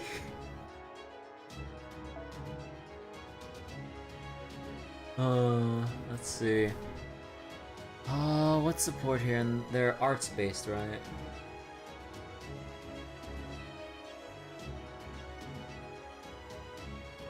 Oh, wait, hold on.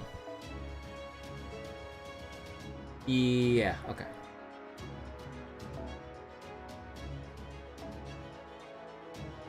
Let's see.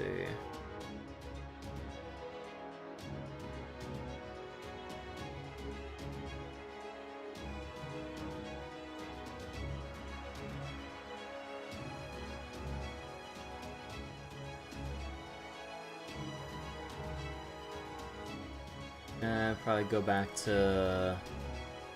Oh wait, either we have... Casco, Paracelsus, or... Actually, what is a stronger buff? Wait. Okay, wait. So not Asclepius. I don't have him right. Paracelsus. He has Arts Boost and NP gain up. Caskill, he has Attack up. And debuff success rate. Ooh.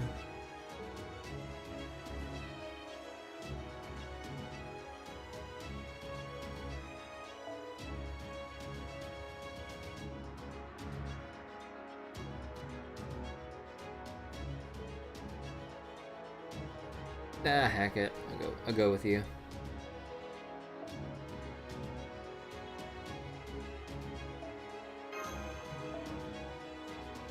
Oh wait, do I even have a way to...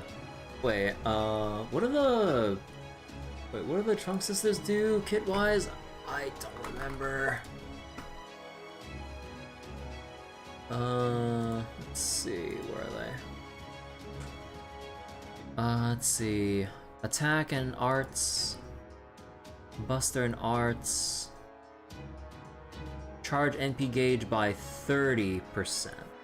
30%. And also the CE we have does not include any... Okay, so then... No, then...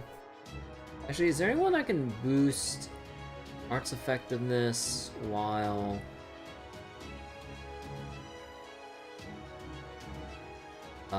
Actually, where's what's-her-face? Oh! Right, actually, let me see.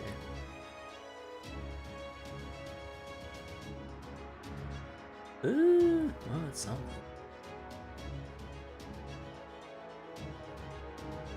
And decrease defense.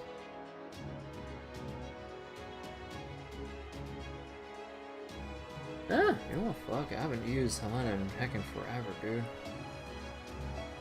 I'll just go Super Scope it because her attack is like god-awful. And then swap. And take this off because it's kind of eating up our team cost. And then, let's see, who will be our anchor?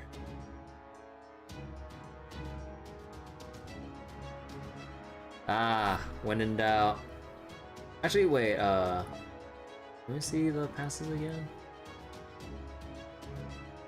No, right. Oh yeah, wait, we need divine for the... Actually, is there a filter for sorting by divine? No, it's only skill stuff. God damn, why can't we filter for servants who have divinity?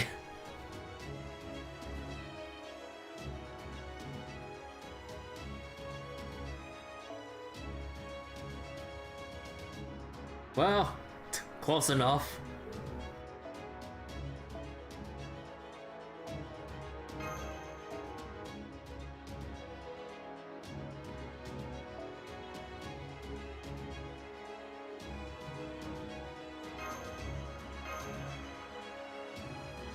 And then, hold on, what does he do in the fight?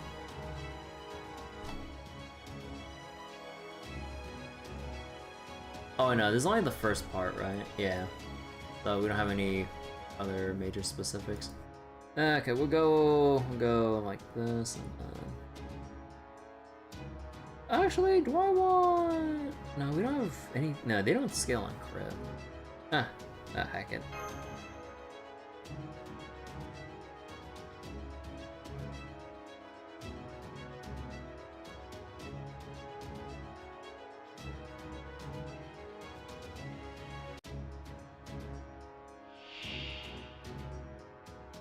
Sa, 行きましょうか。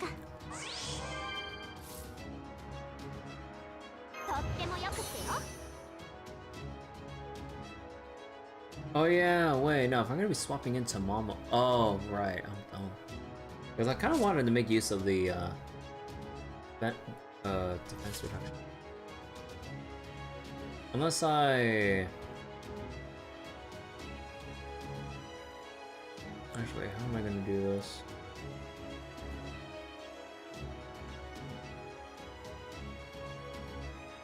Nah, I think I'll just swap into Mama anyways.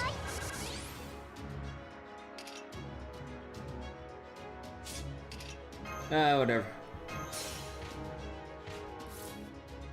立ち向かうんだ。立ち向かうんだ。二人で。 What's this one? Critical resistance NP gain. For all allies. 体が軽いわね。うん。やだね。戦いですからやだね。いいね。晴れた。清めたの。我らの刃をつないだて。川のせせらぎ。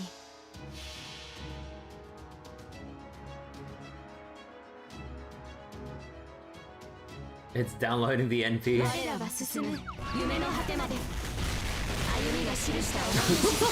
舞い散り飛ばずいつか。見えるよ。私たちの国が。 Oh, that's cool. 突撃。Oh, damn. これが私たちの力。 Mama.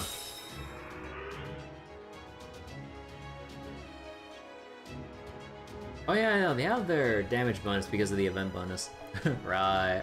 Yeah, I kind of forgot about that.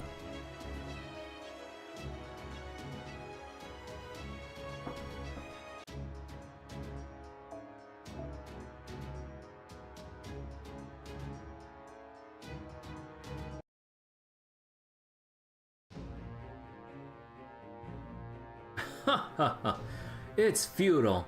You upstart godlings can never match an ancient god like me. No, it's still not enough. It's not over yet. We're not giving up.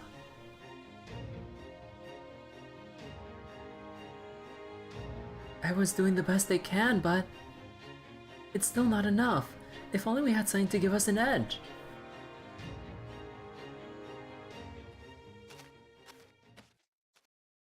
Footsteps?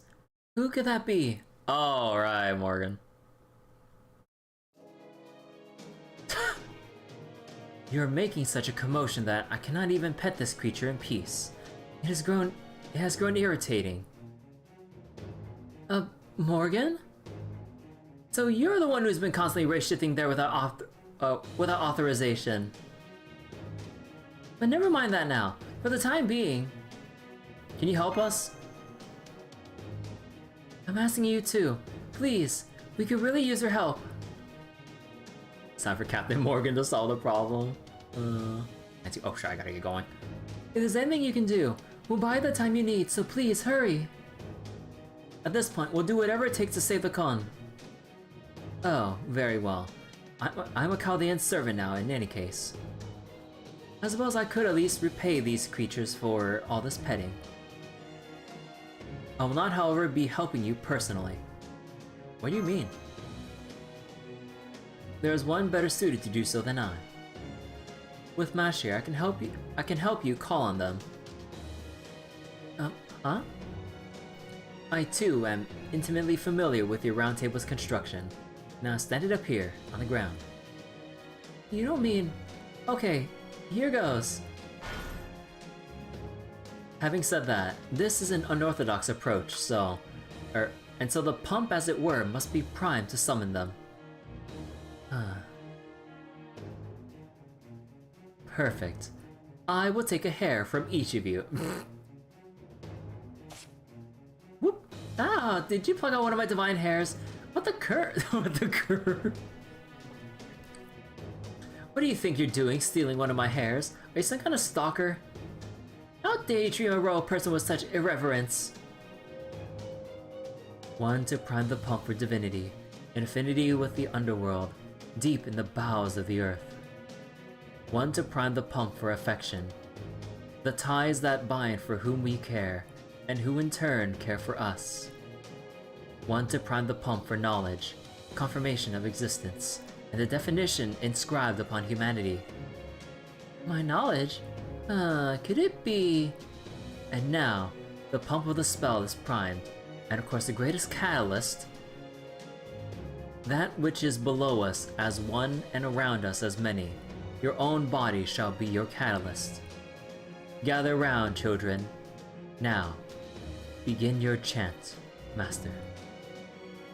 I don't get it, but got it! Boop, boop. My will creates your body, and your sword creates my destiny.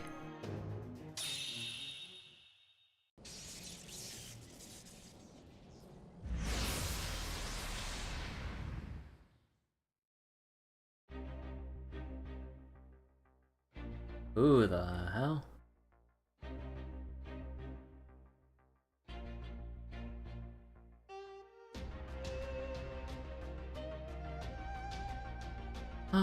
No way! Is that... It is!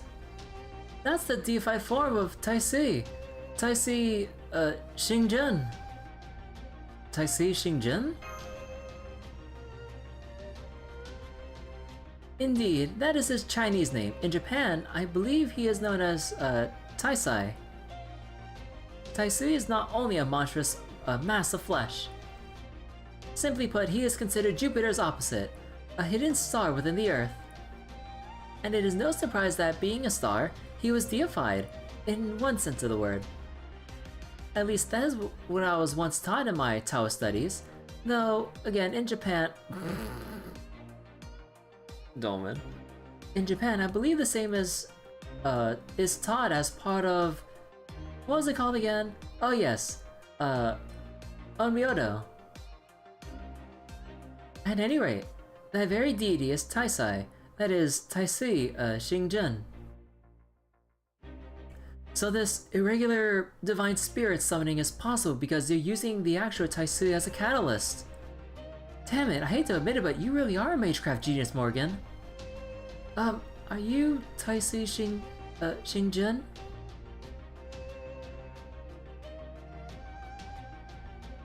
He's not even said anything and I'm still getting chills. So I need to get going. There's something about him you should know. Just as Taisi is an ominous being who curses clans to death, so too is Taisi Xingjun, not a kind or loving god. He is both a god of curses, or he is a god of both curses and ill omens.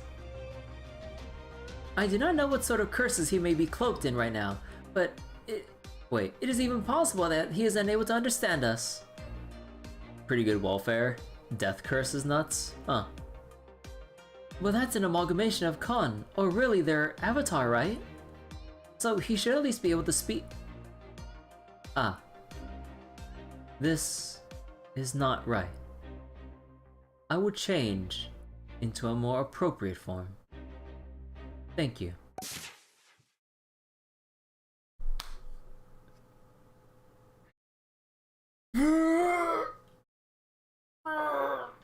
Okay. Okay.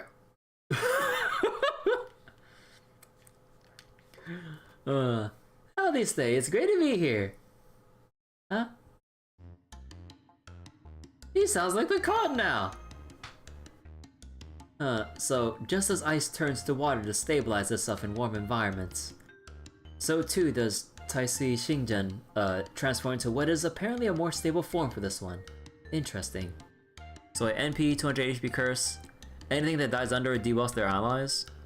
On top of arts looping nonsense. Oh.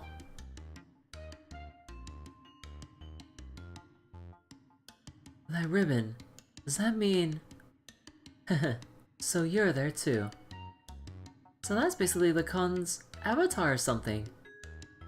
I can kind of tell. He's got the same aura as they do. It feels like all the Kon we've met and played with up until now are all there inside him. Hey, can you fight?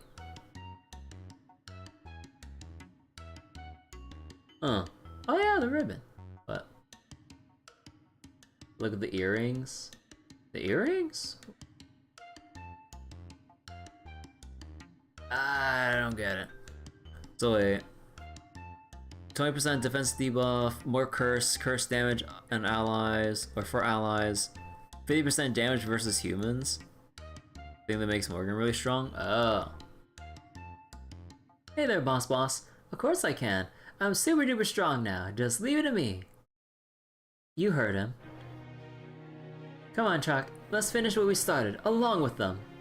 Yeah, let's fight together. Got it. Alright, we'll fight too. Let's show Dagon what we're made of. You still do not know how to treat an empress, I see. I sure hope you can dance enough for my part too. I'm itching to get back on stage. It looks like this is our final push. I'm the only other god of Mesopotamia here, so I'm going to put you back where you belong, Dagon. Amoga. Oh my god. Oh, 4 story support again? Oh, okay. Let me do a quick read up on this fight. So let's see. Damage resistance, slight. Reduced defense. Inflict NP seal, other seal. Okay, shouldn't be too bad. Use a new welfare. Let me go read up on the welfares. Where is my thing here? Hold on. I have like a whole bunch of different windows. I'm getting like confused here. Okay. Hold on.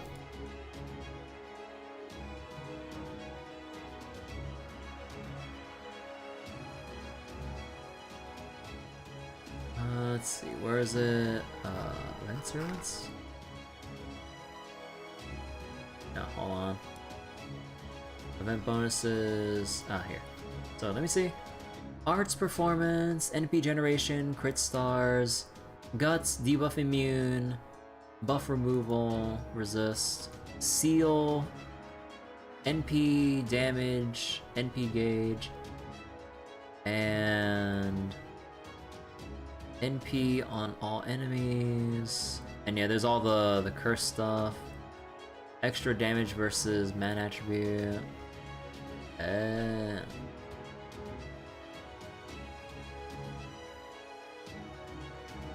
Heck it, we'll have fun with this.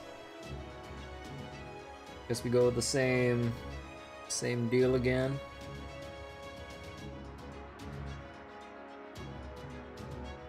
Yeah, actually, Instead, we can use this.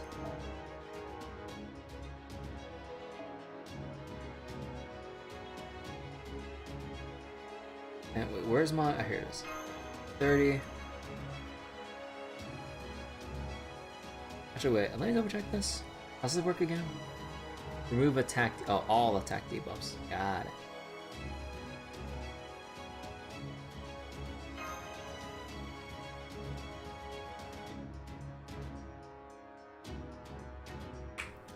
So once in a blue moon, big crowd fights, one really tanky one.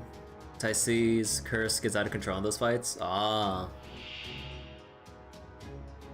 みんな行くわよ。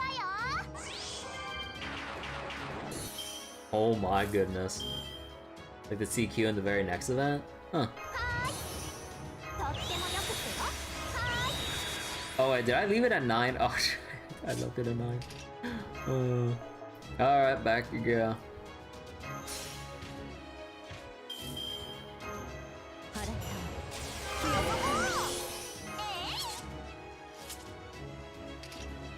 つ Daikokuten. Next call was the event. Alright, no, the next call. Next event was a collab. Oh, we got a collab coming up next? One time. Actually, let me see. Let me check the thing again. Remove and inflict. Ah, okay.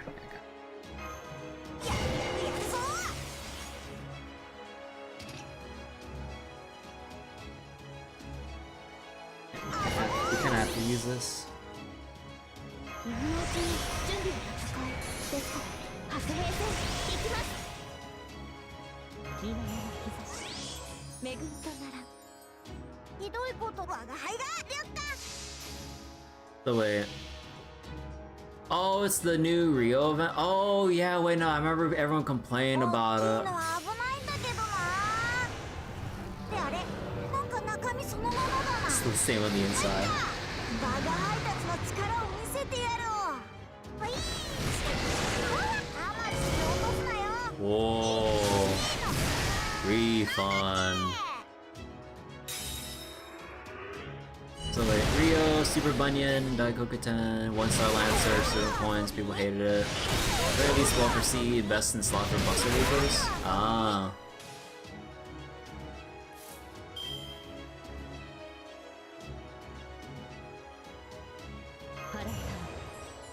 Alright, buff block. Ooh. Oh, right, Caster Torrid doesn't have enough for... Oh, it's gonna be a little awkward. Oh, sure, it'll be fine. And we have guts, right? 大きいのは危ないんだけどな。であれ、なんか中身そのままだ But な。 aerial drive more towards NP damage, which buffs Oberon harder. 見せてやろう。 It's like last summer Lotto variant. That's what you're saving your T-pots and stuff for? Ah. 何起こったんだろ。どっか行け。 Oh yeah, we got health refresh too.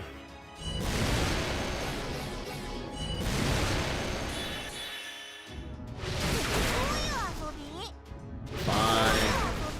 We're fine. And if I remember correctly, this should remove... Wait, what?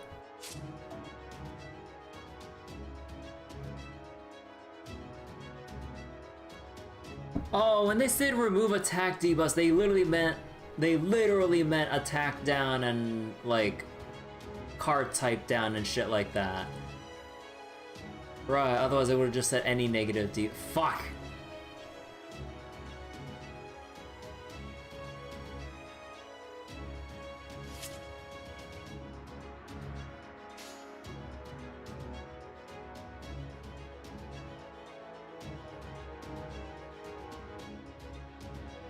Mochiron. もちろん。戦うぞ。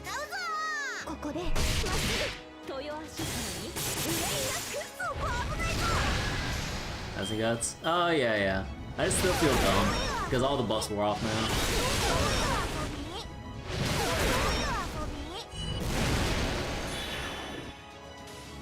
Oh. And all right, we're still sealed. Yeah.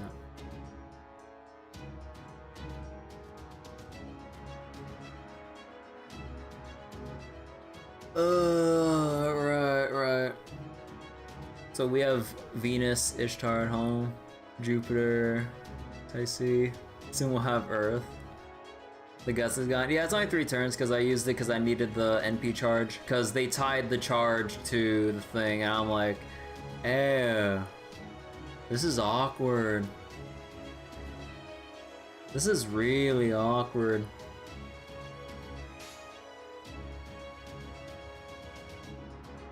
Yeah, shit sucks. もちろんここで立ちはだかるならここまでやれば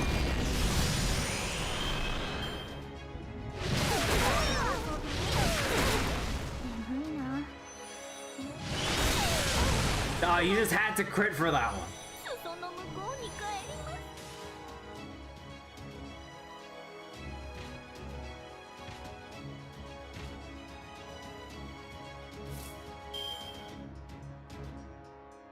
まだ倒れませんバンバン剤だやばてみよう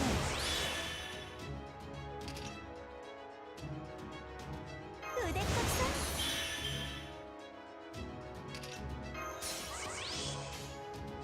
あさーて何の園だ乗った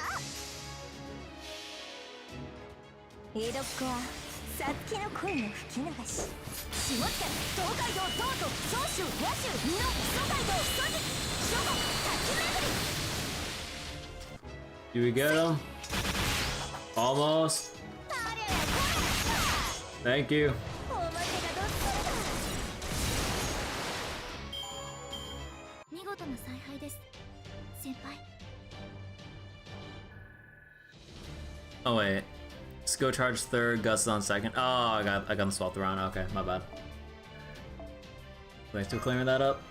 But okay, we're basically done with 12% phone battery left. I need to get going. So we have this cutscene and 1 epilogue and we're done. Although, is there any more we need to do? No, the other stuff is just like extra fights for... I'm guessing it's going to be for the extra NP copies and everything. I'll have to do that off stream because, yeah, we're not going to have enough time.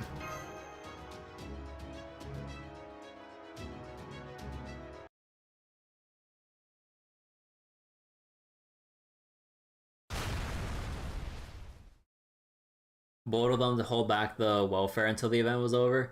Yeah, it is kind of interesting that, like, we don't get the welfare until, like, the very end here. Ah, we did it. We won. This time we definitely won. How? How could this happen to me? If no one else will say it, I will. Pathetic. You pity me, Ereshkigal? How dare you? The last time they did that was BB and CCC collab. Oh yeah! You, who were crammed into such a worthless vessel. If anyone should be ashamed, it is you. Sometimes even a god must know his place. You've lost sight of yourself, and for that, you should be ashamed. But I also know this, Dagon, ancient god of grain. I know that you once existed, and that people once worshipped you. This is the best you could hope for now. It's too bad you couldn't be satisfied with it. Of course I couldn't, Ereshkigal, Queen of Kur. One day you may well end up walking the same path. When the faith in you is distorted, you may find that you have become something just as hideous, well past all recognition. I can't say for sure that I'll never end up like you, no. Maybe I'm sufficiently small next to you now that I've managed to sneak by unscathed so far. Then what would you have done in my position? You would not have meekly accepted your fate. Surely you would have fought back however you could. Good question. I don't know. The only thing I know for sure right now is that the Age of Gods is long since over. It may not be comforting, but the fact is, it's up to humans to make of the gods what they will now. But that's also exactly why. I'm grateful for this miracle that lets gods and humans interact on equal footing.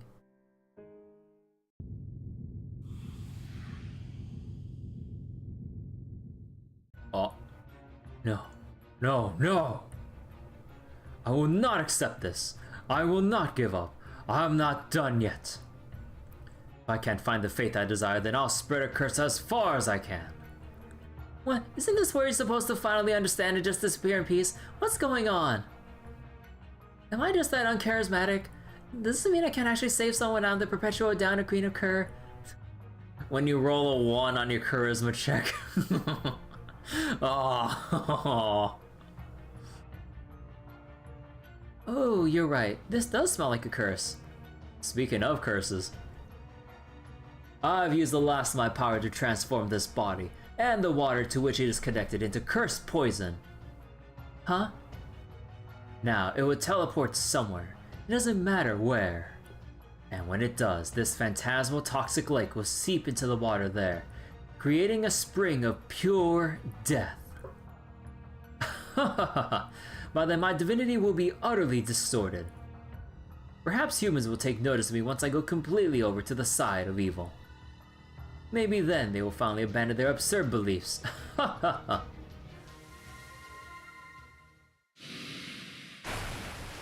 Oh. Oh, that's some toxic water. It looks like he's finally disappeared and is vanishing underwater. Look at how the color's changing. It really has become a toxic lake. What? My torture pot contains all the poisonous water I need. There's no place in this world for any more. Is there nothing we can do? Can't you do something to stop the teleportation, Da Vinci? No, I can't. The sequence is already underway. There's no room for me to hack in. Oh my god. It's happening.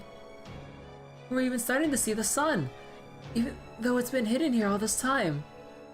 And it's not because Dagon's not controlling the clouds anymore. It's because the lake's coordinates are starting to stabilize. This is terrible. If it merges with a water source, there'd be no way to undo it. This cursed poison will spread throughout the world via its water and kill untold numbers of people. I mean, isn't the world kind of bleached? I mean, the Lost Belts. Got it. Then if we act now, we still have a chance to stop that from happening. You're right, Nee. We do. Huh? Wait, there must be something else we can try. I know. Morgan, can't you neutralize the poison somehow? This poison was once a god's divine body, near death though it was. To neutralize or purify this poison will require a divine spirit of equal strength with a connection to water. As this is proper human history, I cannot use my water mirror to send it back to the past, though it pains me to say this. There's nothing more I can do. I thought so, which means this is our only option. And Morgan is here, meaning this is post LB6? Yeah.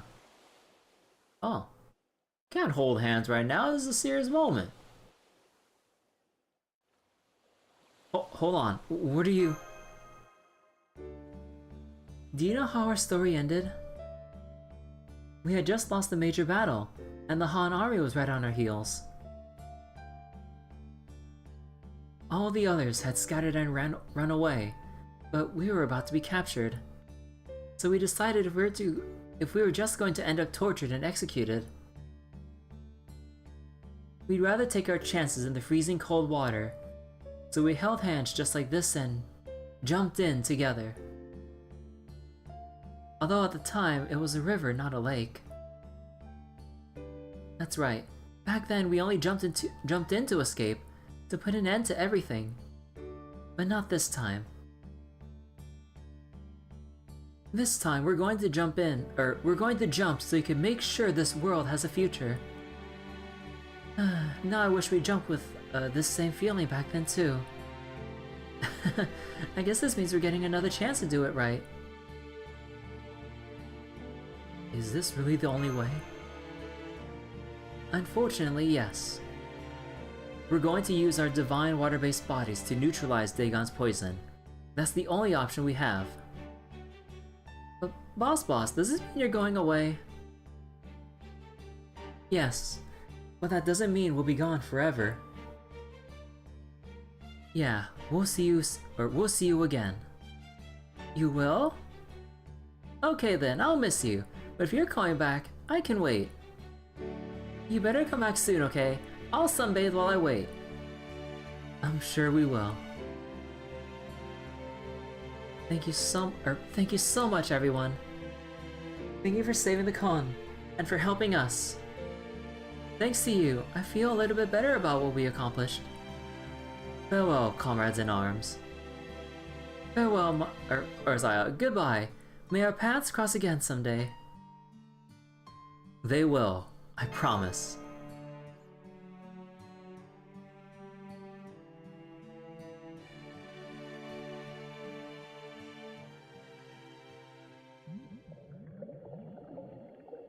Their final ascension is their last moment of their life. Oh, that's sad.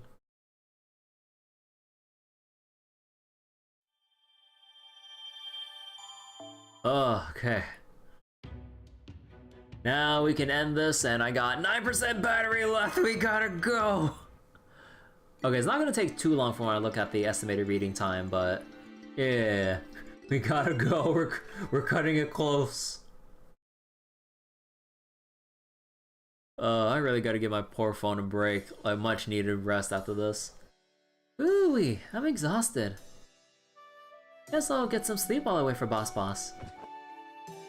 Oh. Good. Oh, that was fast. I'm pretty exhausted myself. Stars like me aren't really cut out for such dull work. Saving everyone from a cataclysmic flood is dull? This singularity is going to disappear once we collect the Holy Grail, right? Which means... yeah, the Taisui beneath you, which is the core of this moving lake, will disappear along with it. After all, it's a phantasmal Dagon summon with the Holy Grail's power. It really doesn't belong here. Be that as it may, we can still bring the young boy sleeping over there back with us. We may have employed somewhat unusual means to summon him, but he's still a servant who answered your call through Mash's shield, and with whom you have forged a genuine bond. True, that is what matters most. But it's not as though every con here acted as his catalyst.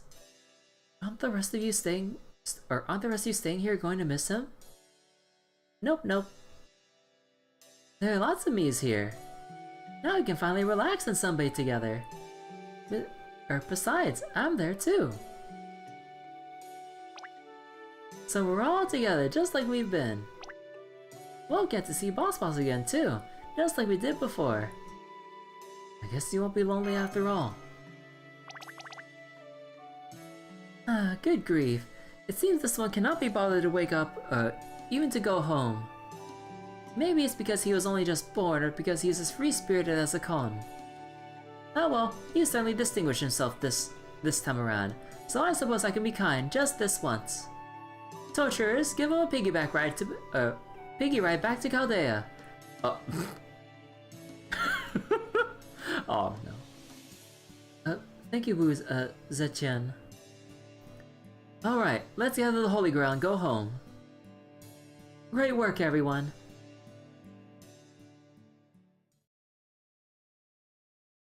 Oh. Yo, they're still gonna play with the arcade? They know how to maintain it since they built it, right? Alright, wait, how are they gonna procure their materials?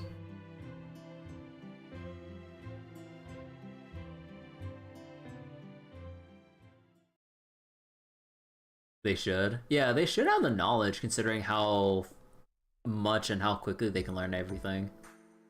Oh, Helbiste. Oh my god. Yes, Helbiste to you too. Hold on. What is it? Your ribbon is crooked. Let me fix it for you. I'm still not good with my hands. Let's see, first here, then here. There we go. Waha, thanks, Llama. You're welcome. You know, I was just on my way to the simulator for a bit of dance rehearsal. Having at least one person in the audience might help my performance. Would you like to come watch? Aww. Think they should... They also help gather the mats, so they should be able to fix everything on their own? Yeah. Simel adopted a child. Melt has her son at Caldea. That's adorable. Who's the father? Would it technically be Dagon who conjured up the con? Or some shit? Gouda? Oh yeah, cause we summoned I was thinking like back to like all the way to the con. No, I guess Gouda technically cause we summoned Taisei.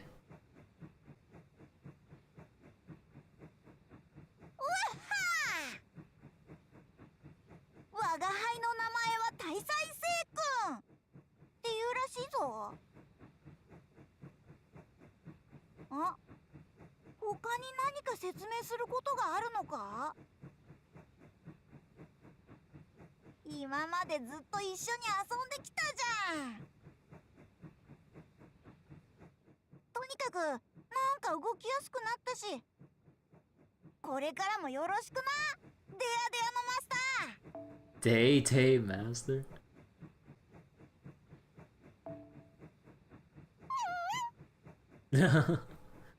Good old Numby.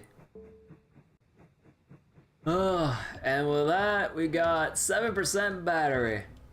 And if you perform a reset, you can recraft your stuff. You won't get a refund though. I really wish we got a refund though. Close servant party. Oh. Redo everything. Good event? Yeah, this event was really good. Okay, yeah, I got a lot of like off-stream stuff to do, and I gotta burn my AP at a farming node. But yeah, okay. Oh, good stuff. We finished just in time. And I gotta... gotta make sure that... or I rest my voice tomorrow. It's kind of been getting pretty sore with the FGO reading the past couple... or today and yesterday. Alright.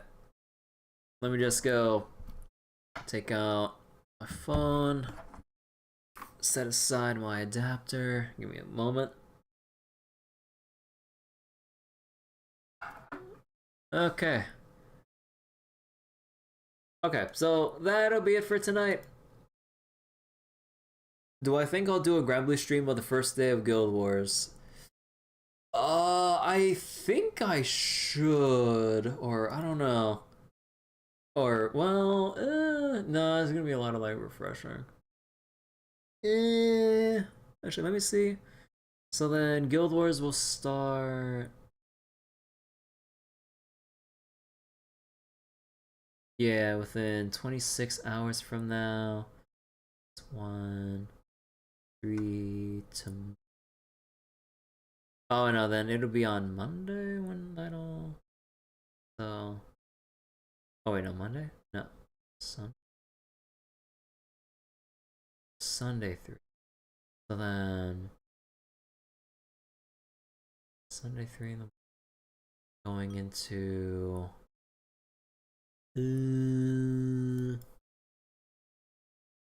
probably...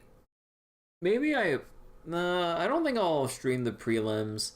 Although I might contemplate maybe taking another night off in a row so I can just kind of like dedicate off stream to do prelim stuff for Granblue.